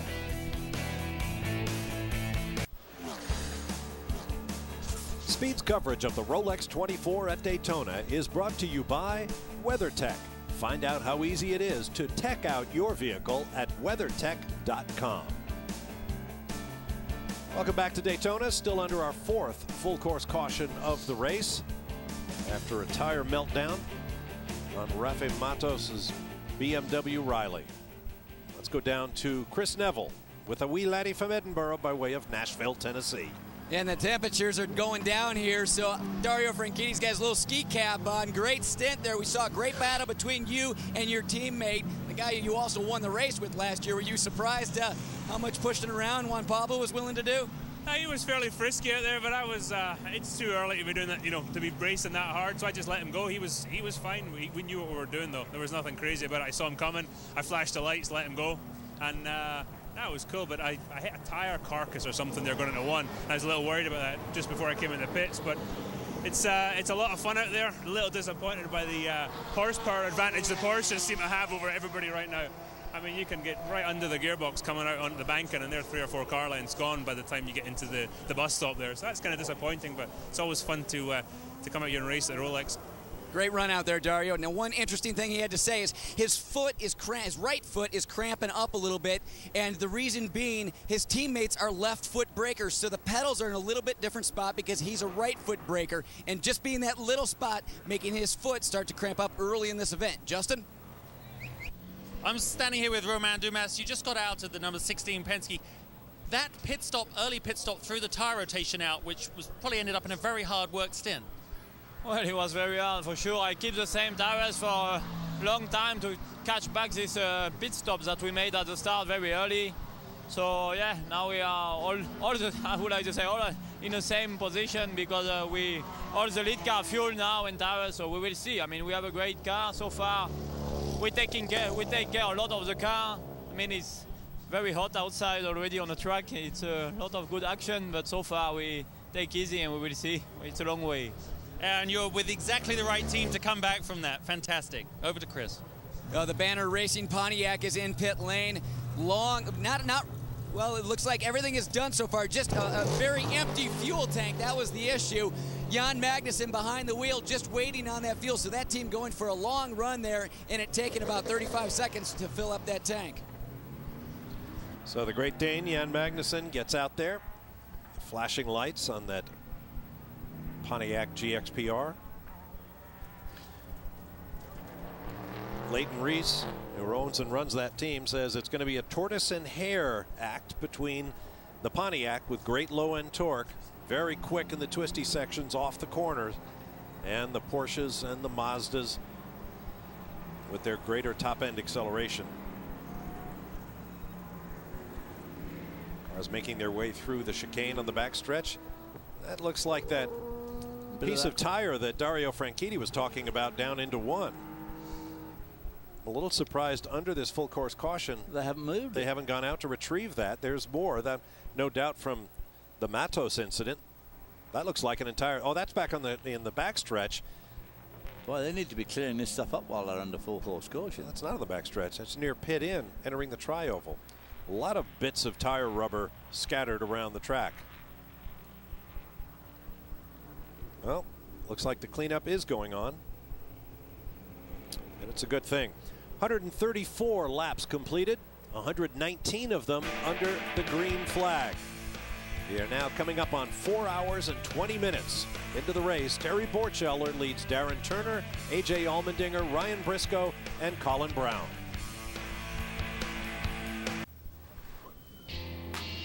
Back at Daytona, lights out on the safety car. The field will be going green in one more lap of Daytona International Speedway. 3.56 mile combined NASCAR Tri-Oval and infield road course. Terry Borcheller shown as the race leader. Right now, let's take a look at some of the highlights that came between 6:30 and 7:30 Eastern Time. Hour 4 here at Daytona. After our first full course caution, the flag waved. That coming after Jeff Thornton stuffed his number 40 Mazda into the tire wall, and it wasn't long before we had another one. Darren Manning losing the tire carcass off the number 45 BMW Riley. Jimmy Johnson was in the number 99 Gainsco car when the team diagnosed a bad gear cluster in the back of the car. They made the change in less than 5 minutes. On further investigation, it might have been a faulty sensor, but the team was taking no chances. They are now shown way back at 19th. Pedro Lamy in the number 10 and Juan Pablo Montoya in the 01 doing the kind of bumping and banging for position they were never able to do when they were both in Formula One. And watch this. Tire carrier for the 86 car gets hooked by the incoming team car, the 87. Luckily, he was okay. Soon back to work. And those two cars are running first and second in GT, 17th and 18th overall.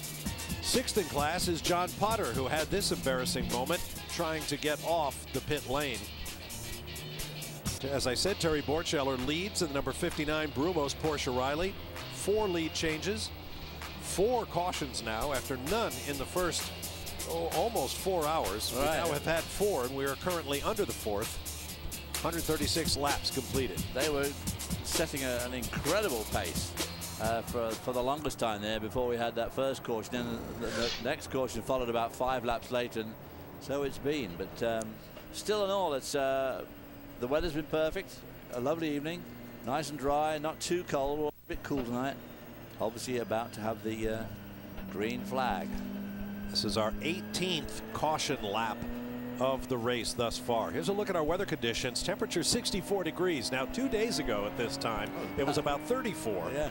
So, you know, the drivers all got concerned about those low temperatures and what they might do to these Pirelli tires, because it's much colder temperatures than were anticipated. Now, as you can see, temperatures have moderated a bunch, and I'm sure a lot of folks are breathing a lot easier when it comes to the kind of tire grip they can expect through the long, long, dark night here at Daytona. Pace car is off.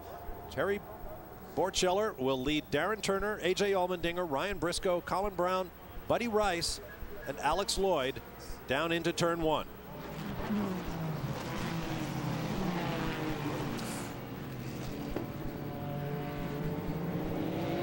Gently, boys. Bit of action going through turn 1 there.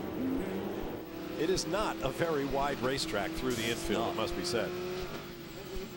On board with Juan Pablo Montoya, as brave as they come in traffic. A.J. Allmendinger in the 6 car, trying to force his way by the 76, the Pro Auto Ford Lola of Darren Turner. You see the they did well 75 there as well. Side by side, that's a very fast that left-hand kink in the infield there. See both those lime green Chrome Racing Lolas, but the 75 of Oliver Gavin is 3 laps down to the leader.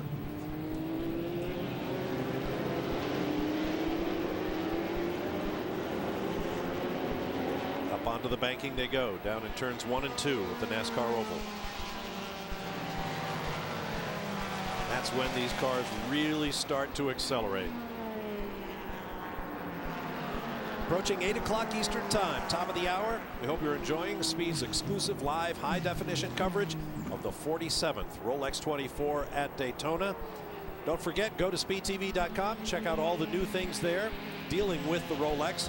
Don't forget, David and I will be by around 9 o'clock or so tonight after we get off the microphones to chat with you via the internet. Brian Till will follow on at 10 o'clock. So go to speedtv.com to enhance your viewing experience here on Speed HD. Now, this is going to be interesting. All four arriving at turn one at the same time, the same speed. But all the drivers that got out have all said, like Dario said, you know, everything's under control. Woohoo! On the inside. Let's ride along. Dig it, Juan Pablo.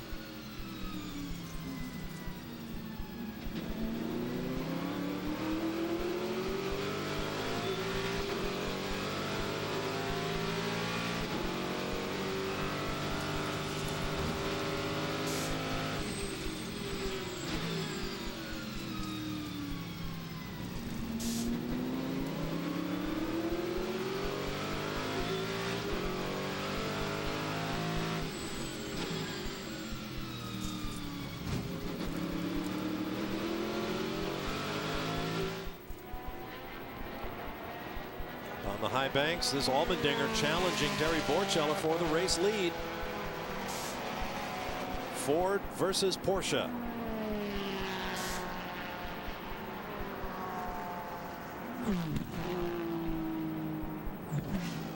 There's a look at Terry, many-time road racing champion in various sports car series.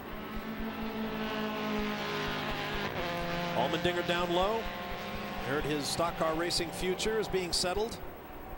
And right now, all he's thinking about, as you may have heard him say earlier in the day, is that Rolex watch that goes to the winners. He refuses to buy one. He wants to win one.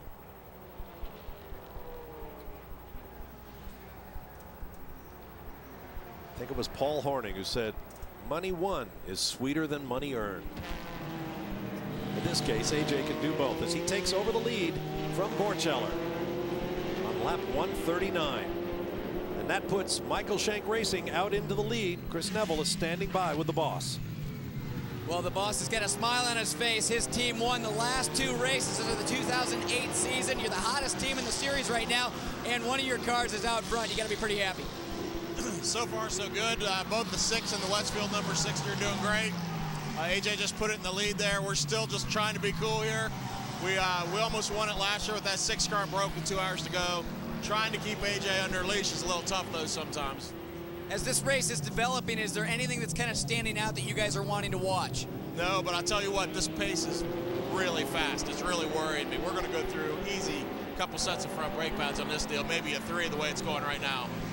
Earlier, one of your cars pitted a little bit early, some tire wear issues. What are the concerns there? Yeah, we had some problems when Oswaldo ran his first 2 sets out. We had some blistering on the left front. Real simple under one of yellow. We put some camber in it, stood the left front tire up some, and it looks good so far. Everything's looking good now, but we also have to remember the temperature has dropped drastically in these nighttime hours. And tomorrow when we run, we're just not running until 12 o'clock. We're running until 3:30. That's right. It's a long day after a long night at Daytona. AJ Allmendinger just clicks with these sports cars. Michael Shank Racing shut out the front row for last year's Rolex 24. AJ led 66 laps. Well, the second Michael Shank car, the number 60 with Colin Brown behind the wheel, is also flexing its muscles at the moment. Just as we went to that interview with Chris Neville and Michael Shank, you might have seen the number 75 bright green Pro Auto Lola get turned around in the International Horseshoe on the infield. That's Oliver Gavin, who lost a few more positions, already back in 14th place and 4 laps down now to the race leaders. There's the 76, sister car to the 75. That's Darren Turner, very experienced British driver. Done a lot of great work with Aston Martin at Le Mans. No one giving any quarter there. No. Into that the kink there. Jimmy Johnson has now worked his way past the top 6 GT cars behind which he had dropped after that gearbox change. So good point. Jimmy Johnson's now in 17th spot. He had dropped to as low as 26th. So he has pulled himself up, but of course he is still 8 laps down on the leader. That's going to be the difficult bit, catching up with those guys. There's Jimmy. There he is doing very sterling work at the moment. Not quite as quick as the front runners. AJ Allmendinger's last lap was a 1:43. Jimmy Johnson's last lap was a 1:46, but he was probably working his way through those GT cars. So. Right. Traffic. We also think the Gainsco car is just a little bit sort of a ticker to watch off anyway. Has been most of the weekend. Just a little bit slower than what we expected it to be. Yeah, I think it was Alex Gurney who said after the off-season tests, they figured they weren't going to be a threat for pole because they felt they just didn't have the outright speed they needed to grab a front row start. But this is a long race. A lot can happen. Boy, yeah, you see their top speed is definitely suspect, which here is awful. That's the 22 of Ryan Dial. There's so much flat-out racing around here. There's so much top speed required that you've got to have good top speed. And Dial running in the number 22 Allegra Motorsports BMW Riley against that Pontiac Riley. There's a look at the top 10 in Daytona Prototype. Also the top 10 in the overall. There are the GT positions. If it's Rolex time, Speed Weeks at Daytona must be beginning, and speed's going to be all over it, including the NASCAR Camping World Truck Series debut under new sponsorship Friday, February 13th. Friday the 13th. Doesn't get better than that. 7:30 p.m. Eastern, 4:30 Pacific. Live NASCAR trucks on speed, racing the way it ought to be. Back under green and flying. Campfires are lit, burgers are on the grill. Don't forget to go to speedtv.com. You can email your questions to the Team Penske drivers and Porsche Cars North America. Go to Penske Porsche Rolex 24 at gmail.com. You can also get the Mazda Rolex 24 mailbag with Rob Holland at Mazda Rolex 24 at gmail.com. Don't forget, David and I will be chatting, answering your live interactive questions at speedtv.com beginning around 9 o'clock Eastern time. Brian Till will be in at 10, and other guests will be there having chats as well. The GT battle. Wolf Hensler now moves into the lead over his teammate Kevin Roush from the Farnbacher Lowell stables. Here's how the pass happened just moments ago. Oh, lock up too deep into turn one, and a guy like Wolf Hensler snaps up the opportunity. Pounced. Patrick Long, who was up here earlier on, is now driving behind the wheel of the number 67 car, and he is down in 2, 4, 6, 8, 7th in GT cars. So he'll probably, he's only just a little bit off the pace, though. I must say, your counting is really coming pathetic. Yeah. Well, that is a pretty tough Farnbacher Lowell's team. Wolf Hensler, Lee Keen, Dirk Werner, the 07 GT champion, and Richard Westbrook, a regular in the Porsche Carrera Cup Series over in Europe. Very tough outfit. And good for a young American like Lee Keen to be involved with those young Germans and Englishmen, Porsche factory drivers.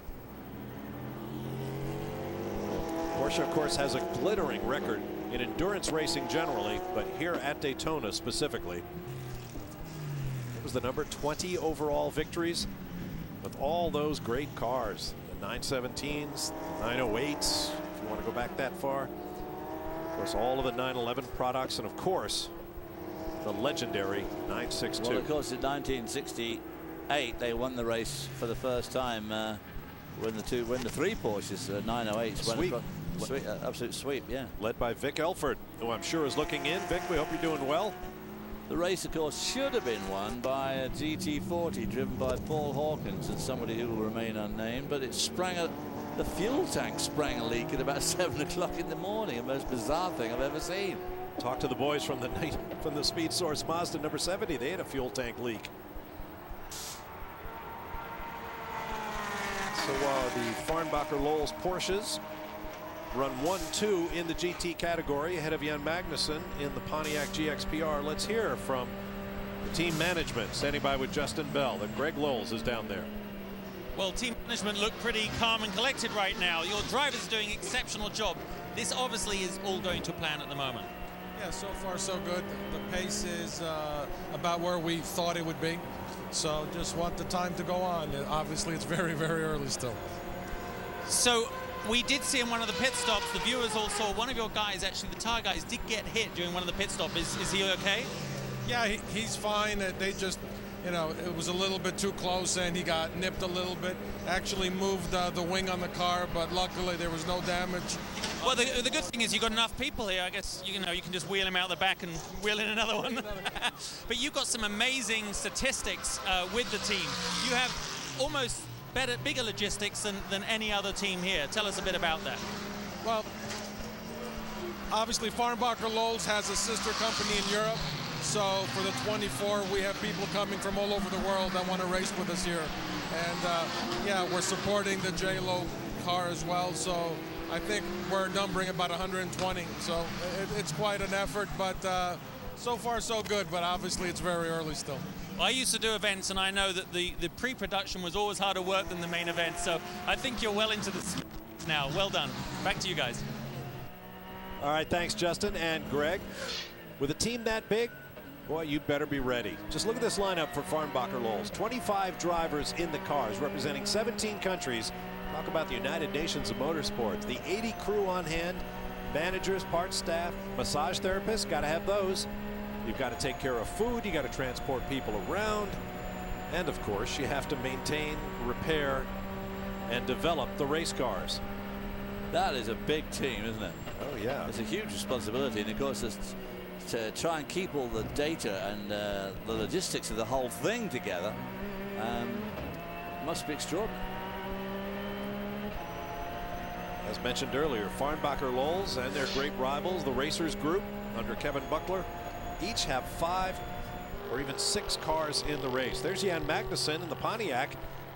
They've been on an alternate pit stop strategy that allowed Kelly Collins to take that car to the front of the GT field before the most recent full course caution.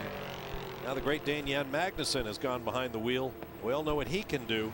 And right now he's been doing very well to keep that car up in the top 3 in GT. In fact, his last lap was a 152.98, which compares pretty favorably with Kevin Roush's 151.95 and Wolf Hensler's 152.05.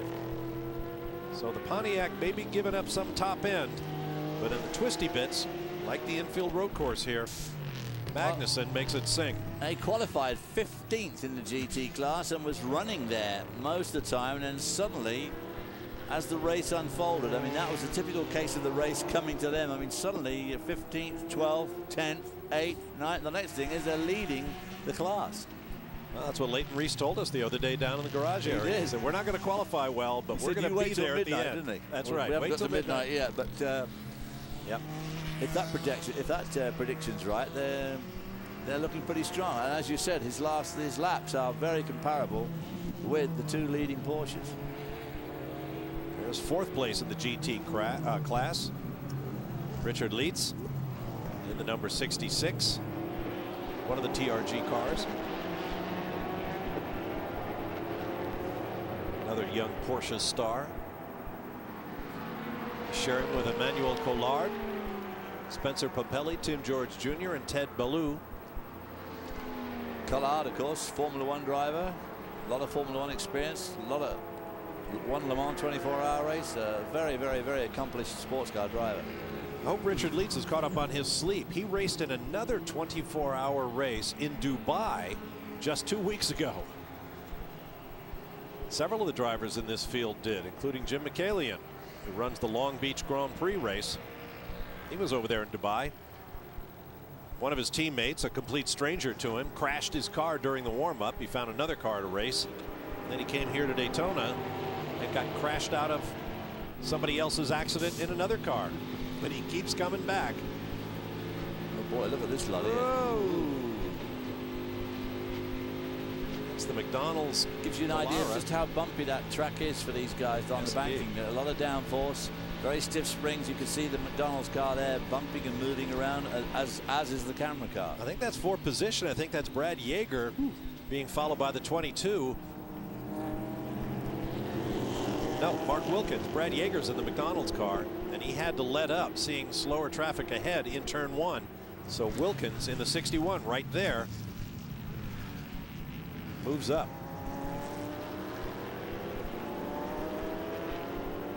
AIM Autosports picked up that win in that dramatic conclusion of the Montreal race last year. Boy, wasn't that incredible, that finish. Oh my goodness.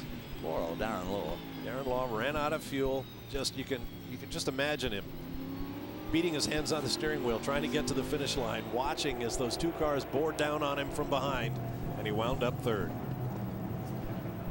There's another Scottish driver, another of the 15 drivers from the United Kingdom in this race.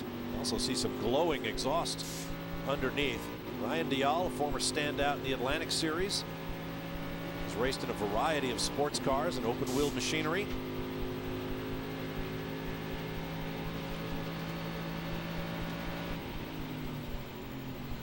They settle in on braking in the backstretch. Let's hear from a highly decorated sports car driver, Jörg Bergmeister, standing by with Justin. Well, absolutely decorated but unsweaty at the moment. Jörg, you're standing here. One of the problems is when you haven't been in the car yet and your teammates keep coming in and saying the car's horrible to drive, makes you a little bit nervous, right? The car isn't quite perfect at the moment. No, actually, Patrick said, and also Andy at the beginning said that the car is quite loose. We have a little bit of push in the slow speed corners, but in the high speed it's really loose. So what we're probably going to do now is put a bit of bigger wicker in, give up some straight line speed, but have a safer car. So, I mean, to the people that watch this at home, communication between the drivers is very important, even though you haven't been in the car. Yeah, definitely. I mean, at least I know what I have to expect now, and makes it a little easier to get in there and know what you're going to have to deal with. With all your experience in Porsches, obviously you've been through these situations before. What makes a loose handling car, which is a car that gets sideways in the middle of the corner, guys, what makes that harder at Daytona? I mean, the problem is that's generally not a problem. It's just a problem when you go through the stint and you burn the rear tires off more and more, so you get slower and slower. So that's not what you really want. You want a consistent car, and that's what we're working on now. Well, I have a feeling you'll probably be in the car for a while when you get the chance. Good luck, Jörg. Banter up in the booth. Thanks, Justin. There's his teammate Patrick Long out there, and I imagine when the young American emerges from that car, he's going to be a great big seat bolster with him, because Jörg Bergmeister is taller than I am, and I'm 6'4". Patrick Long is closer to 5'6" than he is to 6 feet. Absolutely. But that is a great driver lineup. Bergmeister, a former GT champion, sharing with Andy Lally, RJ Valentine, Justin Marks, and the man in the car right now, Patrick Long. We'll be back with more from Daytona in a moment.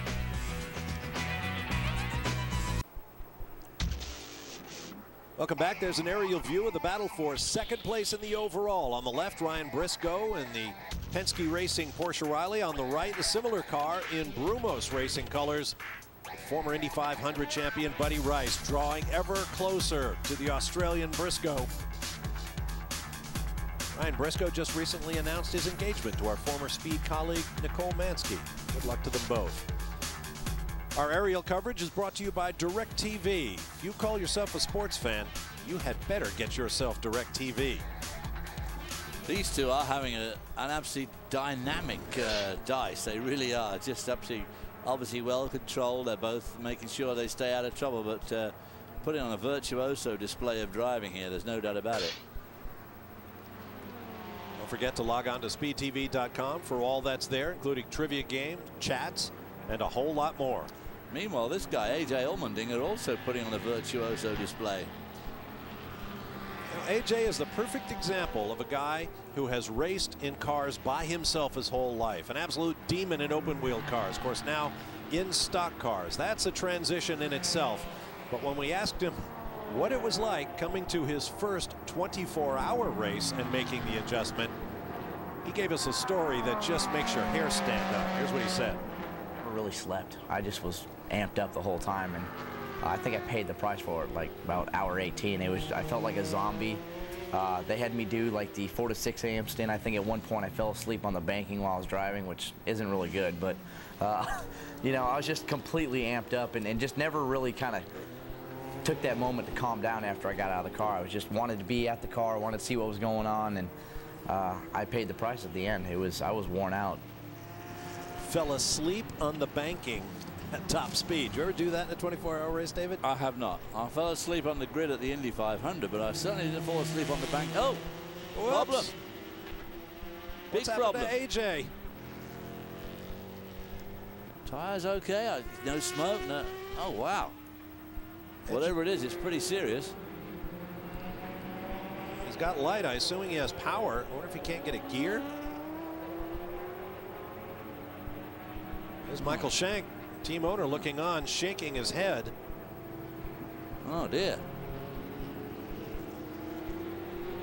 Not sure where he is on the racetrack. I think he's coming down to the turn onto the banking. Ah, right, down in turn 6. Yeah.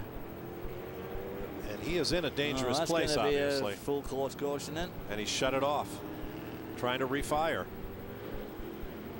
Electrical gremlin, perhaps? See smoke coming out the exhausts. Now the engineers will start talking with the driver. There are very strict rules about what a driver can do and what the team can do to support him while he is stranded on track. When he's not in the pit lane, they cannot help him. And there you see the double yellow flags coming out. We're going under our 5th full course caution of the race.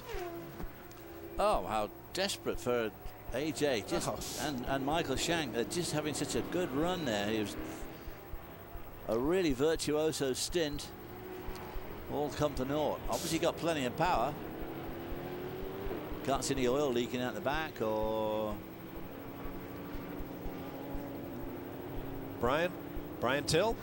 Guys, been listening to my scanner. AJ says it just shut off. It's like something electric. And I'm also looking at the telemetry over here on the 6 car.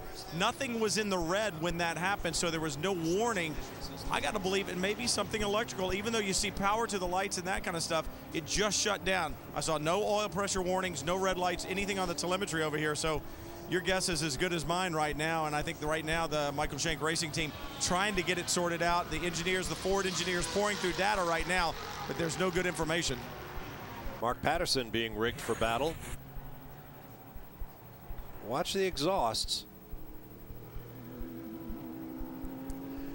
They usually spit out flame on the overrun like that, but now, well, it's on the overrun all the time. That's the trouble, because it switched itself off probably. Sustained speed there. You wouldn't expect that. I wonder if it's an ignition system problem, and if he has a backup he can switch over to.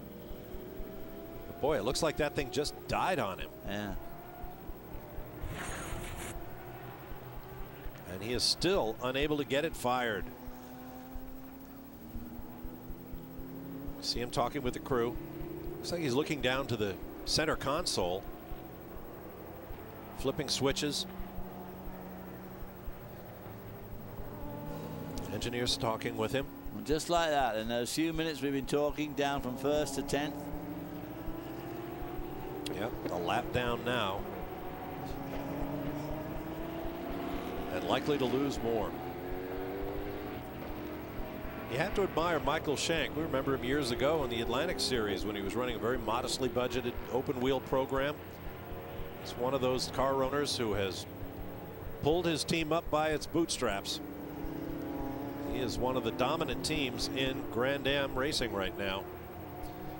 But that's the last thing on his mind. Right now, he just wants to get that number 6 car fired up and ready to roll again. I'm surprised to hear Brian Till's back down in the pit lane. Somehow I'm always the last guy to find out these things. David Hobbs and I are going to step away and head over to speedtv.com to chat with you. Meanwhile, Calvin Fish and Lee Diffie will be back on the microphone, and we'll look forward to seeing you tomorrow at 7 a.m. Eastern Time to take you through Sunday at Daytona.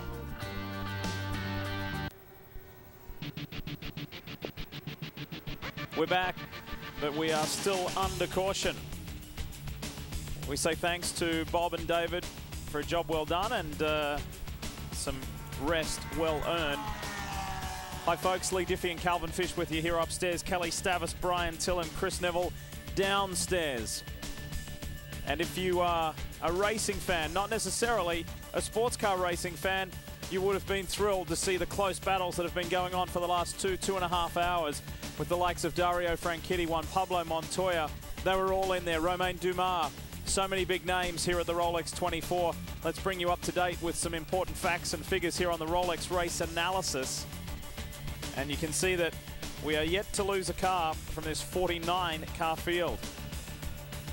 And we're 155 laps deep into this race. However, we have just crossed the 5-hour mark. So much longer to run. Chris?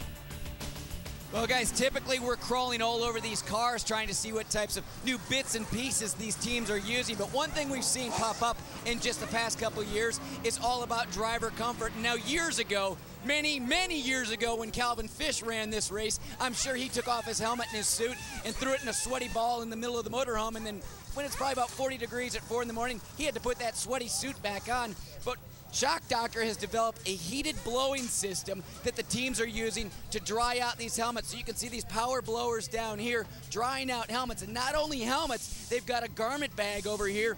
The blower down on the bottom, blowing hot air into this garment bag where we can see one of the Childress team suits in there drying, gloves, balaclava, everything there. And now looking at the box, the interesting thing I like about this is ionized or ozonated air. So it's saying that with repeated use, it can substantially break down bacteria, reducing odor. So while I might not need to use this, I could throw my Sparko suit in here, not because it's sweaty, but by 3 o'clock tomorrow it might smell pretty bad. Now, Calvin, I like this one. I talked to the Shock Doctor guys, and they said this is even good for street shoes. Just using that ozonated air and knowing how much you care for your street shoes, this might be a good product for you. And I'm in a position where I might be able to negotiate some type of deal for you.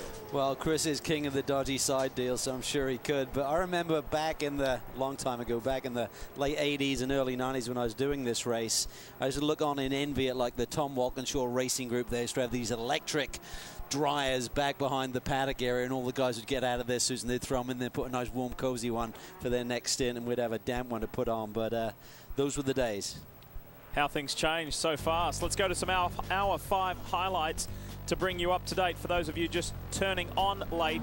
And shredded tire was the story here for Rafael Matos, who did an incredible job to control this car down into turns 1 and 2 with that right rear shredded.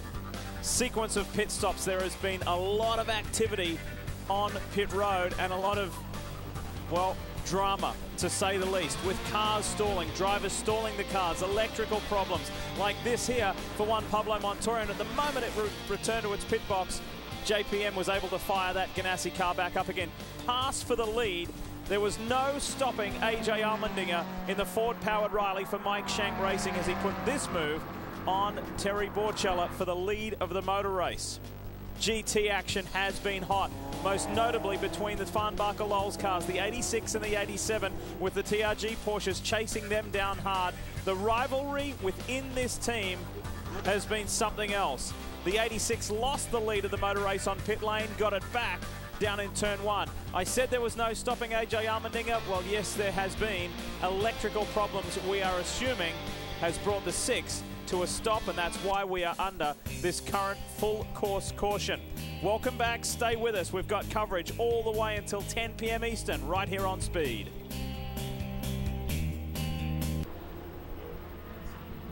Back at it with the 77 Dallara, the McDonald's machine leading the way with Brad Yeager out in front but being chased hard by young Brian Frizzell in his debut drive for Wayne Taylor's SunTrust Racing. It's a huge moment for the 25-year-old. After winning his first 2 Daytona prototype races last year, he's got the inside run here. Check this out. This is the kind of move that Timo Bernard put on David Donahue right at the beginning of this race, and it's successful. New race leader.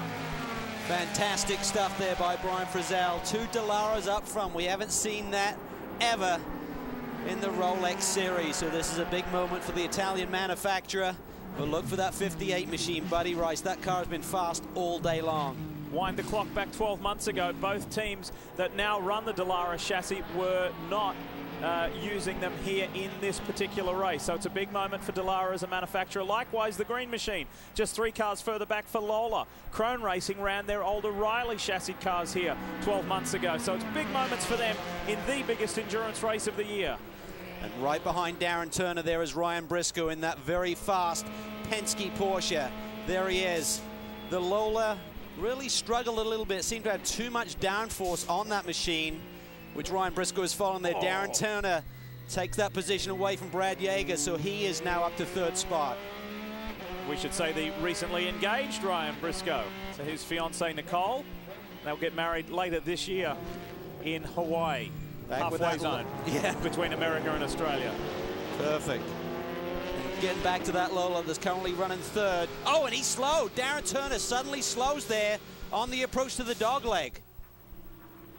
Yet again, we are seeing a Daytona prototype just cruising. What is the story here with Krone Racing? The Proto Auto Lola. There's just wisps of smoke coming from the rear of the car. Wow. I was just about to say, these are a dark horse for victory here. Lights out. This weekend, because the car is so easy on the tires. The team were very confident that they had a strong race car. Really worked hard in the off-season, working on the serviceability of this race car. Jeff Hazel, David Brown leads the Krone Racing team. But now they have a major issue on the 76 car. And here comes Memo Rojas too at the back of this train. The blue-fronted Ganassi Riley with the Lexus power plant, the 01. Defending Co-Series champion and race winner.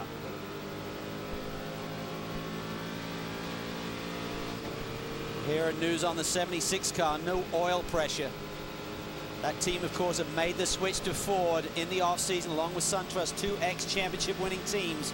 Krone Racing, who won the championship back in 2006 with Ford power, switched to Pontiac for a couple of years, now back with Ford. Brian? Listening to him on the radio, guys, they're saying, Darren Turner said, engine, engine, engine, and they're telling him from the telemetry he has no oil pressure and it will not refire. That sounds like a terminal issue to me, guys, but I talked to Nick Janssen before the race. He said, we're even surprised with the performance that we've had here. We knew we had improved the car significantly. Remember, it did not run the Rolex 24 in 2008. He said, the car has gotten so good, even we were surprised by the speed here on these long straights at Daytona. I can't wait to get it to some of the shorter tracks this season. Things are looking up, but right now, they're looking exactly the opposite direction. Buddy Rice slots the 58 Brumos Porsche into the lead. Another lead change. And he feels right at home with this Brumos organization. It's his 6th run. He's done 24 hours here at the World Center of Racing for Krone, for Finlay, and he has done 3 for Brumos. He really feels part of the team. And he said, I hope that this year all that bad luck that has shrouded us here has gone. We just want a strong run. We want to go hard at this.